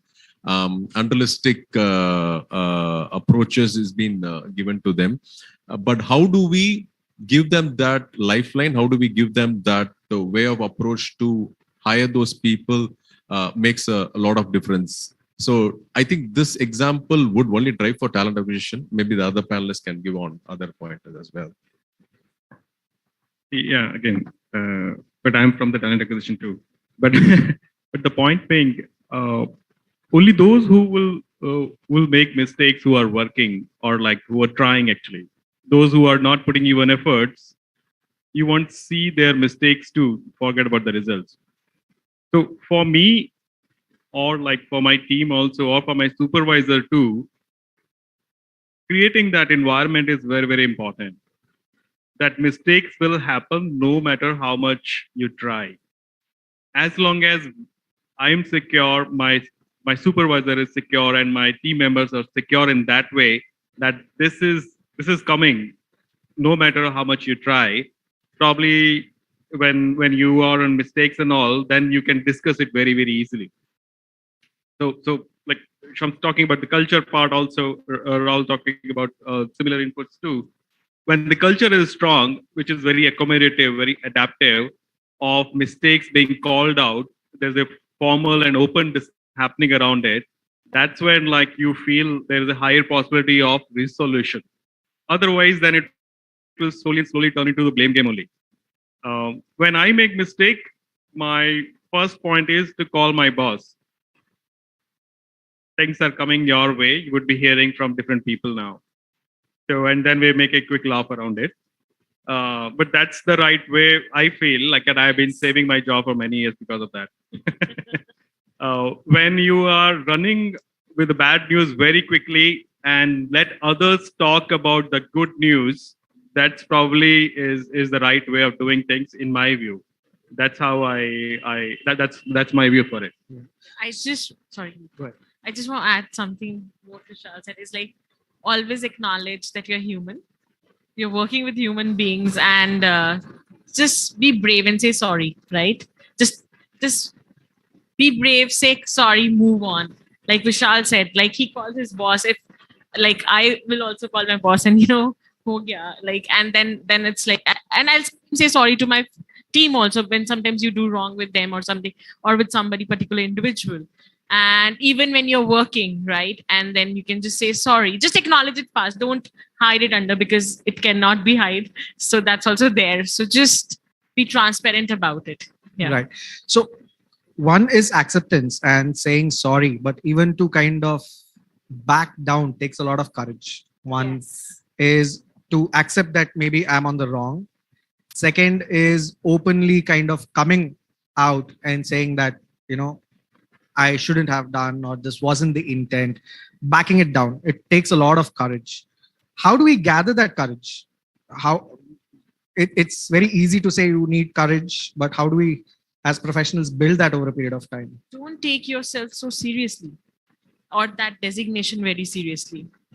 I think that's been my mantra. Like, like it's like dressed like an empress. If you have read that book, or there's this persona, there's this perception we perceive for a role, right? And even right now we are sitting in, you guys will be perceiving like we get up and like, oh my God, we say, what a job I do. Not all days are like that, right?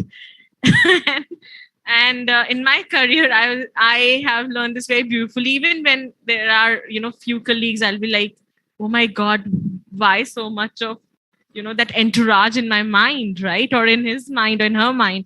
So I think the less the entourage, it's easy to work with, even as a boss or even as a colleague. So that's been my personal experience. Yeah, over to you. I think let's all agree to disagree. Yes. That's mantra at the end of the day. As beautifully quoted. How many of you have the habit of telling people, thank you, sorry? That's our job at the end of the day. And every day is not the so-called bed of roses. Even the corporate world, we can use this terminologies.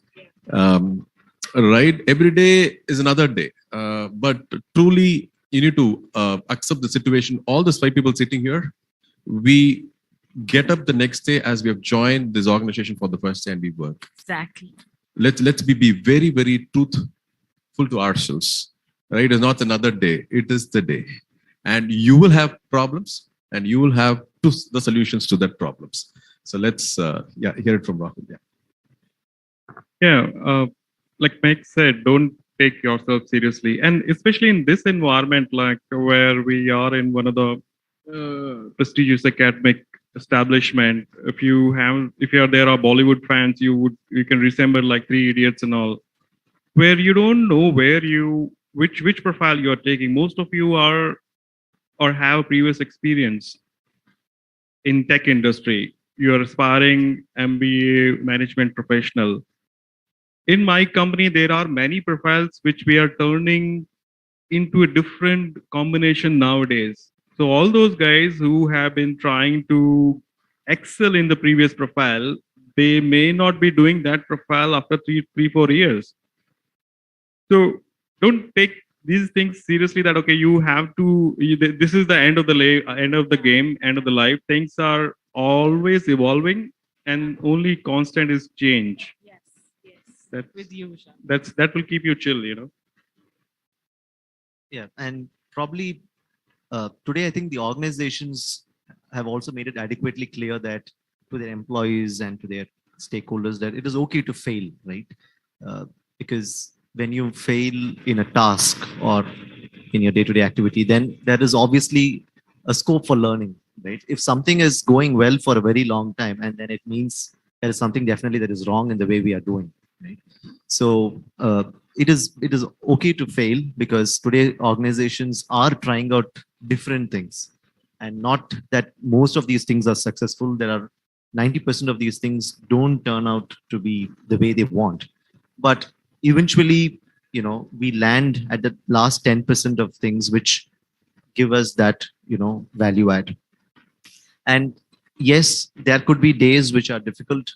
There are days where we pick ourselves to work. And that is possible only when we try to, imbibe that very thought that it is okay to fail, right? So I think that's another way to look at it. Just we have this conflict going on. Yeah. So just want to add something to Rahul, which I've learned in cred. This is very cred learning, is like it's okay to fail, but just make sure you've worked hard enough. Don't glamorize failure. So just work hard enough, just justify that, and then it's okay to fail. ये नहीं कि चलो आज सोते हैं, it's okay to fail panel में बोला था. So yeah, that's very important. I've learned that in cred, and I've taken it very seriously. Like, yeah, so this is my learning. So my learning, it's failure is inevitable, right? You will fail. If not today, there will be a day where you will fail. The earlier you fail, the better. It's like, the higher you go, the harder you fall, right? So One is to accept conflict if the fault is from your side, accept it, humble yourself, and also acknowledge it with grace, right? You need to kind of gracefully accept and move on. Give yourself some time to sulk, right? Some people kind of sulk for a few minutes, some will sulk for a few days, but you need to get out of it, right? I've seen many times youngsters who kind of accept conflict, they say sorry, and they run away from opportunity in the future, right? Yeah, I have failed. This is not my cup of tea. I don't think I want to get in because I don't want to humiliate myself again. How would you encourage youngsters to kind of get into that zone again to push themselves? Okay, maybe a wrong example, but I'll give my example.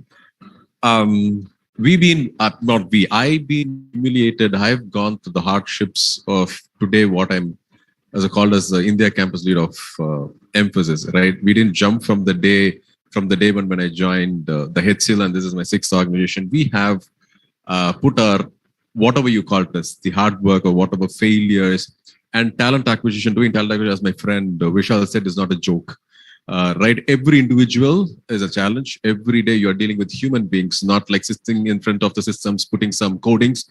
It work, it don't work, that's okay. But when you talk to a human being, that's a different issue altogether, right? So I think there will be hardships. Definitely, there will be pushovers, there will be pullovers. But once you think, okay, this is all done, you need to get up as a flame of fire. That's the intention you should always have in yourself as individuals. It is not about IIMs or the IITs or from any college. As an individual, you should learn how to get up, how to face those failures and the problems at the end of the day.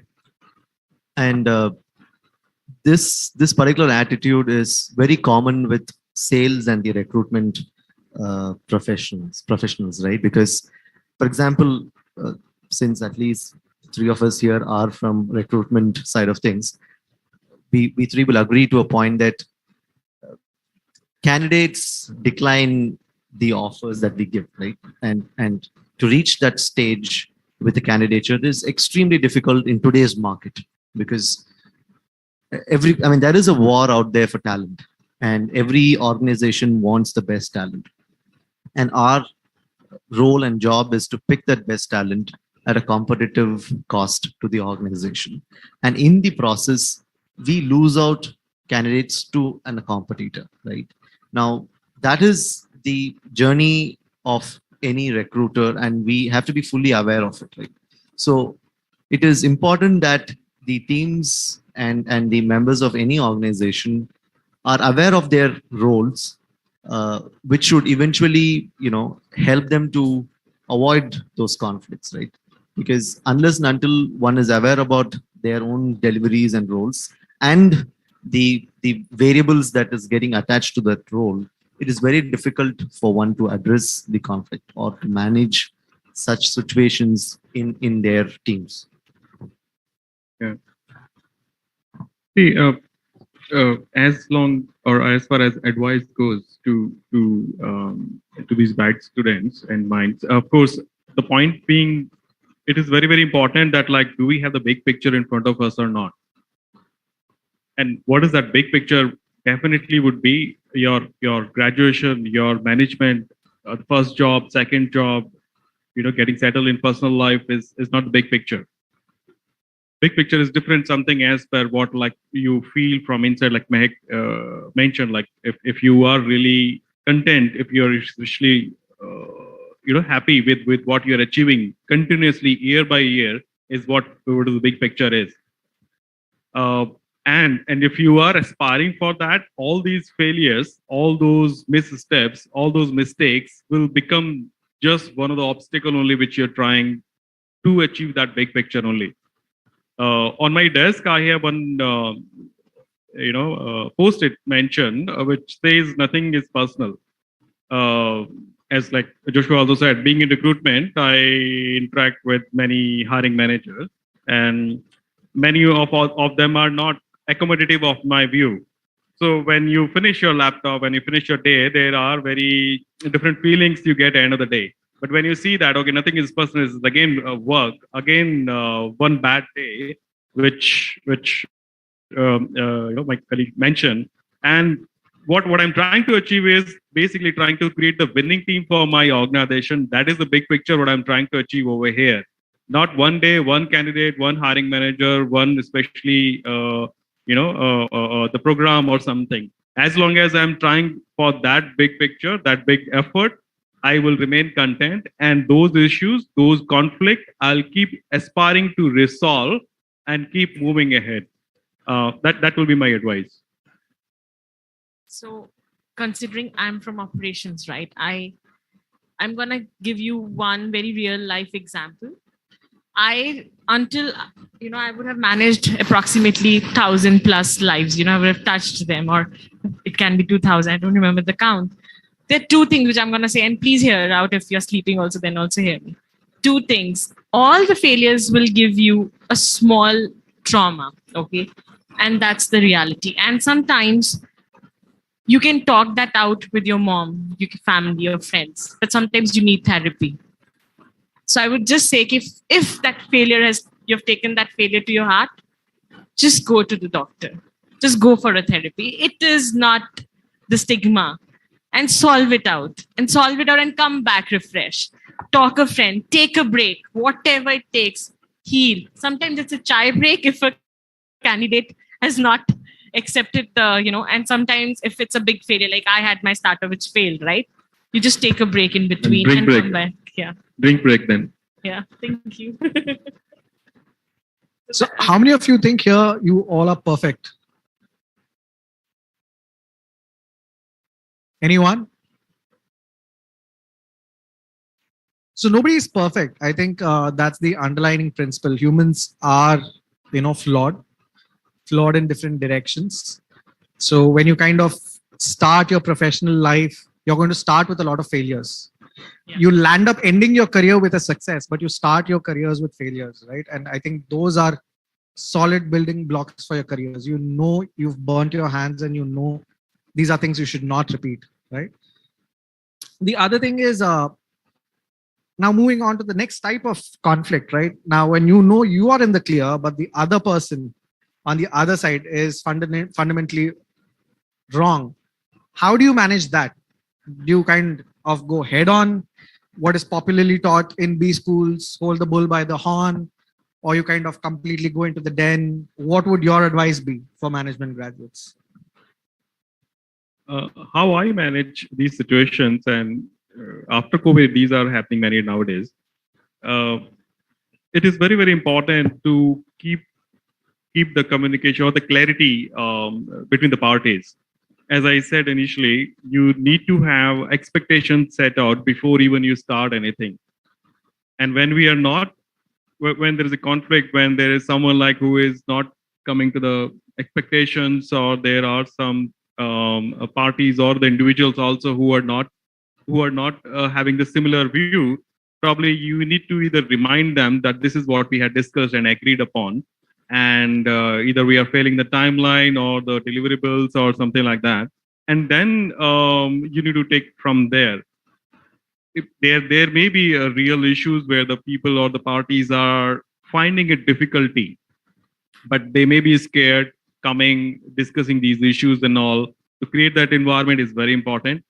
And you as other party, you see that like that environment is there, that expectation was cleared already, but still things are not happening. It is very important to go remove that fog which you have in front of you and go to the real reason. As long as we are working to the organizations, I would say 99% of the people want to work and improvise their performance. There are many, and there are hundreds of occasions where you feel like the person intentionally is not, or the parties intentionally are not performing or not trying to achieve those objectives. But most of the time, I found that there are reasons behind it. So today morning, I was talking with co-panelists and other co-panelists, and this seems to be the trend in tech industry, and predominant panel is from the tech industry. So the most common conflict right now is we've hired people during pandemic. We've promised them remote working, or we kind of gave them a rosy picture, but reality has changed, right? and environments do change. And now they don't want to come back home to office. So how do we manage this conflict? I can. I have my team right now within Bangalore, asking them to come to my office too, and they are not ready. But the fact being that like I'm not the only organization, not only manager who's expecting people to come and meet each other and deliver results. It is the industry-wide phenomena. When COVID set in, everyone went back home. Everyone did it together. Now, and initial 2 to 4 months, there was a huge hype. Why, what kind of benefits, and everyone is enjoying life and all. Now everyone is realizing that this has not worked in their favor. As long as you're able to reason with everyone, keeping personal expectations as well as personal comfort in view, I think there is a case why people can come and work together. Well, considering Bangalore traffic, I would still feel, on the side of the employees, right? So that was on the right of vein. But yeah, I think at least in the tech space, today organizations are running a lot of initiatives to get employees back to work, right? I mean, to the physical office presence. We are today in an hybrid working environment, and that ecosystem seem to have evolved with time, and in larger pockets, I think it has worked, right? Probably for an individual who's starting an early career, the organization still expect them to be physically present in the organization because we want them to get acquainted to the corporate ecosystem, one, and then B, also with the culture of the organization, right? Because at the end of the day, let's not forget, human beings are social animals. We are supposed to socialize with each other. If we can do it in physical presence, nothing like that, if not virtually. So at least in the tech space, I think there are today a lot of initiatives which is driven by organizations to get workforce to office at least once in a while, and hybrid ecosystem seem to have worked in larger pockets for organization. So what I want to summarize is that there is actually lesser conflict for organizations with employees in that space, considering it seemed to have at least worked for the services, consulting, and associated product tech spaces. When I was having an interview discussion a month back, the total surprising question from a rookie fresher is, sir, I think I'll be working from home. So I think where the mentality has gone from the mentality of working from home as such, beautifully quoted as Vishal and Rahul, I think we need to set that priorities even before we go for the recruitment process. Otherwise, it is definitely not going to work, because today freshers are really smart. It is not the way we were talking about today. They're very clear what they want to do. Maybe they can sit like this, but they will do something or the other sitting in their mobile phones or whatever you call it as. So set the expectations very right. Give them the fortunes of what it makes them to come to office. And today, on a bad note, a lot of companies are bribing the employees to come back to office. Bribing on a right note, my dear. Yeah, exactly. Last year, I need not quote that company in Chennai, in one of the biggest IT hubs in Chennai. They had a Diwali gala event for all those 20,000 employees. They were coming and dancing. They were showing this is our office. Do you believe it? Yeah. So they were showing, yeah, this is our office. They were like, oh, this is my office. So I think we have a long way to go, thanks to COVID. I think it is not going to hit us again back. As Rahul said, we are all social animals, my dear friends. Let's come out. Let's talk to people, interact with human beings, and that is the way forward. No more the four walls, sitting from, and the most panic sound of this Microsoft Teams. Let's stop all those nonsense. Let's get back to work. And your teas and coffees and friends. Let's make that the habit. Dress up. Yeah, dress up. Yeah, show up. Yeah. At Joshua's point is like you can trigger the team of FOMO. When you see that all 7 members are there in office, the 8th one always comes. So that's what. Yeah. So we were kind of deliberating in the morning on the same topic, right? And it was a conflict. When the pandemic happened, right? Every company wanted to be cool. Every company wanted to be a Google, right? So just because certain companies went out and said you can kind of work from home, some people said, hey, you know what, we'll lose our talent. So let's announce that you can permanently go work from home. Maybe it was short-sighted from a business front, or maybe it was an unwarranted overcommitment. And then when reality strikes you hard, now you're in a conflict. Now, do I kind of reverse, eat back my words, or do I form a new policy? So how would you see, did we overcome it, or we tried to avoid conflict by losing out to competition? No, I think the trend is moving every passing quarter is for multiple reasons, right? So today we are talking about moonlighting, which is another serious issue. That is another reason why organizations are trying to drive their employees back into the physical space. And the one other factor is the client's requirement, right? When COVID hit us, obviously clients were okay, or customers were okay with the workforce working from their own premises. But today the customers also want the talent or the workforce to be back in a physical space. So it is still evolving, and I don't think we can pin this down that the organizations have overcommitted or we didn't have the foresight. It is because with change in time there is newer problems, and organizations are trying to find out solution to those evolving problems. Right? So Rahul, you brought a very interesting topic, right? Which is, I think, more or less the group discussion topic for B schools right now is moonlighting, right or wrong, which again carries inherently a lot of themes of conflict, right?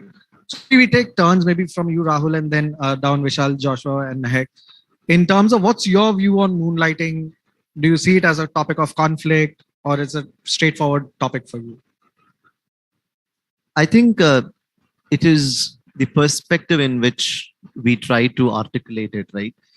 In my view, as long as one particular work does not interfere with the other work, and as long as it's not intertwined and people are not, getting affected with their delivery, anything should be okay, right? Because eventually, we are trying to upskill, cross-skill in different ways in our own roles. Now today, this scope is getting expanded.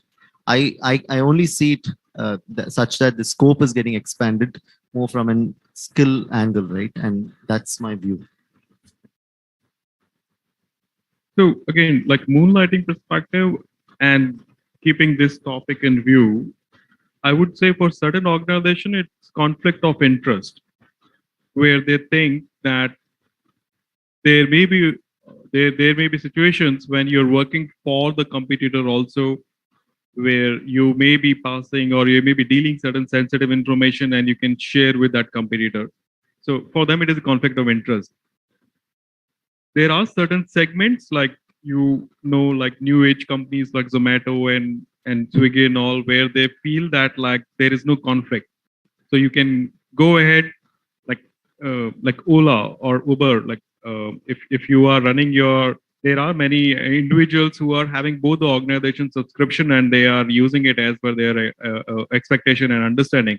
There are many riders who are using both Swiggy and Zomato both. As long as there is no conflict, people don't bother. But it is for IT services organizations, it's very, very serious conflict. So that's where I would like to see both the topics together. I think same views like Vishal, because last week we sent out some 2 people on moonlighting. So definitely we wouldn't support at the end of the day. But individually, if you ask about if you are really talented, if you want to do something of your choice, I think it's left out to you. But as an organization, definitely is going to be a conflict. You, Mehak? It's too new for me to comment right now. No. So my view on rather personal opinion is that moonlighting is bad, right?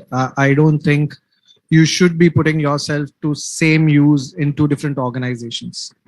It's want to say conflict of interest, but there will be spillages, right? But every employment contract, they even prohibit you from engaging any business activity, but there's also a clause which says, you can take approval of the company. Like an example that I can give, each of us have our own professions that we manage. But when we are invited for a lecture like this or a session like this, it's also moonlighting in one definition, so as to say. But we also kind of take permissions or keep people posted to ensure that this is a very different nature of business as compared to our traditional roles. And that concept of moonlighting is an acceptable one. So again, when we look at the conflict part of it, you need to understand what is the in-principle dissonance that is there. What are we trying to achieve by this entire concept? Now, I'll kind of open it. We've spoken enough and we can keep speaking. Any questions, any comments from the audience? Either the topic has been a complete flyer or completely understood. Yes, go ahead.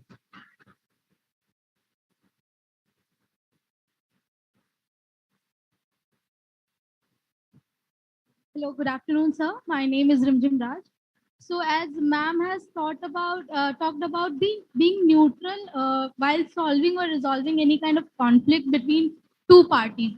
But what happens when you become neutral? Somehow, one parties have the perception that you are becoming favorable to the other party, which is worsen the problem very much. So, how can you deal with that situation? I think voice it out. When you voice it out, then you can iron it out. So, and let's say, even if you have faced that personally, right, we can just call it out and say, I think you are being more favorable to one side of this. I have XYZ points, and I would need more clearance on this. So that made little conscious awareness in the neutral person or the person who's driving the conversation, and then the conversation can go ahead. Yeah. Thank you so much. So to also answer and add on to what Mehak said, any conflict has two parts, right? One is the fact, the science, which is undisputed, right? It's hard truth out there. The second is the emotions involved. Both the parties or both the people involved in the conflict or whoever is involved, everyone carries a set of emotions. So if you're a mediator, your job is to remove the emotions out of the equation, right? Talk or favor the truth or the most logical, reasoning or the outcome to that. Of course, you'll get called names or you might get branded, but I think as managers, you need to call a spade, right? You shouldn't munch words and favor the truth, but not the emotion involved in it. And be empathetic. And empathetic, of course. You're not saying that, I've seen you cry, but I don't want you to cry. Even if you cry, it's not what I care about. You need to be empathetic to the other person, but also the fact remains that there's a hard substance of, truth or transaction that is there. And that needs to be evaluated at face value. Thank you so much.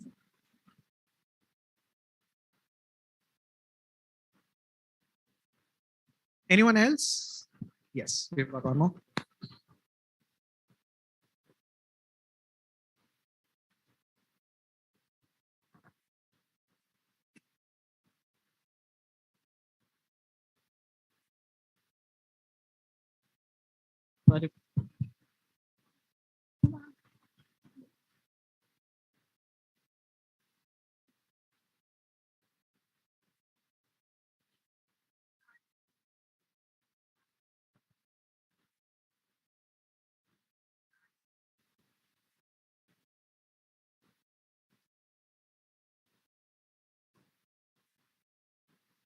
I think any of our panelists from a recruiting background can give a clear example. Maybe from a campus hiring, much more pertinent to the audience. Yeah, I think competition is primarily to where you're trying to achieve or you're trying to reach somewhere.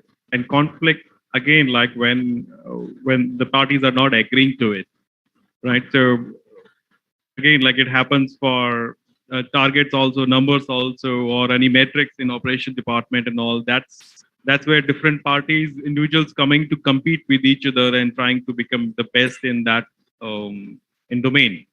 And the conflict will happen when they are pulling down each other, right? So how do you manage it? Again, like there are various ways. You can read it in the books and as well as in professional academia as well. But healthy competition and open discussion will solve both the issues in my view, what I feel. And I think Joshua and Ralph can add it. On a simpler ways, the simpler note is to talk to that person, take to that simplicity of that situation and just solve it, my dear friend.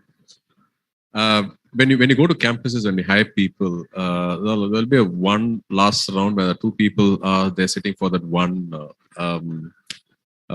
What do you call it as an offer or whatever you call it as, right? So a lot of people come out and say what, and when it comes to diversity, for a boy and a girl, if a girl is selected, then you'll be noted, okay, this gentleman likes that girl, or maybe on a noted statement. Right? See, it's all about how do you derive to that solution and make the other person understand why did you derive to that solution. Sit and talk and understand that and give it to that solution. Maybe just to add, right? So the idea of an competition or creating that environment is basically to raise the bar, right? Now, if you all have sat down in Amazon's campus hiring process or any interview process, there is a specific round called as, Bar raiser. Yes, bar race. There is an individual among the group of panel who is a bar raiser, right? The only role of the person is to push the individual to the next level. So competitive ecosystem or environment which the teams and organizations create for themselves is to ensure that people grow, right? And there is seldom conflict in that because we know that these are two competitive individuals or competent individuals who are trying their best to give a result which will help the organization. So that's how I would see it. So the other example that we can clearly give from campus is diversity hiring, right? One side as recruiters, we work with industry, we work with women, and we say that women should be given equal, opportunity, a good chance at roles and everything. But when we come on campus, we also see girls coming and telling us, women colleague coming and telling, hey, don't do quota system here, don't hire us just because we are women. So that's also a conflict. One side, we are trying to work things out, and the other side, you have someone who feels otherwise. The key important aspect in resolving such kind of conflict is clear-cut communication, right? So as an organization, when I come on campus, I need to be very clear and articulate about my hiring program. Do I favor gender diversity candidates? Why do I favor gender diversity candidates? And how transparent is it? If it is purely on meritocratic, again, how is my process meritocratic? If given a choice between a male and female, what are the parameters on which I will make that call, right? We need to articulate that. If you don't do that, if you keep it like a black hole, right, it will open up for conflict, because conflict in particular to gender hiring, it's true both the sides. You need women to be represented fairly well in an enterprise. At the same time, your hiring practices has to be transparent. The third, the women who are going through this process also need to feel valued, and they shouldn't feel that it's through a quota system that you kind of go through it. And also the male colleagues, right? I was sharing an example of my campus days where I from HR was called as a diversity hire, and that kind of pricked me when they said that on a HR department is typically women, you being a boy are a diversity hire. And 15 years back, that kind of pricked a different this thing. Hey, you know what? I understand you're trying to do the right thing, but that kind of ticked a wrong note, right? So we kind of understand that, but the essence is being very articulate in your communication, both as a manager as well as an enterprise, and what your end objective is. I think I want to add Riddhima, right? Harshita, when you're choosing a company, right, just go to the value system. And sometimes if it matches you, the structure they bring, because you have loads of companies coming for the talk and everything, then is somewhere, as a student, I'm saying, it's really important. Like if the value system of the ethos of that company matches you, and then all of us know there's so much of structure when we are hiring, right? Nobody comes randomly, chalo aaj, we'll pick you and all. There's loads of structure go back. There's loads of trust. There's loads of brain go in the hiring structure. And if that matches your ethos, first apply for those companies which matches your personality, and that's how you can solve for competition and aspiration. Yeah.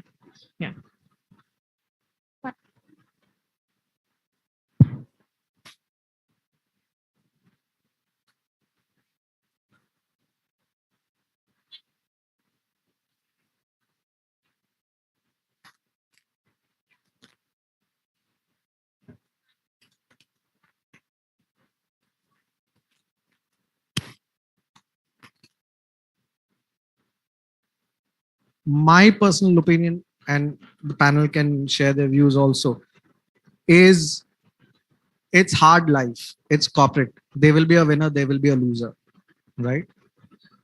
You need to accept that and go on the merits of the argument.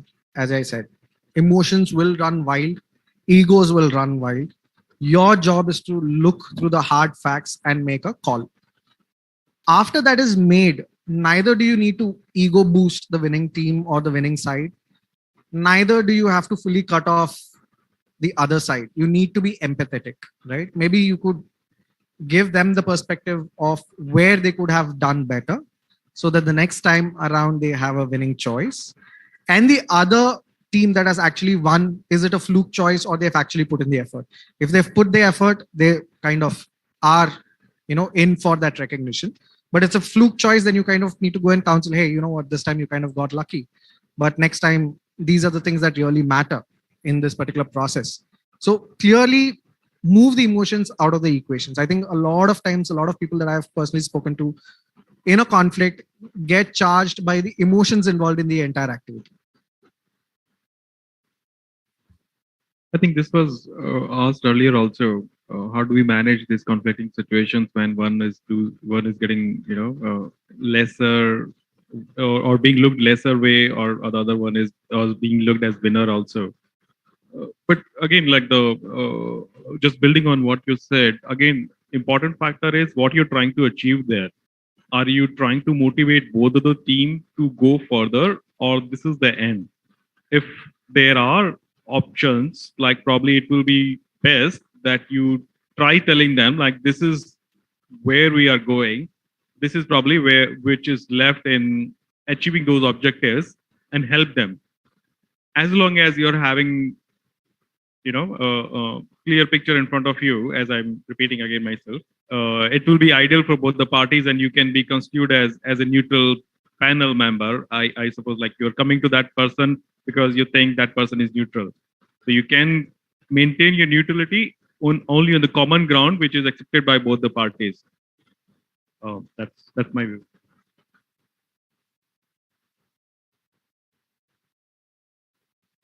Any questions? None? Okay. So kind of switching gears into the last one, right? So we've kind of understood what is a conflict, ways to kind of manage conflict, me conflict versus you conflict. So as future young talent moving into the industries, what are those competencies or key skill sets that young managers need to start developing or shed or be open to when you enter corporate? Because from day zero, it's going to be a battle for conflict, right? So what do you think are those skills that you need to start drilling in right now onwards?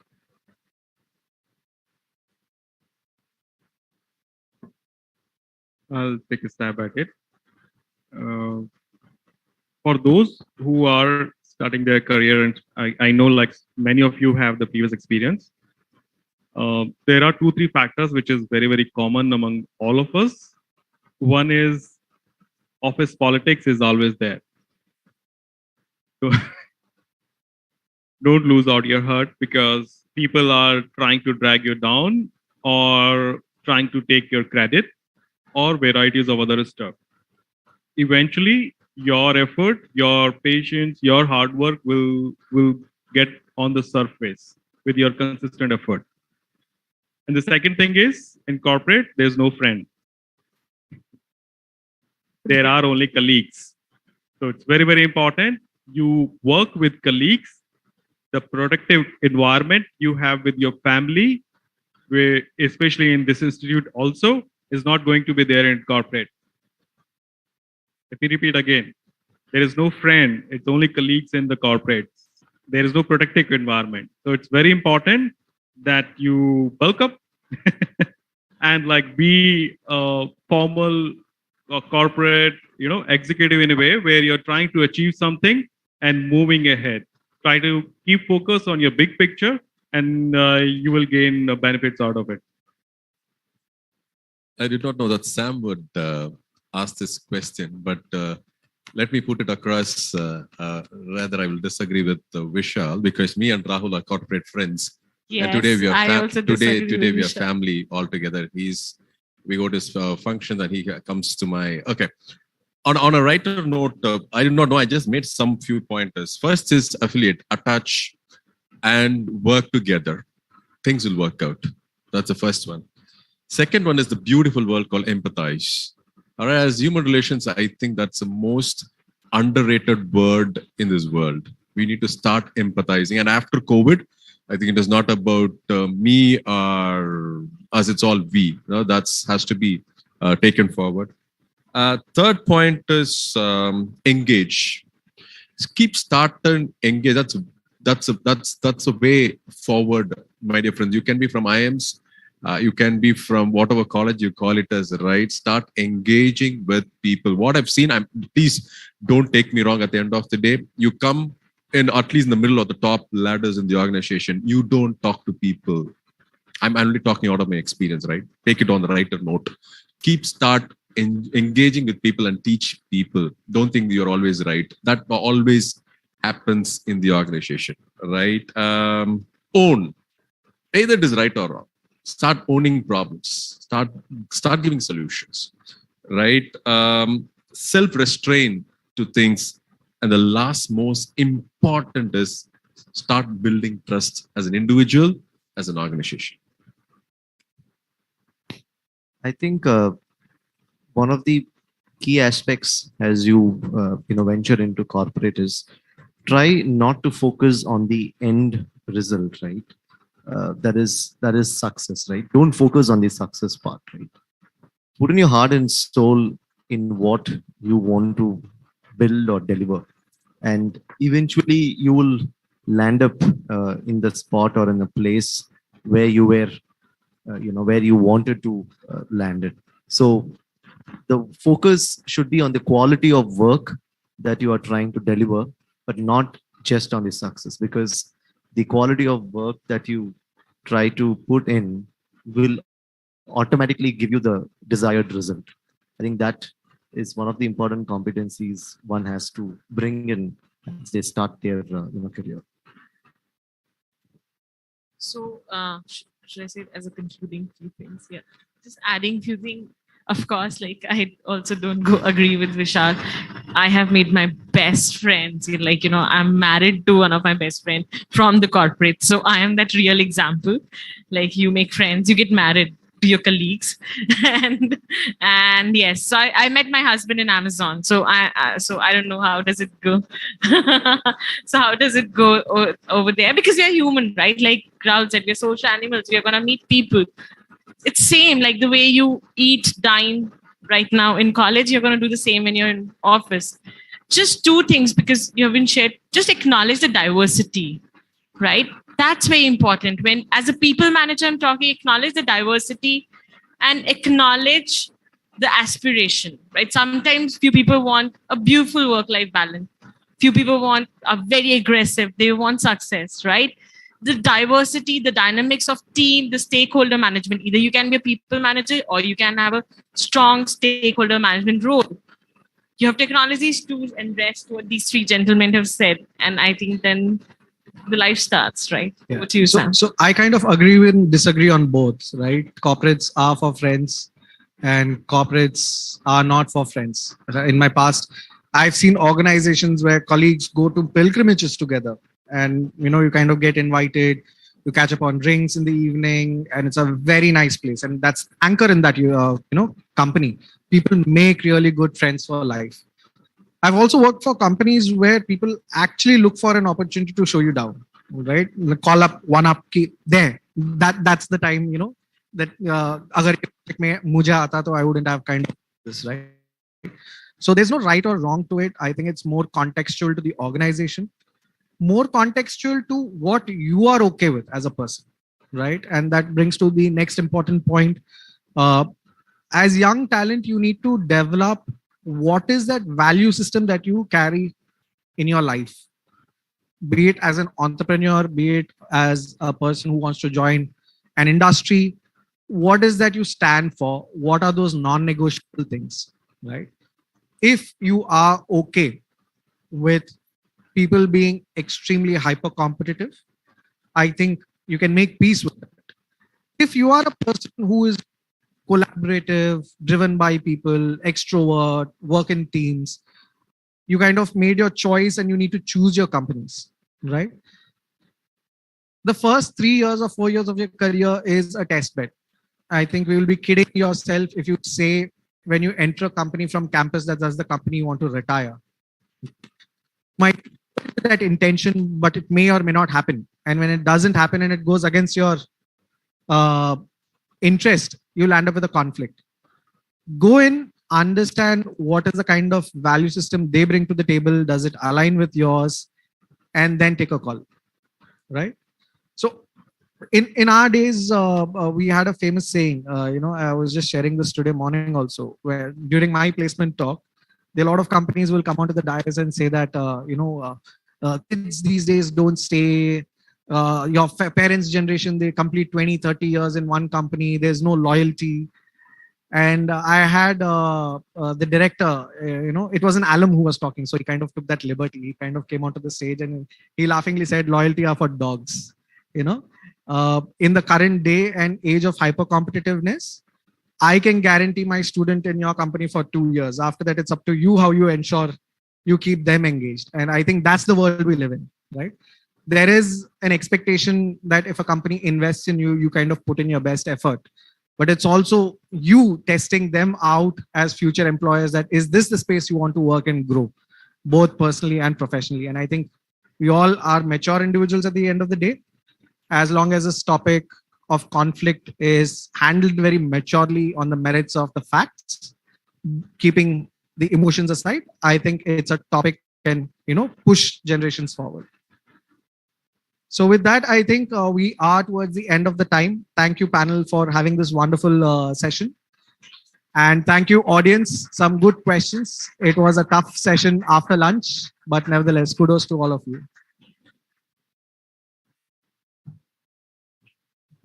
That was a truly interactive session, and I'm sure that our students have had much to learn from this. We have fathomed and gained a lot of insights on the theme.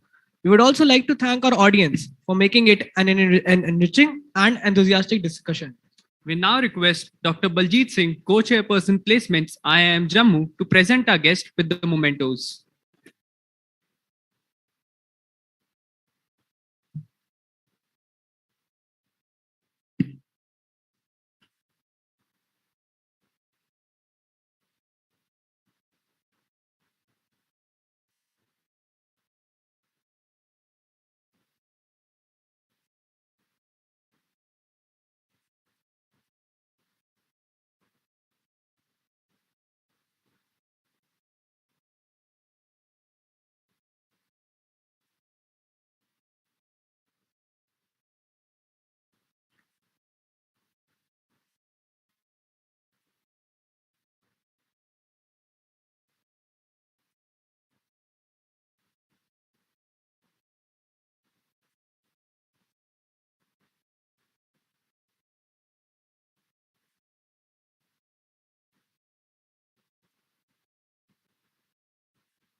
I would like to ask all the dignitaries to come on the stage for a group photograph.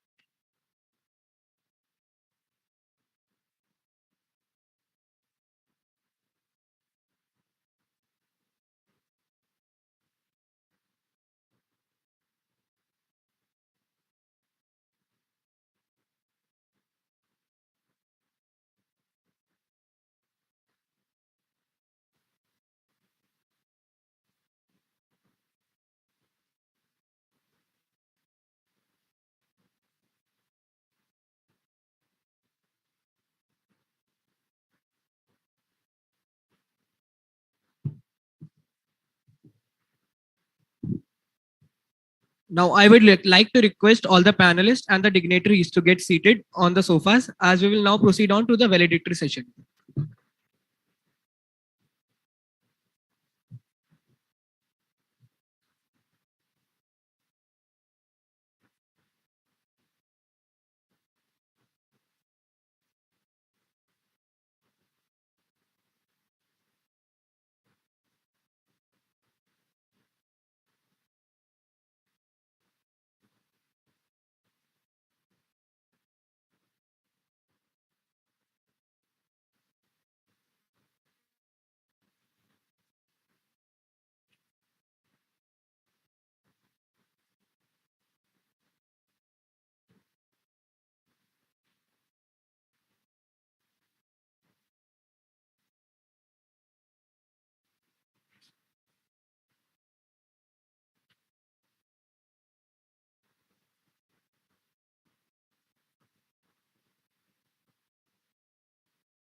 Requesting everyone to please keep silence. Director sir would be coming in few minutes, so maintain the decorum.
Everyone, please settle down.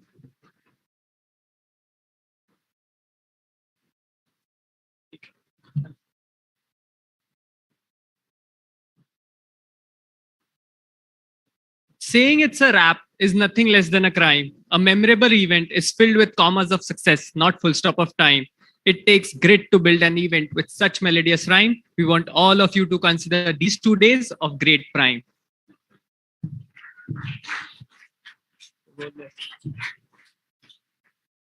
Greetings, everyone. My name is Lakshay Jain, and along with me, Vaibhav Nikam. We welcome you all to the valedictory ceremony of the flagship event of IIM Jammu, the HR Conclave 5.0.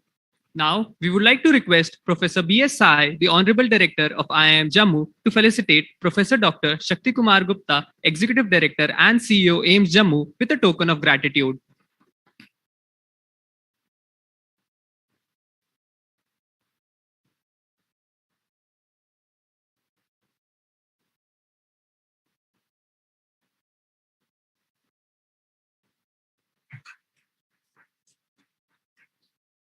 Now we would like to request Professor B.S. Sahai, the Honorable Director of IIM Jammu, to felicitate Professor Manoj Singh Gaur, Director IIT Jammu, with a token of gratitude.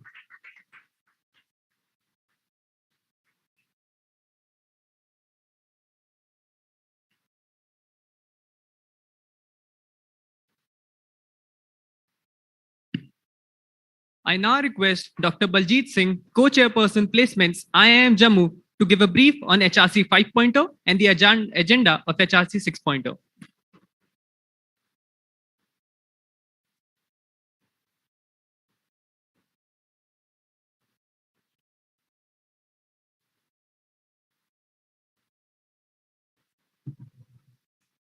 Honorable Director, I am Jammu Professor B.S. Sahai. Honorable Director, IIT Jammu, Professor Manoj Singh Gaur. Honorable Director, AIMS Jammu, Professor Shakti Gupta. Our esteemed colleagues, professionals from the industry, and my dear students.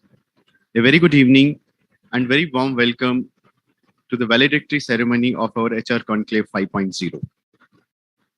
Fostering conversation between the industry and the academia has been the major theme of our HR Conclave. And year on year, we keep on choosing different themes in order to project this conversation and foster this conversation more and more. This year, we chose the theme of mapping the uncharted to bring about more conversations between the industry and the academia.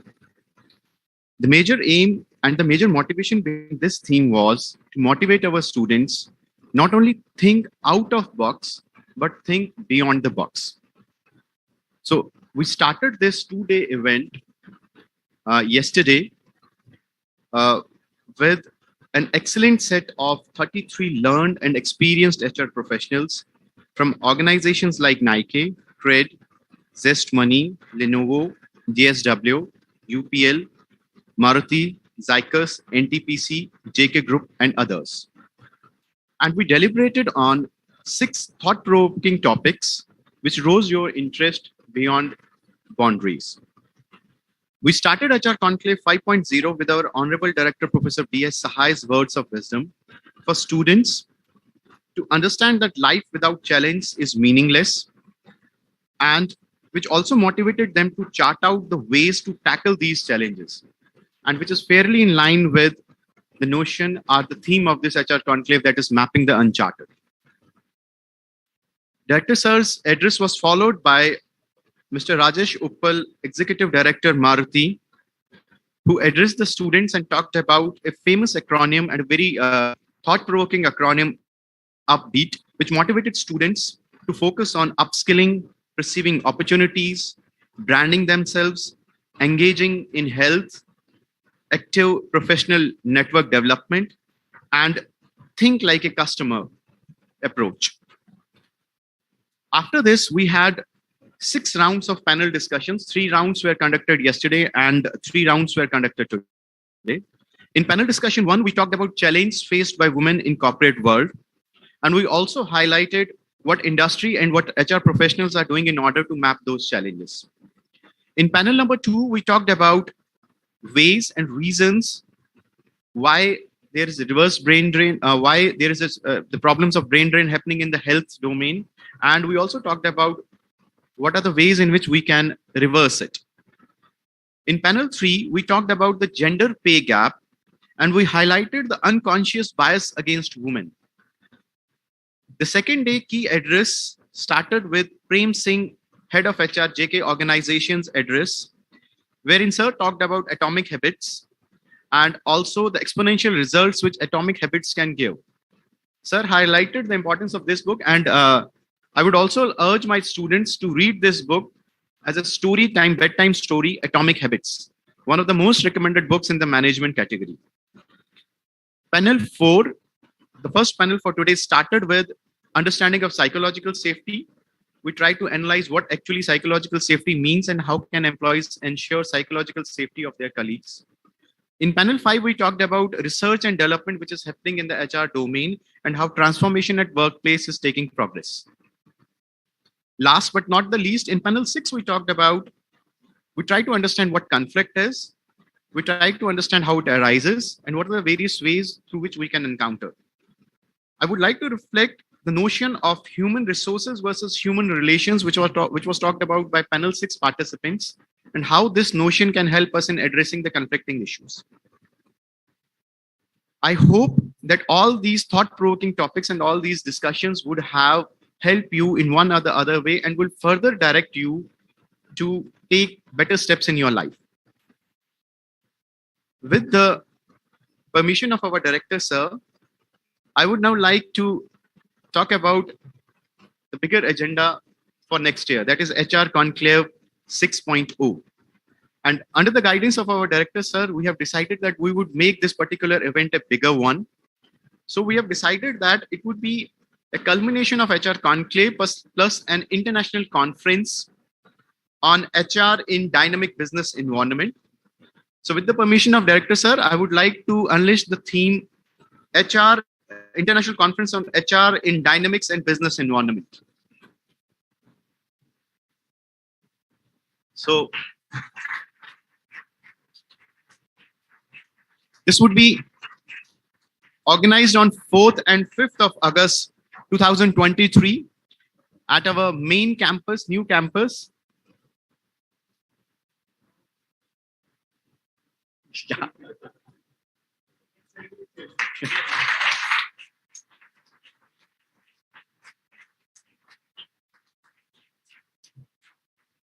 So with these words, I would like to thank all our HR professionals from the industry and all my students for active participation in this particular event.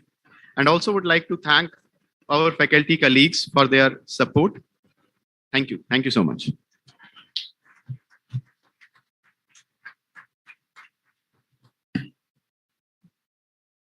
Thank you for your glorious overview on the HR Conclave, sir. We now request Professor Jabir Ali, Dean of Academics, IIM Jammu, to address the audience.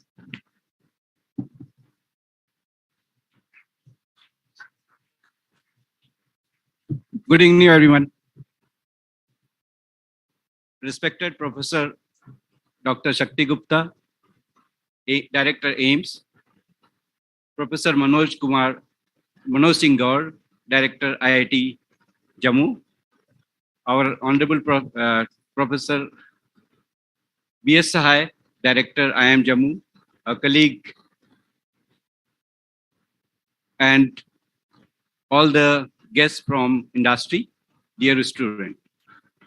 It gives immense pleasure to bind the program which we have just concluding, but again at the same time we are setting the new tone, the new journey to start our HR Conclave 6.0 at the main campus, along with added agenda of having academia together with international conference on HR in changing environment. This is also looking very auspicious for, in the valedictory session where all institutions of national importance, 3 directors are together on the same stage. This actually marks a new thing because we have started our journey together. There are a lot of things which we are doing, but being together for each and every activity, definitely that adds a lot of value. We are doing programs not only in short-term programs, rather we are having degree programs together, like BTech plus MBA, and then MBA in HAHM. So this is something which is very unique. We always, appreciate that, and we always actually, communicate to the world that how closely we are working in this, city of Jammu. If we talk about engagement with the industry, which is one of the very, very important component of any academic institution,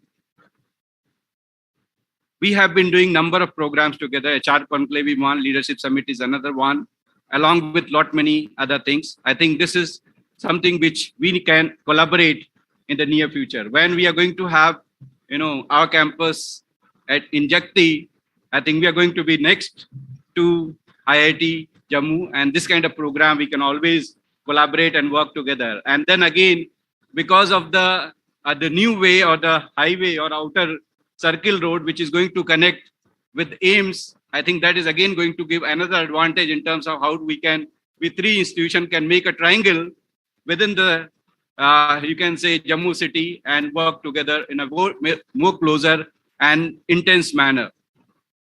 So now I think we need to be ready with a new journey. And I think that journey going to be started next year, in HR Conclave plus international conference on HR. And we are going to work closely with all 3 institutions. And I'm sure that because of that, we are going to have a very different kind of impression in the academia. So this is another beginning, and we hope that we are going to make it more rigorous, more elaborate, and having a lot of other coverages in these kind of programs. Even in this particular HR Conclave, we also had one theme on healthcare. So we have already started including things together so that, we should not leave any stone unturned in each and every activity which we do. And that should give a kind of feel that, here management, health, and technology is working together. And that is what also a kind of triangle which we are making in terms of generating the knowledge. So look forward to having you again in the next program. And thank you very much for being here.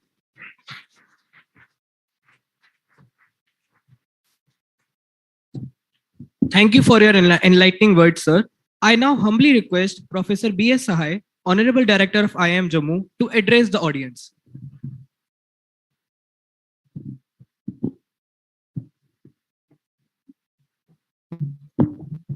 Respected, respected Shakti Gupta ji, Director AIMS, respected Professor Manoj Singh Gaur, Director IIT Jammu, my colleagues on the dais, Professor Javir Ali, Dr. Baljeet Singh, all faculty members, distinguished guests, and my dear students. These 2 days feel like anything, but by the time we could have thought of, it's over. And it's not only got over, we have started talking about the next program. So this is what life is all about. We just can't take a break saying that, okay, we have enough time, let's take a pause and then move forward. First of all, on behalf of all my students, all my faculty members, and all guests, I extend a very hearty welcome to Director AIMS and Director IIT Jammu.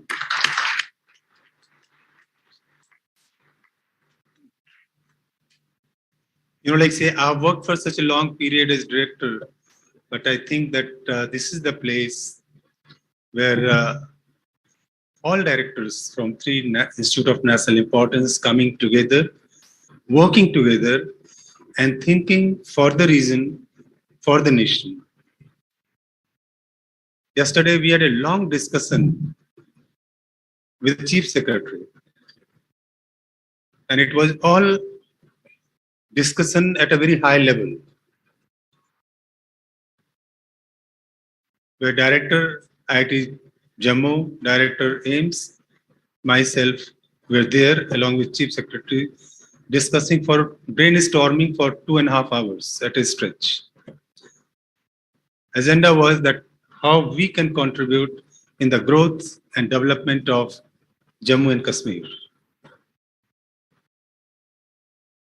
We have given some unique model to the nation. It's good that it has been appreciated by the government, by the ministry, and other IIMs and IITs are also coming forward, and AIMS are coming forward, because I've come to know this thing that some IIM and AIMS are trying to have this joint program. So that's a great thing. It gives a sense of satisfaction that whatever we are doing, it is helping other institutes to grow, and it is helping the nation. These 2 days, I had a privilege to sit some of the sessions, and I must tell you, I learned a lot. I learned a lot. Today, particularly throughout I was sitting, I was absent for some time because my friends were coming. So I thought that it will be unfair just sitting here and waiting for them here. So I had to miss your part of your panel discussion. Yesterday I was absent because after the inauguration, this meeting was there. So we had to just rush there for the discussion. But I must tell you, it's a great learning, great learning. Today, Manoj, you are a technology person. And today I came to know that gaming can be used for recruitment. Unbelievable, unthinkable. I had not thought of that. It captures your personality. It captures your attitude, your behavior, your conduct, how you perform. So before you are in the system, a lot of diagnostics has been already done. A lot of analytics, artificial intelligence, everything, whatever we talk of in theory, that is used in practice. My dear friend is sitting there. I said that you're from which company? He said the mathematics. I said, come again. He said the maths company. I said, Baiju ka koi competitor aa gaya. Well, no, we are a analytics company. In fact, data science company. So that is something very interesting. And these are happening with young breed. And this is the learning, the takeaway from such conclave, where you learn so many things. It is all depends on us, how much we want to capture, how much we want to learn. There is no end of learning. Yesterday also I was telling that this COVID has taught a great lesson to all of us. And the biggest lesson is that COVID has made us human. That is the best part of it. When we talk of, besides talking of targets, dates, everything, we started thinking about human. We have become more human, and that's really more important. I'm sure that all of you are waiting to listen to Director AIMS and Director IIT. So I would not like to take much time. Once again, I would like to congratulate Professor Javir Ali and Dr. Baljit Singh. Please join me in giving a big hand to them. And all the placement committee, all the faculty members, students, you are just amazing. You have done wonderful job. Enjoy, celebrate yourself. It was your day, it's your evening. So enjoy every moment and start working for the next international conclave now. Thank you very much. Thank you.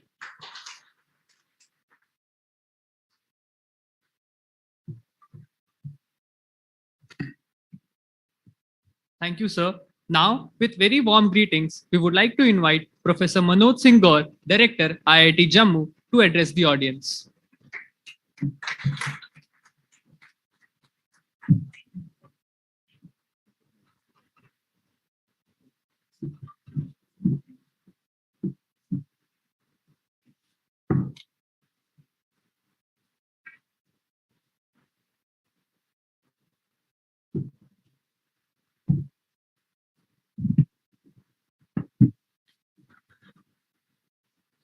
So I hope I have 10 minutes, right?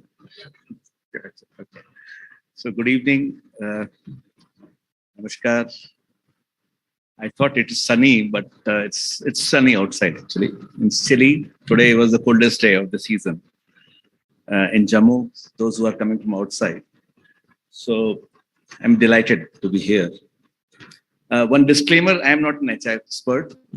I deal with the HRs in terms of producing some HR to be absorbed as a feeder line to the companies through campus placement or otherwise. And we hire people as well because we are creating institutions over there. So I'll share some thoughts which I thought relevant with some bias of my own. So just to add, IIT Jammu is what we call 3G, one of the 3G IITs. We started with the humble beginning of, I think, one faculty and 90 students, 2016. And this year, I think we crossed 1,300 students with 22 programs, with 100 odd faculty and staff is 150 additional. We are growing fast. And we are aspirational, in fact, like a startup young institution, we are, and we are trying to do, and we are next door neighbor, as already Professor Sahai mentioned. Very soon you will be sitting together and working together in Jagti, because our campus address is also Jagti and your campus address is Jagti with the same pin code. Yeah, so we will be able to see. And in fact, we have some plans. We are complementing each other in capacity. So I presume that next year, we also do an industry academia conclave. So possibly we can work together to create a much better, much enriched conference which can work together in both the campus. So that will help each other. So this is an opportunity to speak some thoughts, as I said, that might be seems random to you, but it's my perspective about the way we are dealing right now. We keep on believing what we call as in the domain of HR and understand the education, most of us all the times. In all walks of human endeavor, human beings is the most important factor, and which is very difficult to understand, tangible, though we talk about analytics, AI, ML, while creating organization and more automations coming M2M or D2D, machine to machine and device to device. But that is creating data points which you would like to analyze for better and efficient decision making. And capturing human resource per se is a difficult task. It's not a trivial task. The way we live, behave at work, at home, all is HR related. So post-pandemic, as Professor Sahai also mentioned, most of the institution as well as corporate are, we interacted, and I understand which we met, they are facing a challenge. How to get the people back to office. The millennials, including many of you, particularly in the knowledge economy, have seen that one can be productive and effective with off location, without going to the office, and are increasingly questioning the old tenet of the what we call the office grind. As they are assertive, and they have a reason to be so. Nevertheless, we know that the interaction and the spirit of cross-fertilization, cross-pollination of ideas happens in the workplace. It's a social experience. That's why most of the Institute of National Importance, what we call, they are residential. They have experience, they live in hostels, they go to the labs, they go to the classrooms. And it's much beyond that only online component which happens. So we are at best getting back to hybrid, if not completely offline. We wish that it will become offline. Hence, the generation in the senior management believes that office sparks creativity and the productivity, which might many of us begin to differ with. This, according to intergenerational gap, what we call the conflict, and the organizations that can find a middle ground to live with and thrive. And the future organization will be defined by this strategy, how we'll grow out of it. We all understand that most of the progress in the world happens when people go beyond their assigned job. Descriptions and intrinsic passion and commitment and motivation. The institutions are built like this, and that's happening around us as well. You are part of that. However, of late, we have known to phenomena called quiet quitting. That is when people are doing just barely enough to get by.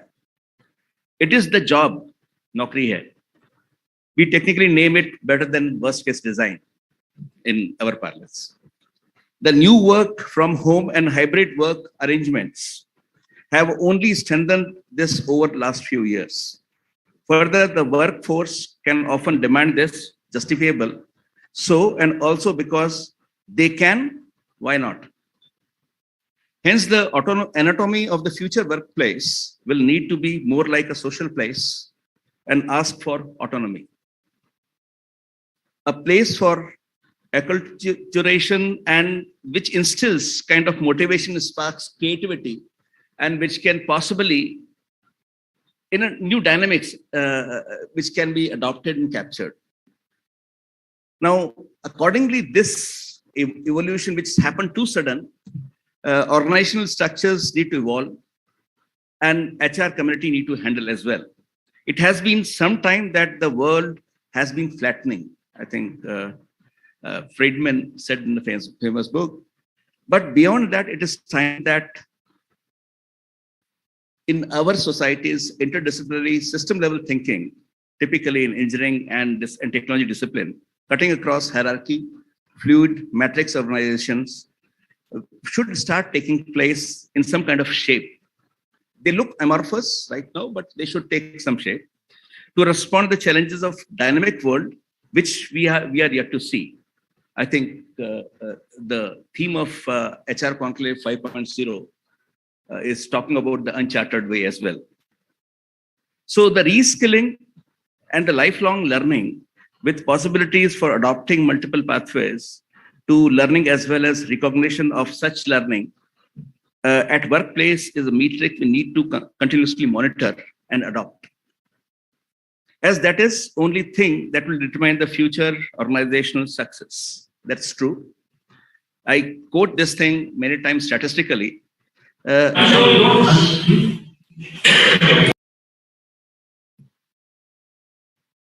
Roughly, what we call the work life of 80,000 hours, any graduate, we might, and each skilled worker is going to have, you need to unlearn, learn, and relearn.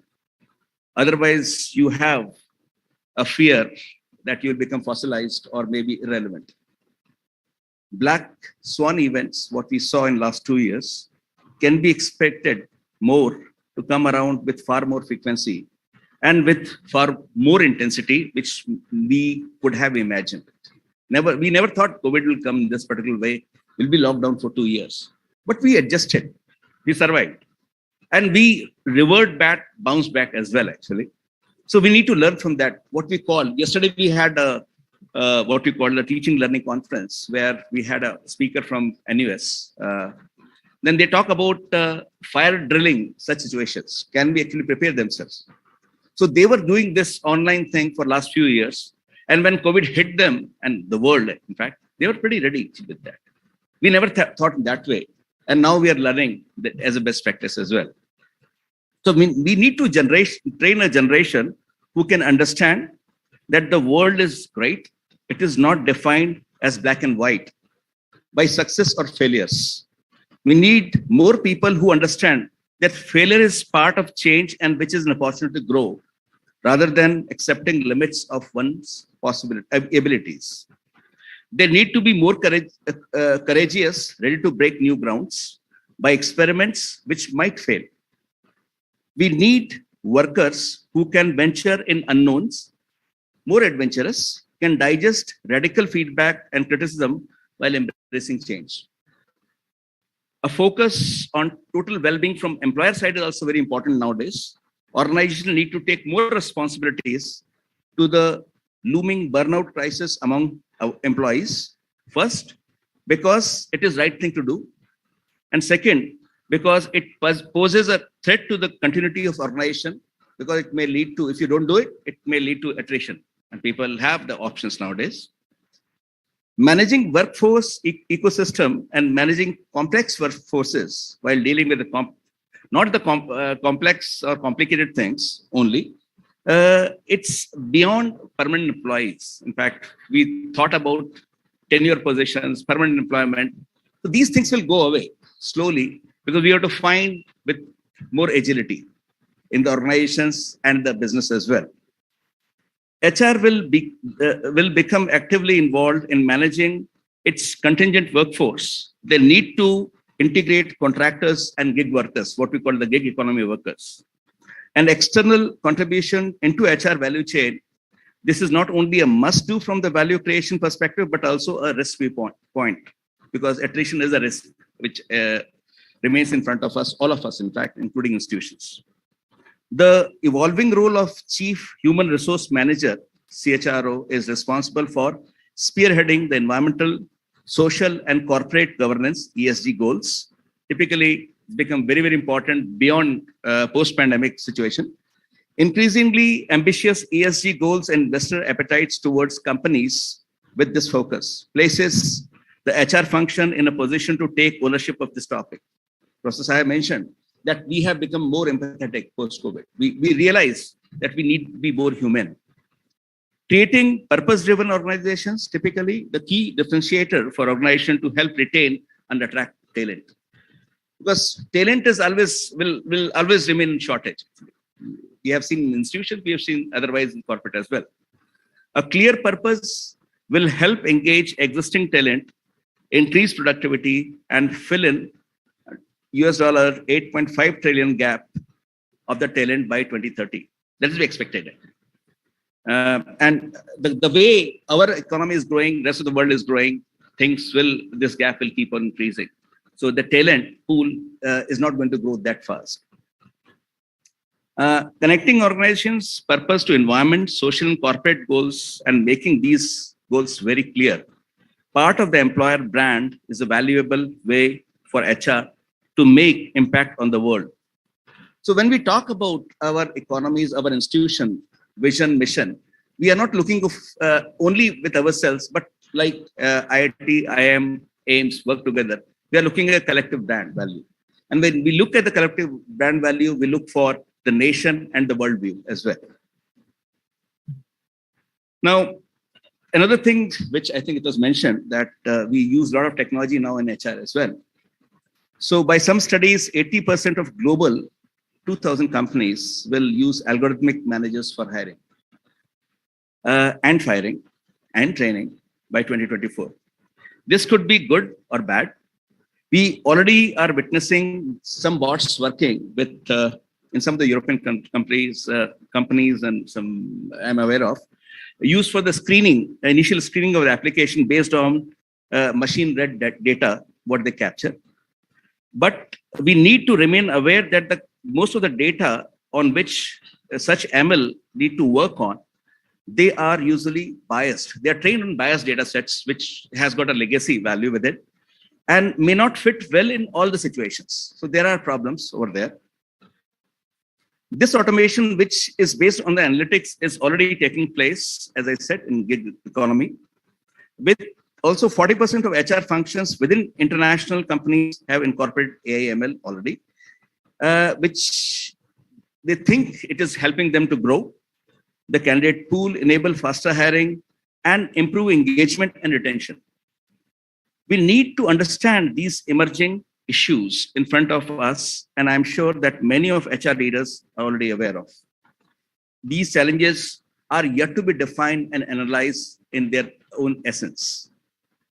To close my share of time, I would like to stress that HR is the key component of any organization, be it IIM, IIT, or AIMS, or any other corporate. We need to keep changing with our ever-changing times without losing our focus. After all, institutions and companies are created by people. We must keep reminding ourselves that the workforce need to continue to innovate if we wish to see our institution, companies, and economy to remain competitive, grow, having the ambitious target in front of us. Typically, like what we said, the next 3 to 4 years, we will double our economy as a country. So this is the century of India, as I said, and we have to claim it through our workforce only. Thank you very much for your attention.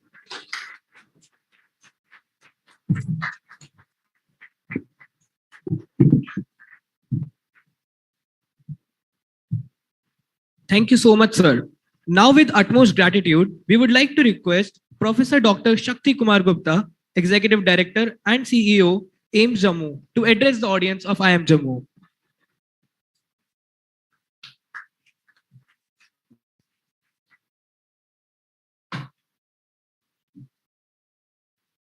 Good evening, everybody. So, respected Professor Sai, Professor Gord, our distinguished guests on the dais, and dear friends and students. This is a sort of my first address to the faculty of IIM students. I will share that actually what challenges we are facing actually. Before that, actually, I like to sensitize you about AIMS, which is coming up. This is one of the institute of national importance, established by the Act of Parliament.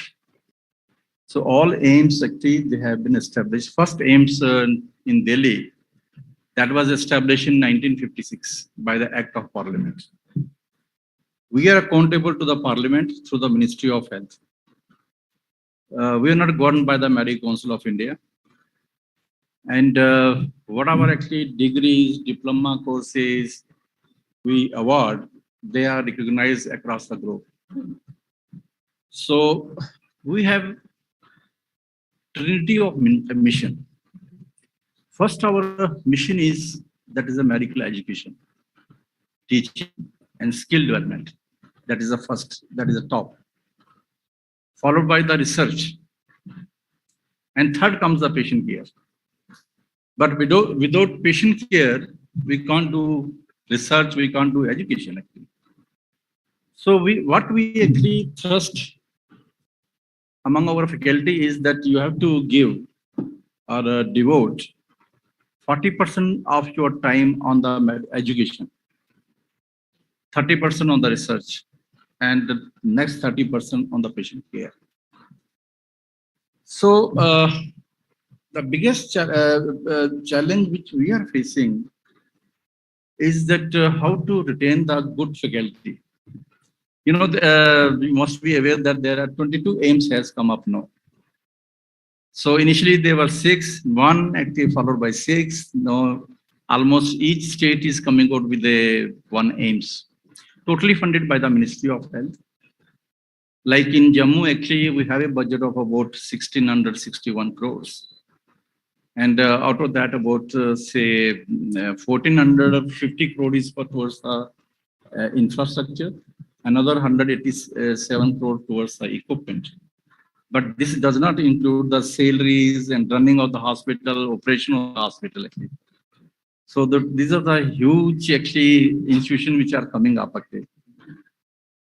No, actually, as on today, I have got about 80 faculty, but another 103 faculty will be recruited in coming 2 to 3 months' time.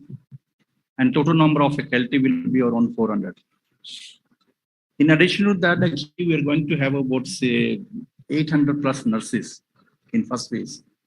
So then actually, if we see the total number of actually workforce, that will be somewhere around 2,500 to begin with in the first phase. So as initially actually we have got about 750 beds.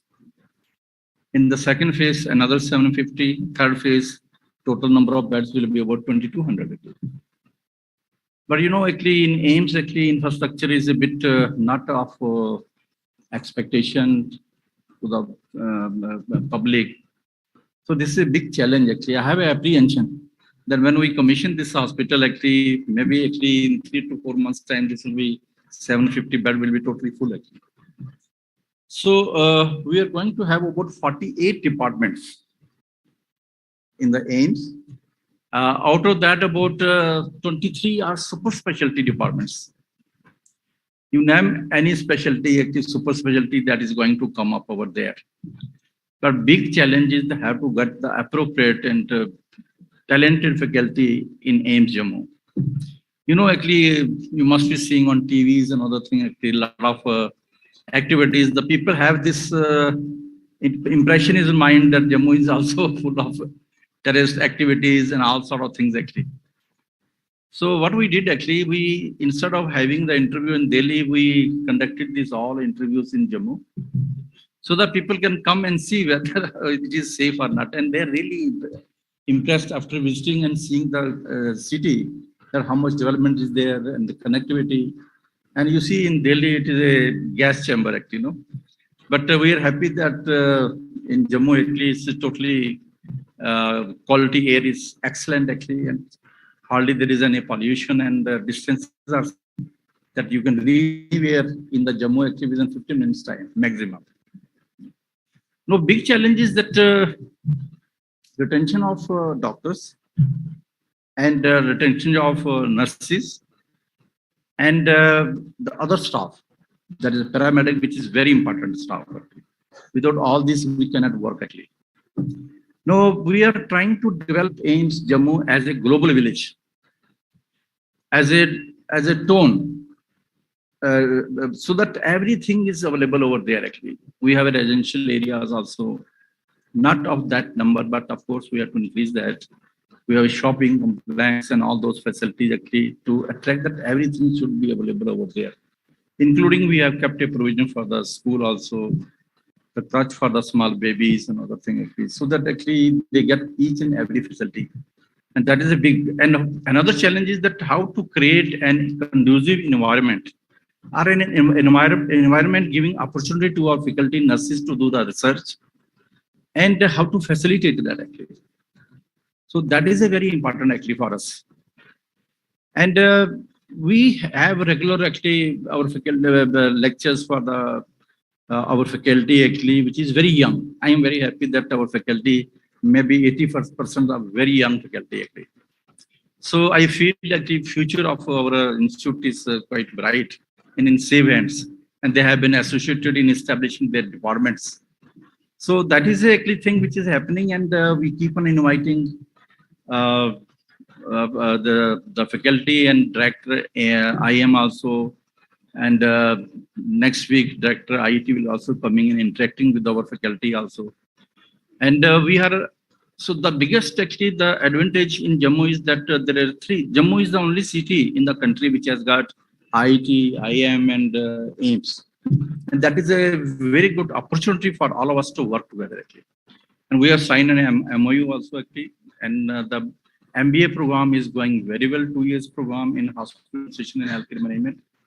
And large number of people are now interested also to join these type of programs.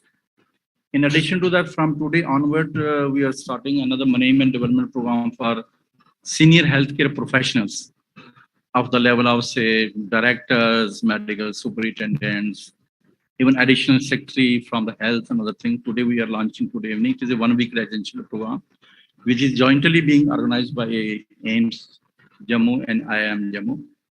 And similarly, I also want to share with you that we are going to have a global congress. The theme is next generation healthcare. And then this will be jointly organized by IIM Jammu and IIT Jammu along with AIMS. We are targeting about 30 countries. And our auditorium is coming up actually, maybe another 3 months it will be ready. It has got a capacity of 1,000. It has 2 conference hall also actually, and 2 meeting halls also, besides space for the dining and other things, and exhibition also. So we wanted to conduct this in this year, but we thought actually let all the 3 institutions be completed and made functional, and so that actually we can showcase all the 3 institutions. So then we actually rescheduled actually maybe somewhere in September, October, we'll take a call. And then actually we'll going to work on that actually. And we want to focus on at least 10 central government ministries to be associated with us on different areas. The program is final, everything is there. So that will be good opportunity for you people also to come and at least feel the pulse of the healthcare and what is going to be the scenario, say, in the future of healthcare delivery actually. Then another thing is actually, biggest challenge is that how to actually adhere to the ethics. So that is a big challenge. So we have actually committee which is working on that actually and ensure that what are the practices we do that should be ethical actually. And you know that actually our faculty actually we have given them an opportunity to develop their departments and come out with their vision, with their mission, what they want to do, how they want to go for that actually. And I am happy to share that actually they are working actually very hard to raise their departments actually. And that will be a good opportunity for them to get associated from very beginning actually and develop the systems also actually. So we are actually very happy to have a collaboration with all the 3 institutions, and we keep on working together actually. So many forums are there.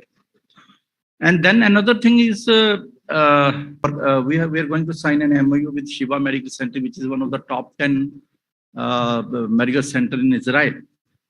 And we want to establish a center for excellence in trauma sciences and Institute of Traumatology. And because you know that in GNK, we have a roadside accident, we have blast injuries, we have mine injuries, bullet injuries, and sort of thing. And we have actually already going to finalize with them actually how to actually work together on those areas and exchange a program also. Similarly, actually, we have already prepared actually another 10 center for excellence in different areas. Now, we are not talking about the department actually. We are talking about the excellence in each and every area. Actually. So that is our actually mandate actually, like in ophthalmology, there should be a center for excellence, advanced study in hospital nutrition, the comprehensive cancer care. And we also want to focus on this community care. So that is our mandate actually, to establish the facility at the community level. When our MBA students, like 1 year teaching will be done by IIM, 9 months with us, and 3 months with the IIT. So we'll give them an opportunity to do the case studies also, at least 3 case studies. And 1 case study, we want to put them into the rural areas so that they actually do some project on the social aspect or community aspect of that. That type of actually the exposure they will be getting at it.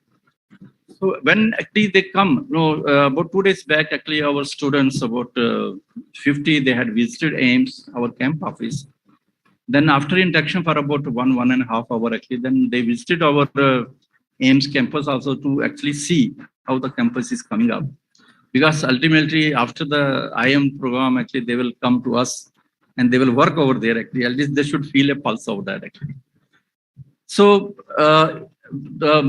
in AIMS, actually, the first thing when any batch joins or faculty joins over there, so first thing which I share with them is that we don't work by clock. So I have not put any clock in my office actually or any other office. I tell them that you have to be present 24/7. So anytime you can be called actually. So don't work like a clerk's 9 to 5 actually. So we start our classes at 8 in the morning, also continues to 6, 7 also. And similarly, actually, we always say in AIMS Jammu,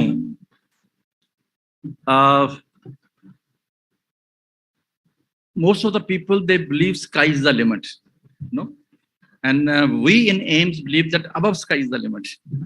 So why you want to restrict your vision up to the sky? So what is above the sky? Infinite. So there are infinite opportunities where you can excel. So don't restrict your vision, your thoughts up to the sky. So this is the one thing which we always actually tell to them. And another thing which I always share with them is that if you take a step forward, only then you can decide whether this is a wrong or right. Otherwise, one cannot progress. Because if you don't take any initiative, you start thinking negatively, that actually, okay, if I do this, this will happen, then they will not be able to take. So if you take a step, if it is successful, then next step, then next step. Only then you will be able to do some innovation or some new initiative that will be actually. Otherwise, we will not be able to move actually.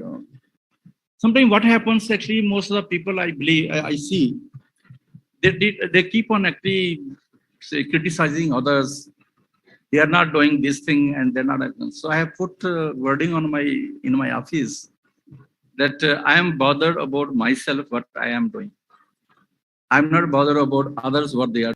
That is actually I do actually in the evening actually. Sometimes if we are not very productive actually, then actually I think that I have wasted government's money of one day. So I think then another thing is I like the people who are daydreamers. You know, I don't know how many people will be daydreamers. So how many people are there daydreamers? Very less. Huh? But I like those people who are daydreamers. If you take a dream during the daytime, you can translate your dream into action. So when I take a dream during the night time, by morning, I forget what dream was there actually. So try to become the daydreamers and take a dream that what you want to do and translate your dream into action. So that is what is required from young generation like you actually, right? So that is a very important actually. Most of the time I say that I like people who are eccentric. Eccentric means lateral thinking, divergent thinking. If all of this group sitting in this hall, they start thinking on the same line, so there is not going to be an innovation. So we should be given an opportunity to think differently, right? Lateral thinking, you can say another thing, then come on that actually. Most of the time, what I have observed, even when I was in AIMS Delhi for about 27 years, so we have a meeting for 1 hour, have a cup of tea, samosa and other thing. The outcome is zero. Then they decide when is going to be the next meeting actually. So I think actually we must actually get prepared before attending any meeting. We must do a spade work actually. Most of the time in my meetings actually, I don't spend more than 5 to 10, 15 minutes. So whatever actually decision you want to take within 10, 15 minutes and get people prepared. And then they should talk sense actually and to the point actually. So meetings are not actually that you come, meet, eat and greet and say bye-bye actually, no. So that is not actually. Then we'll not be able to be productive actually.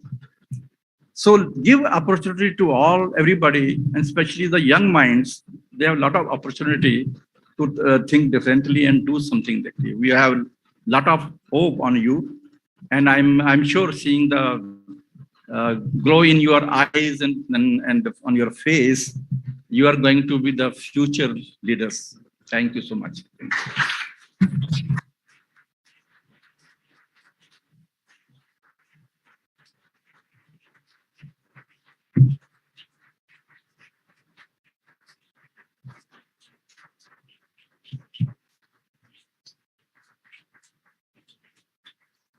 Thank you for the illuminating speech, sir.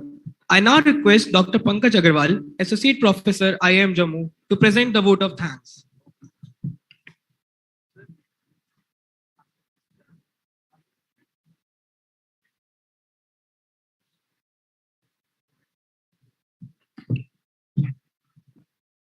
We now request Professor B.S. Sai, Director of IIM Jammu, to felicitate Professor Dr. Shakti Kumar Gupta, Executive Director and CEO, AIMS Jammu, with a memento.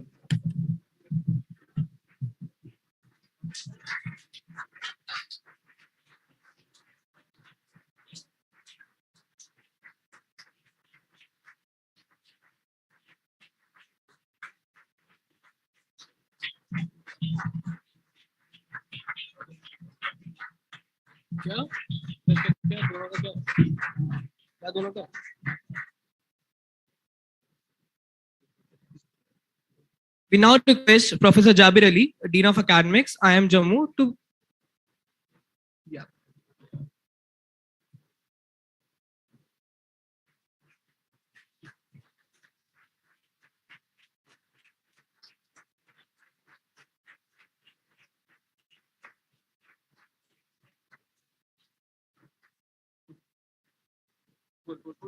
We now request Professor Jabir Ali, Dean of Academics, IIM Jammu, to felicitate Professor Manoj Singh Gaur, Director, IIT Jammu, with a memento.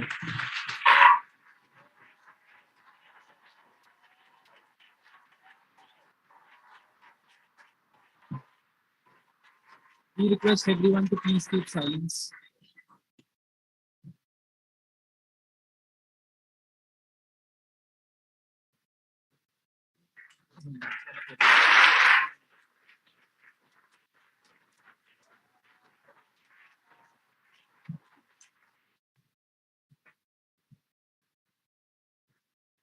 Now we would like to request Dr. Pankaj Agarwal, sir, Associate Professor, IIM Jammu, to present the vote of thanks.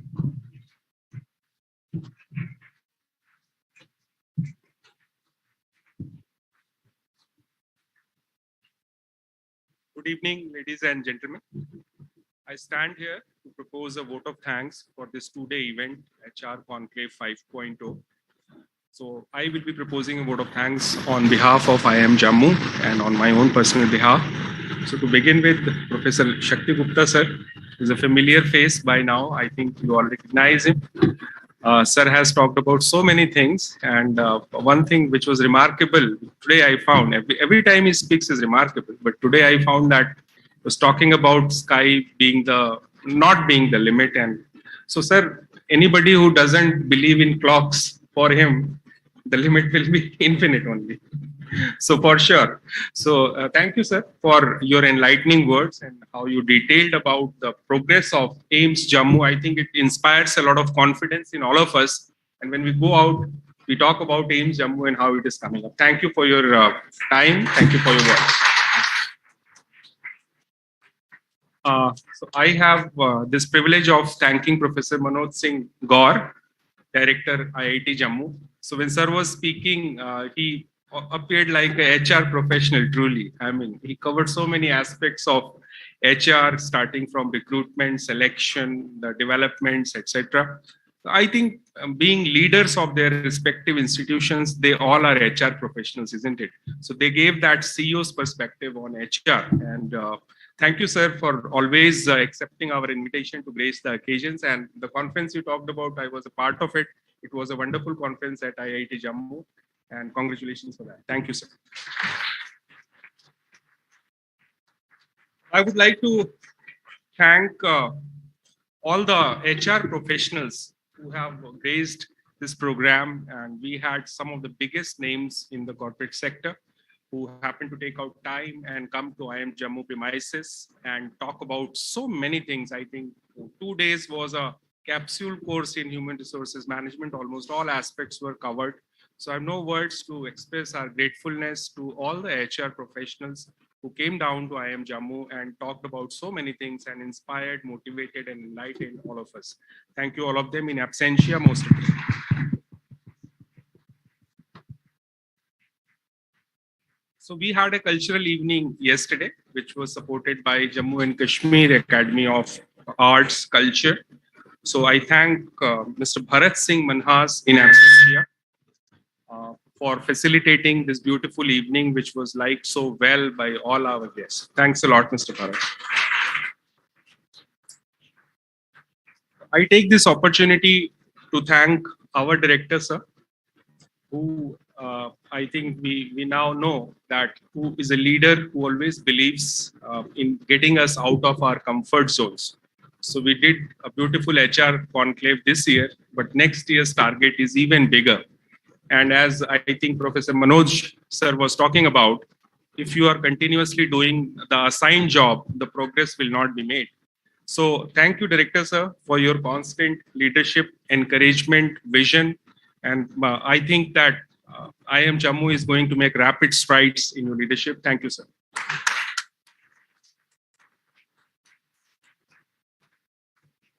I would like to thank the two people behind the HR Conclave, Professor Jabir Ali sir and Dr. Baljit Singh. You can see relief on their faces, so it's getting over. So it's visible. So that also tells us that how painstakingly they organized this event and interacting with students, organizing with so many guests. So, I mean, thank you for giving us this galaxy of speakers and this experience. So congratulations and thanks to both of you. I would also, I'll be highly amiss if I do not take into account the contribution by two student bodies, starting with the IIC. So I think a big round of applause for the Industry Interaction Cell. It was their event and you did a wonderful job, and your juniors have a bar to cross, which is very high.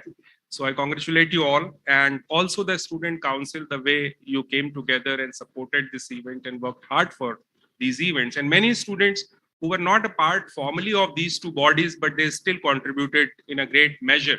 So I congratulate you all, congratulate all of you, and we are really proud of you.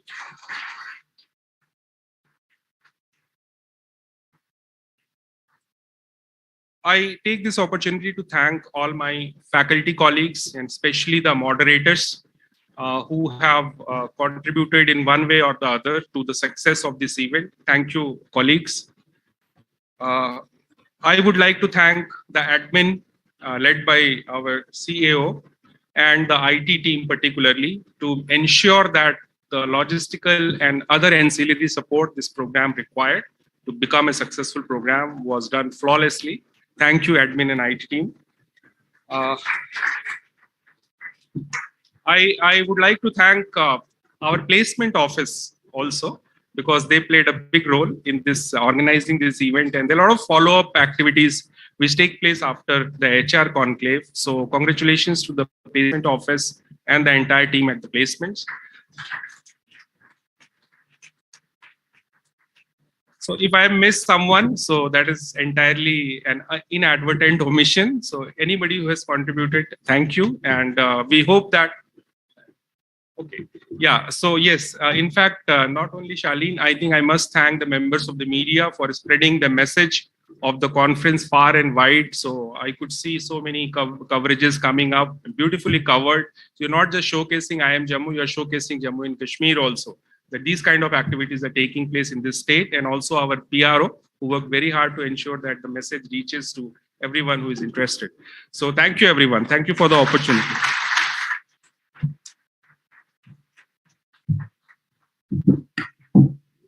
Thank you, sir.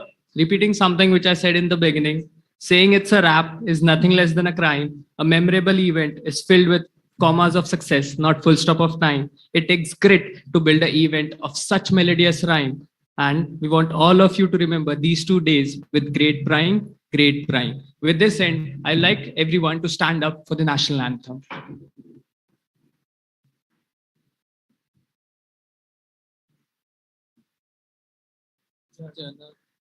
जनगण मन अधिनायक जय भारत भाग्य विधाता पंजाब सिंध गुजरात मराठा द्राविड़ उत्कल गंगा विंध्य हिमाचल यमुना गंगा उज्जल जलनिकरंगा तब शुभ नामे जागे तब शुभ आशीष मांगे गाये तब जय गाथा जय जय मंगलदायक जय हे भारत भाग्य विधाता जय हे जय जय